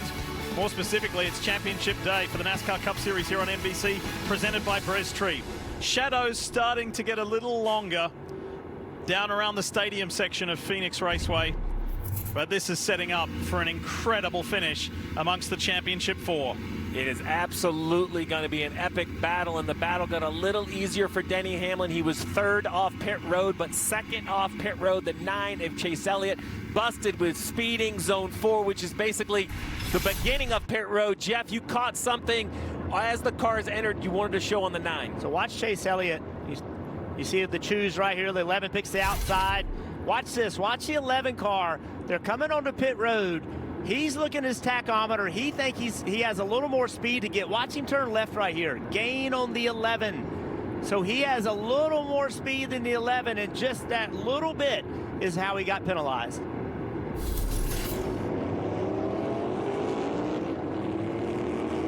For that, the 9 who had track position will give it up. And what a battle we have. Think about this. William Byron and Denny Hamlin, they have run within 1 position of one another for over 30% of this race. So they know how each other's cars drive. They have seen it all day long. And great job by William Byron's pit crew. We said it was a step-up moment for them. They've been beaten off pit road every time they came in with the lead. Not that time. All right, Toyota Supra pace car is off the track. Track is clear. And 2 of the championship 4 are side by side. 1 for Hendrick Motorsports, 1 for Joe Gibbs Racing. It's William Byron out of the Busch Light restart zone, and Denny Hamlin was on it quickly. Great restart. And look at these guys. Hamlin's got his nose ahead just for now. But watch through turns 1 and 2. William Byron behind them. Ryan Blaney and Josh Berry. A little nudge, a second nudge between Byron and Hamlin. Neither have been a NASCAR Cup Series champion before. It is all on the line here with 45 to go. William Byron used a little bit of that apron, trying to shorten the racetrack up just a little bit. Denny Hamlin is absolutely sending the 11 into both corners. He just can't get clear. Another touch down the backstretch. Trying to unsettle each other. Look at this. And Hamlin on the gas like he was on that restart.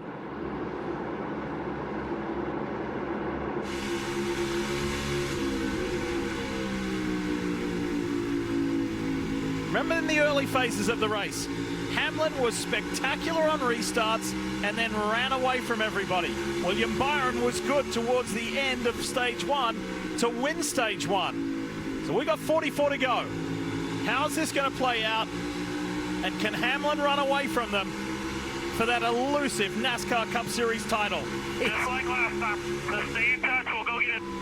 All right, that is Rudy Fugle telling William Byron, just stay in touch. We'll try to go get him on the older tires. Denny Hamlin is trying to run and disappear. Lap 269, the fastest lap of the race. It's going to be hard to stay in touch if you can run a half a second faster. That is incredible that the speed the 11 has. It has been so talked about in the lead up to this championship finale ever since it was confirmed that Denny Hamlin was coming to Phoenix with a shot at the title. That is one of the guys suing NASCAR at the moment. Happens to be the race leader with his business partner Michael Jordan. It's been an incredible year. He became a father of 3 this year with the birth of his son earlier this year. His father ill. So much going on in this guy's life, as well as being a co-owner of 2311 Racing. But he has been involved in so much, managed so much, and still keeps performing to the tune of winning 6 times this year. Let's don't forget about Chase Briscoe. All day long, they have had issues, and somehow, all day long, they have found a way to get some track position back.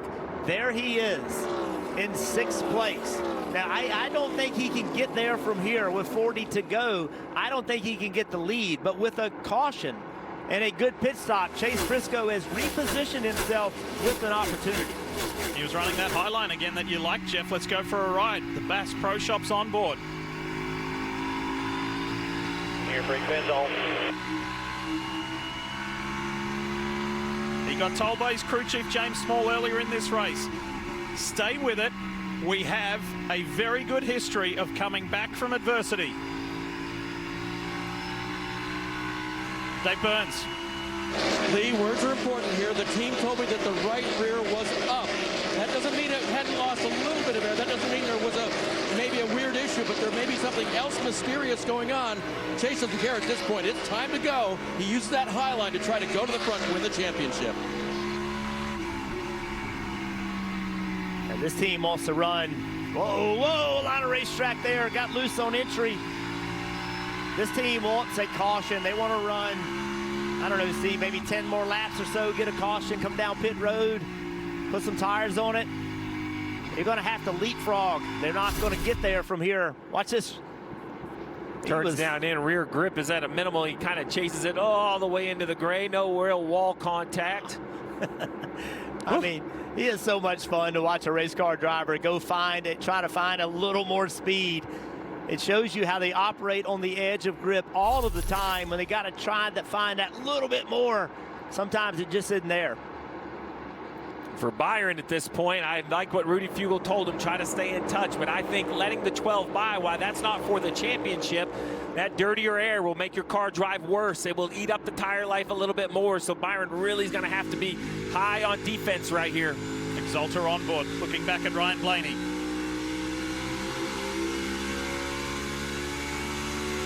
Something tells me we're not running 36 to the finish. We have had a 61 lap run today, but that was stage 1. That was a different feel to the race. As we've gone in these later days, late in the day, as the shadows, as you said, Diff, as the shadows have creeped into the racetrack, the speed has gone up. We've really been unable to get more than about 30 or 35 laps. And there's 35 laps to go from this point. Exalta onboard cam. That car just ran the fastest lap on that lap. So you wonder if that's Denny preserving a little bit, right? It was seen multiple times in this race how he's driven away, never slacking up, never slowing down. That time, Denny Hamlin was the 4th fastest car on the racetrack, William Byron the fastest. Caution's out, caution's out. Caution's out, here we go. Where is it and what's it for? 44 of J.J. Yaley. Oh, something's happened. The right front not only is flat, but it looks like it's pointing the wrong direction.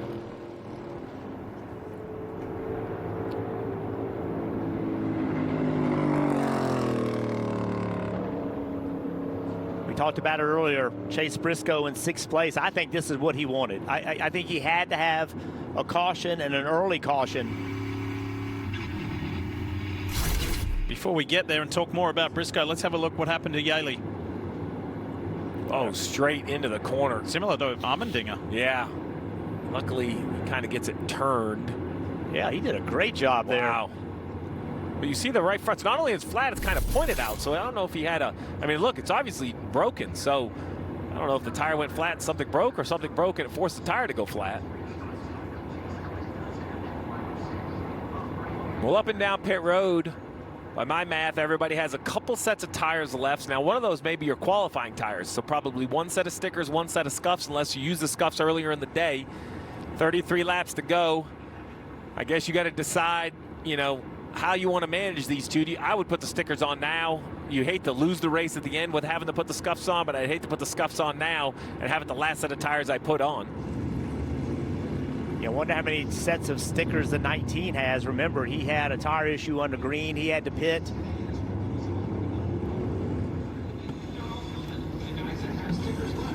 You see scuffs going on the wall.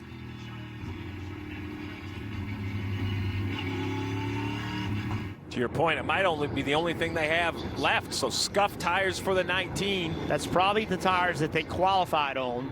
That you can use those as your allotments. There's a really good chance that's their qualifying tires.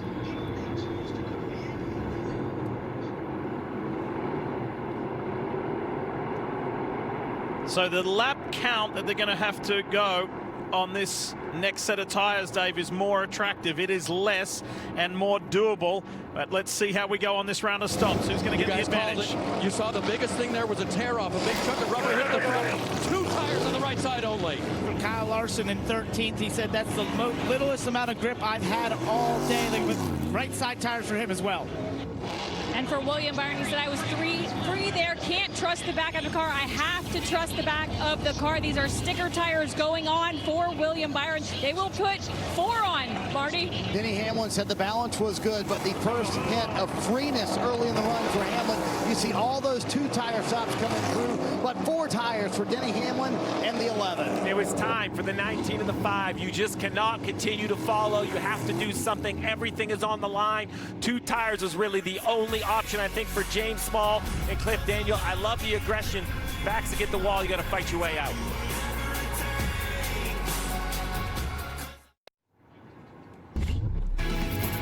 Well, you just saw what was more than likely the last stop of the day. The Tide clean pit stop, and it was certainly clean for the Bass Pro Shops 19 at Joe Gibbs Racing of Chase Briscoe.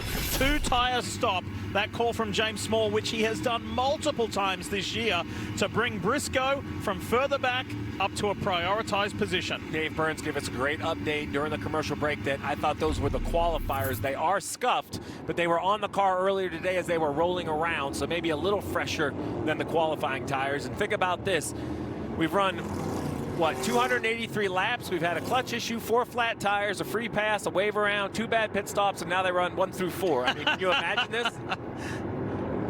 What are you seeing? What are you seeing from the 5 there, Jeff? Yeah, I saw a What's little got bit your of attention? smoke coming off the front of that car. I'm not real sure what that was, but if I'm Denny Hamlin or if I'm William Byron, I know beyond a shadow of a doubt I should have more grip than those 2 cars in front of me.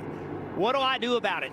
If I'm Denny Hamlin starting on the bottom, I have got to try to get to the inside of those guys. If I'm William Byron, I'm thinking try to make it 3 wide on the outside, but I have to have my eyes open. The middle may open itself, and then I've got to go there. The Joe Gibbs Toyota teammates are on the inside. The Hendrick Motorsports Chevrolet teammates are on the outside. Coming to the Busch Light restart zone, Chase Briscoe leads this field to green, and maybe to a championship. Hamlin and Larson are side by side. Huge advantage for Denny Hamlin here. Watch the 24 of Byron. Blaney in the middle. Josh Berry in that 21 on the low side. Kyle Busch there in the 8. Berry gets a little wiggly. Here comes Hamlin on the inside of his teammate. Larson's up high there, 3 wide. 3 wide coming in to the front stretch, and the dog-legged William Byron makes it 4. Byron to the lead. You know that there's a championship on the line right here, right now. Look at the way they're driving. How about that move by Denny Hamlin? He did not fight William Byron on corner entry. He just checked up, went to the bottom, and made the pass. Patience, understanding the strength of his car. What a smart move. 26 laps to go here in Phoenix. Who do you like the look of in the Championship 4? Nobody has led anywhere near the laps of Denny Hamlin. 182 to William Byron's 52. Hamlin's got the numbers today, but will he be number one?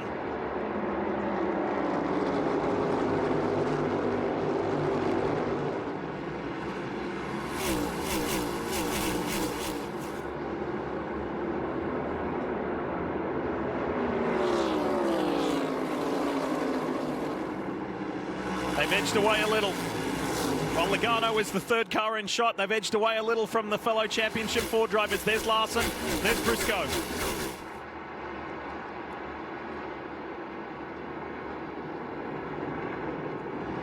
All day we have seen Denny Hamlin early in the run drive away from everyone. This last run, though, about lap 7, lap 8, the 24 started to break even with him. I think Denny knows his car is so good on the short run to just get the gap and then try to manage it, right, Jeff? That's what we were talking about early. We've run the fastest lap of the race just a lap ago, so he's by no means saving anything.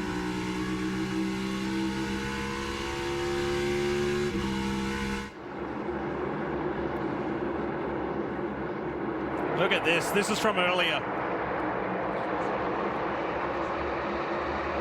The Championship 4 all together and 3 wide, bouncing off each other, coming through the final turn, heading to the dogleg when Byron made it 4 wide. Watch this move by Denny Hamlin right here. He could have shifted into the corner on the outside of the 24. He says, I'm not doing it, not falling for your trap. I am going to know the strength of my car, take advantage of it, get to the bottom of you. That is a smart race car driver. Races aren't always won with aggression. They're won with your mind. Denny Hamlin, a great move. And that's what almost a full second advantage looks like, Marty. Hamlin over William Byron.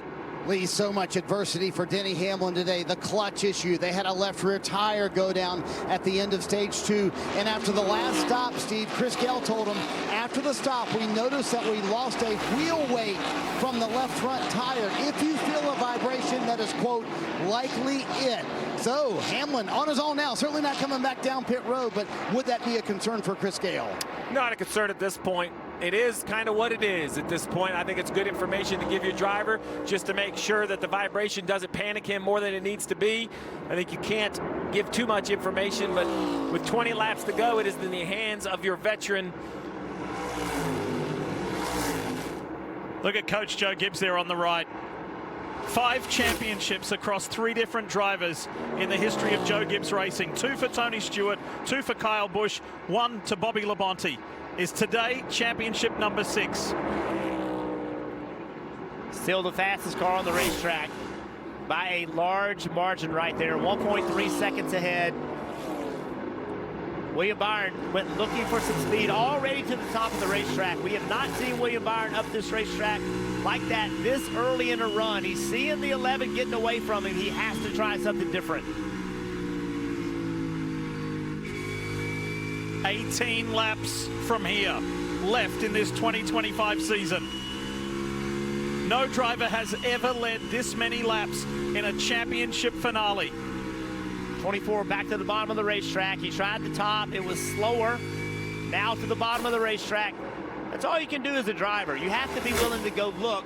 You have to look at the results. It was slower. Now back to the bottom.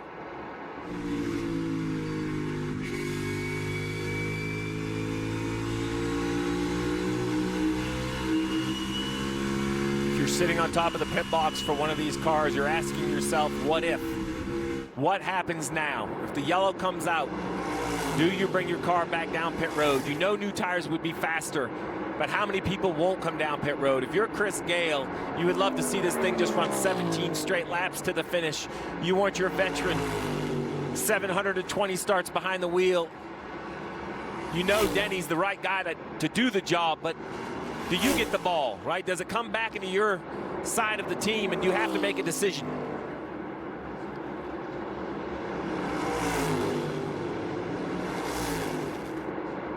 This is a club that Denny Hamlin wants to get out of. He does not want to be part of this anymore, even there with illustrious names. He doesn't want that next to him. With 3 Daytona 500 wins, 60 Cup wins, he wants to have at least 1 championship. He wants to do it for himself. He wants to do it for Coach Joe Gibbs. He wants to do it for his family, and especially under the circumstances with his ill father, he wants to do it for Dad. Well, Brad Doherty said it in the pre-race that at the championship stage is where you get judged in your career, and there's no one who's going to argue that 60 wins, tied for 10th all-time, isn't a Hall of Fame level. But, you know, Coach knows how to win Super Bowls. He knows how to win championships, and for Denny Hamlin, he would love to be part of that list, that championship list. You said it. We asked him about Las Vegas and that amazing drive, and he said he had to go back and watch it. He didn't remember what happened. He didn't even remember all of the moves he made. I would also say, as a race car driver, how do you want to win a championship? You want to just be faster than everybody else, right? Late in the race, just drive away. I'm faster than you. This is, you know, when you're a kid at home, Steve, shooting basketball by yourself, winding the clock down, hitting that big shot, win the game. Same for a race car driver. Give me an opportunity. Let me just be better than everybody else. And honestly, from a speed standpoint, there is no question who's been the fastest today. It's Denny Hamlin. We talk about everything else this guy's got going on in his life. Multiple people from Joe Gibbs Racing have told us when this guy turns up at the race shop, you get 100% Denny Hamlin. He's not dealing with the lawsuit. He's not dealing with 2311. He's not thinking about anything else. But when he's there, he's really there. I asked him, how does he do it? And he just told me point blank that this is his job. This comes first, and everything else comes after. And he goes, sometimes that means late into the evening if I have to catch up on being an owner or doing something else. But nothing can get in the way of his day job, which is driving this 11 car. Look at that sun. Just almost impossible to see the entry until you get there.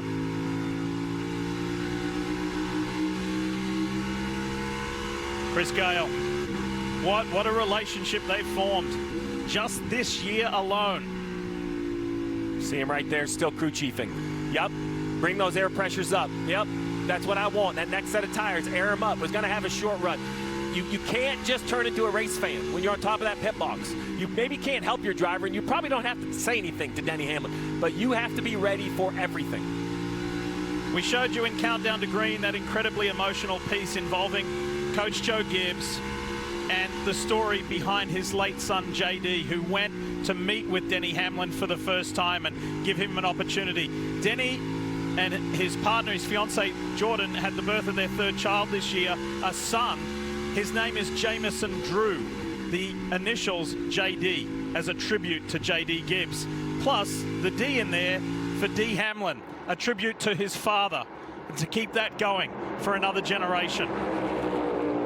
William Byron is now 2.8 seconds in arrears of Hamlin and has his hands more than full with Ryan Blaney.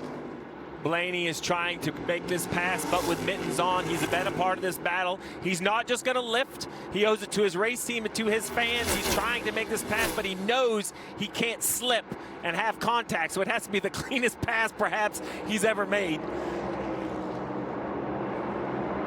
Denny Hamlin and Chris Gale, you are just hoping that no one has a tire issue, right? We've seen it all day long. This late into a run, 21 laps. We've seen tire failures. You do not want a caution. And you can believe you have Hamlin first, Byron second, but a tip of the hat to Kyle Larson and Chase Briscoe, 5th and 6th on 2 tires. Their crew chiefs through, you know, the Hail Mary, the only option they had to get track position, and they've somehow stayed inside the top 6. 6 miles left in this season. Hamlin is coming up on traffic. JJ Yaley is first. He's just going to have to carefully navigate his way through that in these closing laps between him now and a championship. There's the move on Yaley. check that one off the list. There's a bit of space before the next cars, and 5 laps to go.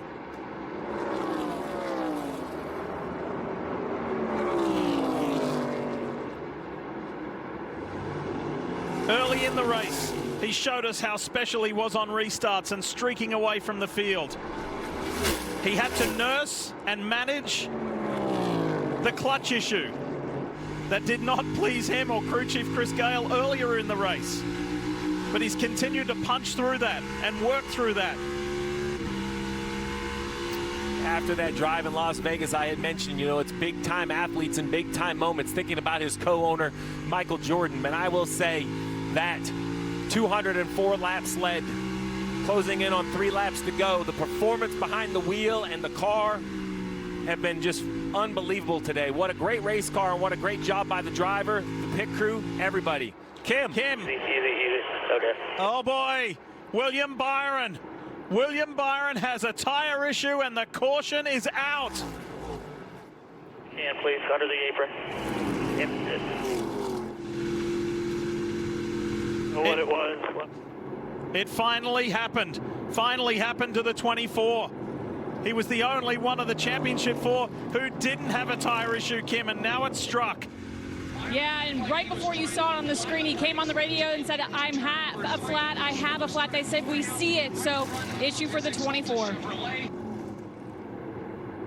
He can't believe it, and nor can Hamlin.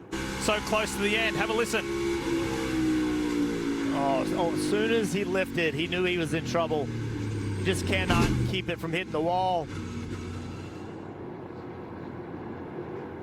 Did all he could, but it's just nothing you can do to get the car slowed down enough from where it blew.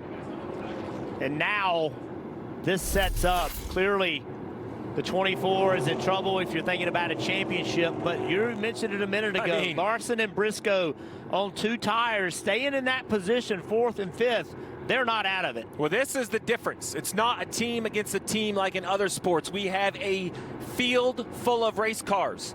If it was only 3 cars on the racetrack, you pit and you say, you know what, we're the best, Denny Hamlin, we're going to pass them. But what do you do now?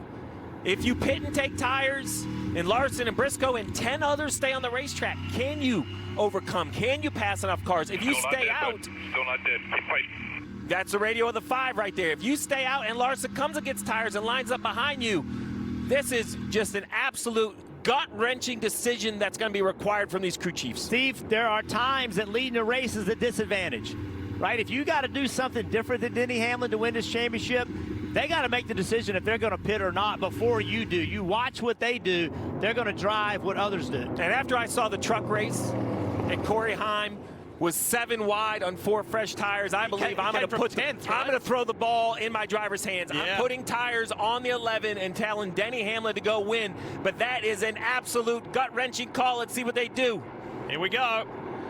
Hamlin leads the field to green. Dave Burns standing by. James Small asked Chase Briscoe, what do you think of the 2 right sides? Only last time he said, I would have rather have been on offense. So expect them to go for 4 here. This is the qualifying set that he went 1 fast lap on yesterday, Parker.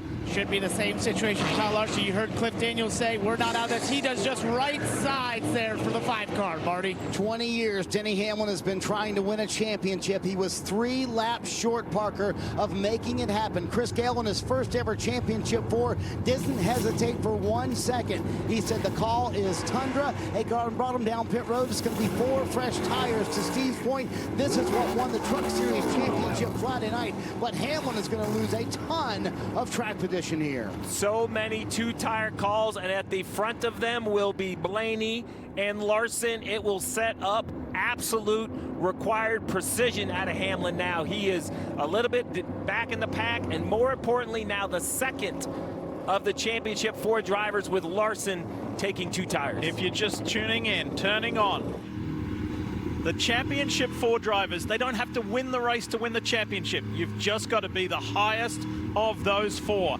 At the moment, it is Kyle Larson. 3 drivers staying on the racetrack. If you look at the graphic, Keselowski, Priest, and Bowman. Blaney will be 4th on 2 tires, then Larson, Logano, Barry, Busch, Elliott, Hamlin all the way back. Man, oh man. Yep. This is so chaotic. This restart, keep your eyes open because a mixture of tires, 2 tires, 4 tires, all sorts of things happening. Which lane is going to go? Which lane gets into the corner and does not have grip? Denny Hamlin with 4 tires certainly is in position to have a good handling race car, better handling race car, but he has some ground to make up. Larson in 5th. Yeah, Hamlin scored in the 10th position.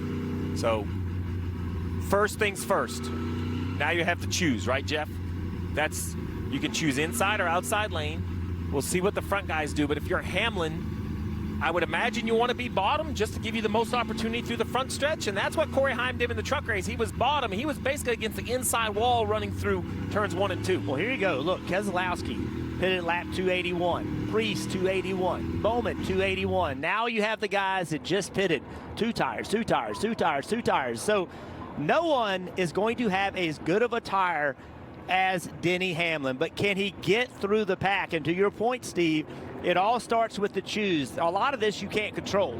You don't know which lane may or may not go. If I'm the 11, I just have to pick where I think I have the best opportunity to go where they're not. Steve mentioned the truck race multiple times. This is the craziness. It's why it is achievable. Look to the far right. Truck number 11. Corey Heim, 7 wide going down into turn 1. And he gets it done. It was incredible. Talk about heart in the mouth type stuff. When it looked like it was over, it was not. And he got his 12th win of the season and the championship. Is that going to be similar for another Toyota driver in Denny Hamlin here this afternoon? Or can Kyle Larson come back from when it looked like his day was over? The key for Denny Hamlin is he's not focusing on Brad Keselowski. He is focusing on Kyle Larson, right? There's 4 cars in between. That's the focus, right? You've said it multiple times. You don't have to win the race. That's right. I look where Larson lines up.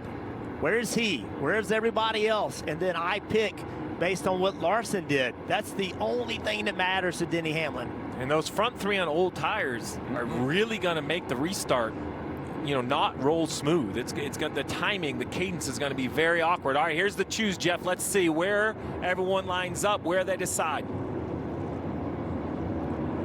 Keselowski's going to the top. They're going to split. Bottom, top. Logano, bottom. Oh, first opportunity. Oh, they both kind of split both rows. I thought for a moment that was going to allow Denny Hamlin to actually move up a row, but it did not. I like this move. I think if you're Denny Hamlin, this is where you have to go. That's where he's made some great moves on that low side. Let's talk more about the 11. Here's Marty. Hamlin's going to need the restart of his life, Lee. Here's what his crew chief, Chris Gale, told him just moments ago. Everybody else in front of you is on right. Tires are pumped up, ready to rip, so make sure they're clean and go get it. And Lee, I go back to Las Vegas, that race he won that put him in the championship for. Hamlin told us, I found another level that day to make that win happen. He's going to need to find that level today to make the championship happen. If you're new to NASCAR, time is of the essence because Hamlin has to catch and pass Larson if he has a chance to win this championship. We're going to go green, white, checkered in NASCAR overtime. How about Larson? What can he do when his day looked done with tire issues? He has a chance to be a 2-time champion right here today. Let's listen to some radio. Green, white, checkered. We got a little buffer in the 11 took 4. Let's go. Love that information. Just keep in mind, Larson last changed left sides on 262. He's put rights on twice. So his car, I just don't know how much grip this car can make. I do know Kyle Larson has to assume it's going to make enough grip. He's got to be aggressive. Looking at the 11 pit stop right here. Man, the 77 comes sliding in behind. That could have been bad for the 11. There's contact from the 22. Oh, yeah. Carson Hocevar, Joey Logano. Paint schemes are very similar. 3rd car on the outside with the yellow banner, Larson. 5th car on the inside. Both blue and white cars. That's Hamlin on the inside. Track is clear. We're in NASCAR overtime. to decide this 2025 championship? Is it going to be Kyle Larson? Is it going to be Denny Hamlin? You ready? Green. Here we go to determine the championship. NASCAR Overtime presented by Credit One Bank. Hamlin on that far right. Look for the big P on the hood. And he's almost level with Larson. Larson's way up high. And look at Larson shoot around them all. Logano gets a little bit squiggly. Keselowski leads. 3 wide down into turn 3. Kyle Larson has the advantage here. White flag is out. Final lap of the season, presented by Credit One Bank. There is less than a mile between Kyle Larson and a second NASCAR Cup Series championship. Hamlin isn't within reach. Incredible day, incredible scenes. And the 33-year-old from Elk Grove, California, Kyle Larson, comes to the line and is a 2-time champion. Let's go, team! Let's go! I can't believe it. When the day looked done, never give up. Let's go!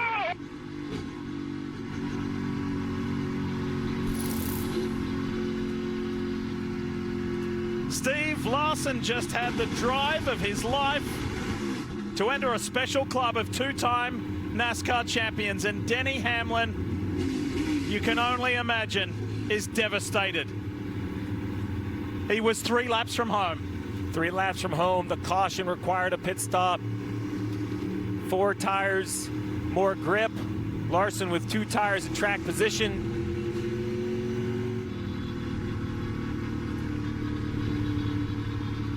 Kyle Larson is the champ when it looked so much like it was going to Joe Gibbs Racing.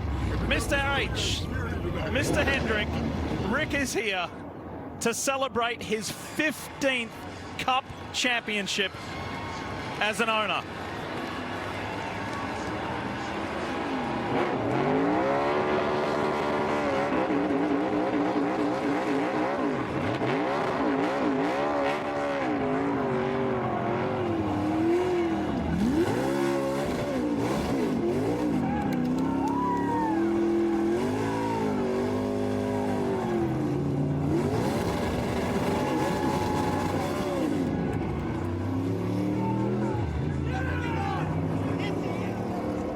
While they celebrate, let's congratulate Ryan Blaney on winning the race.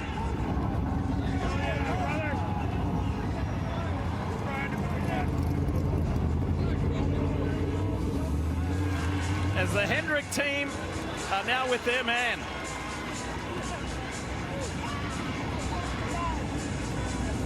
Hendrick is up, dude. Ronnie, brother!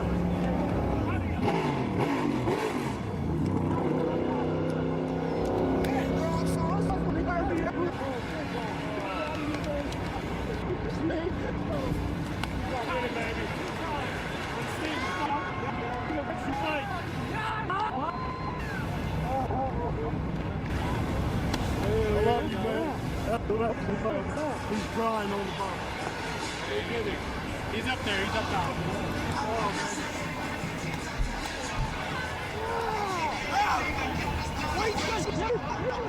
Contrast in emotions. Way to go, champ. Way to go, champ. Denny Hamlin on the right was so close.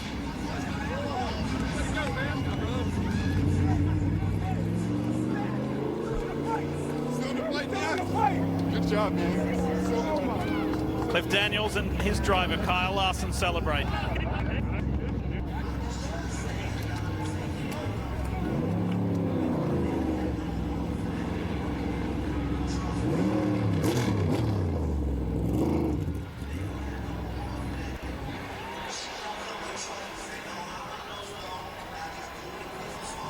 That was a lot to take in, Steve.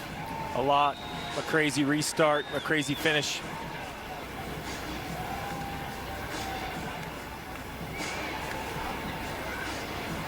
It's going to be really interesting to hear the thoughts and the comments, and we will talk to the champ when we come back, and many others.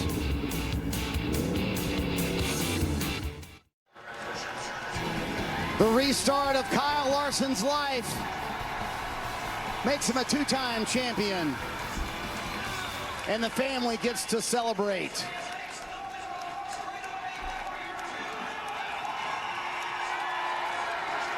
Owen, Audrey, Cooper, Caitlin, his wife, is here as well. I got a hat and a towel for you, champ. What an unbelievable restart.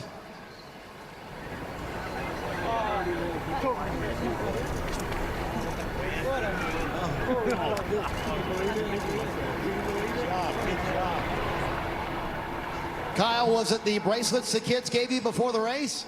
I guess, yeah. We did the best job we could, and yeah, that's what the bracelet Owen made me, and I can't, honestly, I can't believe it. Like, we didn't lead a lap today, and somehow won the championship. So, I mean, just one second. Yeah, take your time. Got to get a breather after that one. Really, I'm just speechless. I can't believe it. We had an average car at best, and then we had the right front go down, lost a lap, got saved by the caution, did the wave around, and it was really bad that run. And we took 2 tires, and I was like, oh God, here we go. We're gonna go to the back now, and it had a lot more grip than I anticipated, and so we got lucky with that final caution there. I was really hoping that we were going to take 2 again, because I felt like I learned a lot on that restarted, bombing 1 and 2 really hard, and thought I could do the same thing if we got another one. So just unbelievable. What a year by this Hendrick Motorsports team. Cliff Daniels, everybody, his leadership, his complete leadership just showed that whole race, and keeping us all motivated, always having a plan, all of that. So that's just the story of our season. So again, just unbelievable. I cannot believe it. It feels, this is insane. Kyle Larson joins Jeff Gordon and Jimmy Johnson as the only drivers to win multiple championships for Rick Hendrick, Dave. Marty, a moment ago, Denny Hamlin left the car and went over to the pit box and fell into the arms of his crew. Denny, what's going on inside?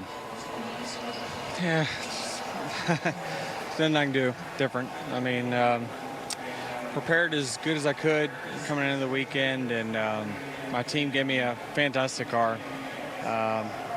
Just didn't work out. You know, I was just praying that no caution, and you know, had one there, and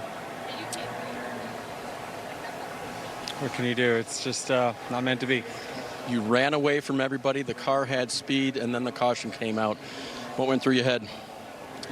Yeah, I thought still okay, but you know, we took 4 tires, and I thought that, you know, definitely the right call, and just so many cars took 2 there, and obviously put us back. But team did a fantastic job. They prepared a championship car. Just didn't happen. Can you do this again? I'll try. I got a couple more shots at it, but you know, man, if you can't win that one, I don't know which one you can win. Denny Hamlin, gracious in defeat today, guys. He gave it his all. He led 208 laps. No one's ever led that many in a championship finale, but unfortunately he didn't win the most important ones, didn't lead them. What a day. Congratulations to Kyle Larson. Progressive post-race show coming up on Peacock. A whole lot to unpack. Coming up next here on NBC, Football Night in America, followed by Seahawks Commanders. Remember, post-race show brought to you by Progressive on Peacock. What a way to finish this season off. Incredible. Thanks so much for watching NASCAR on NBC. This is Lee Diffie saying farewell from Phoenix. See you on Peacock.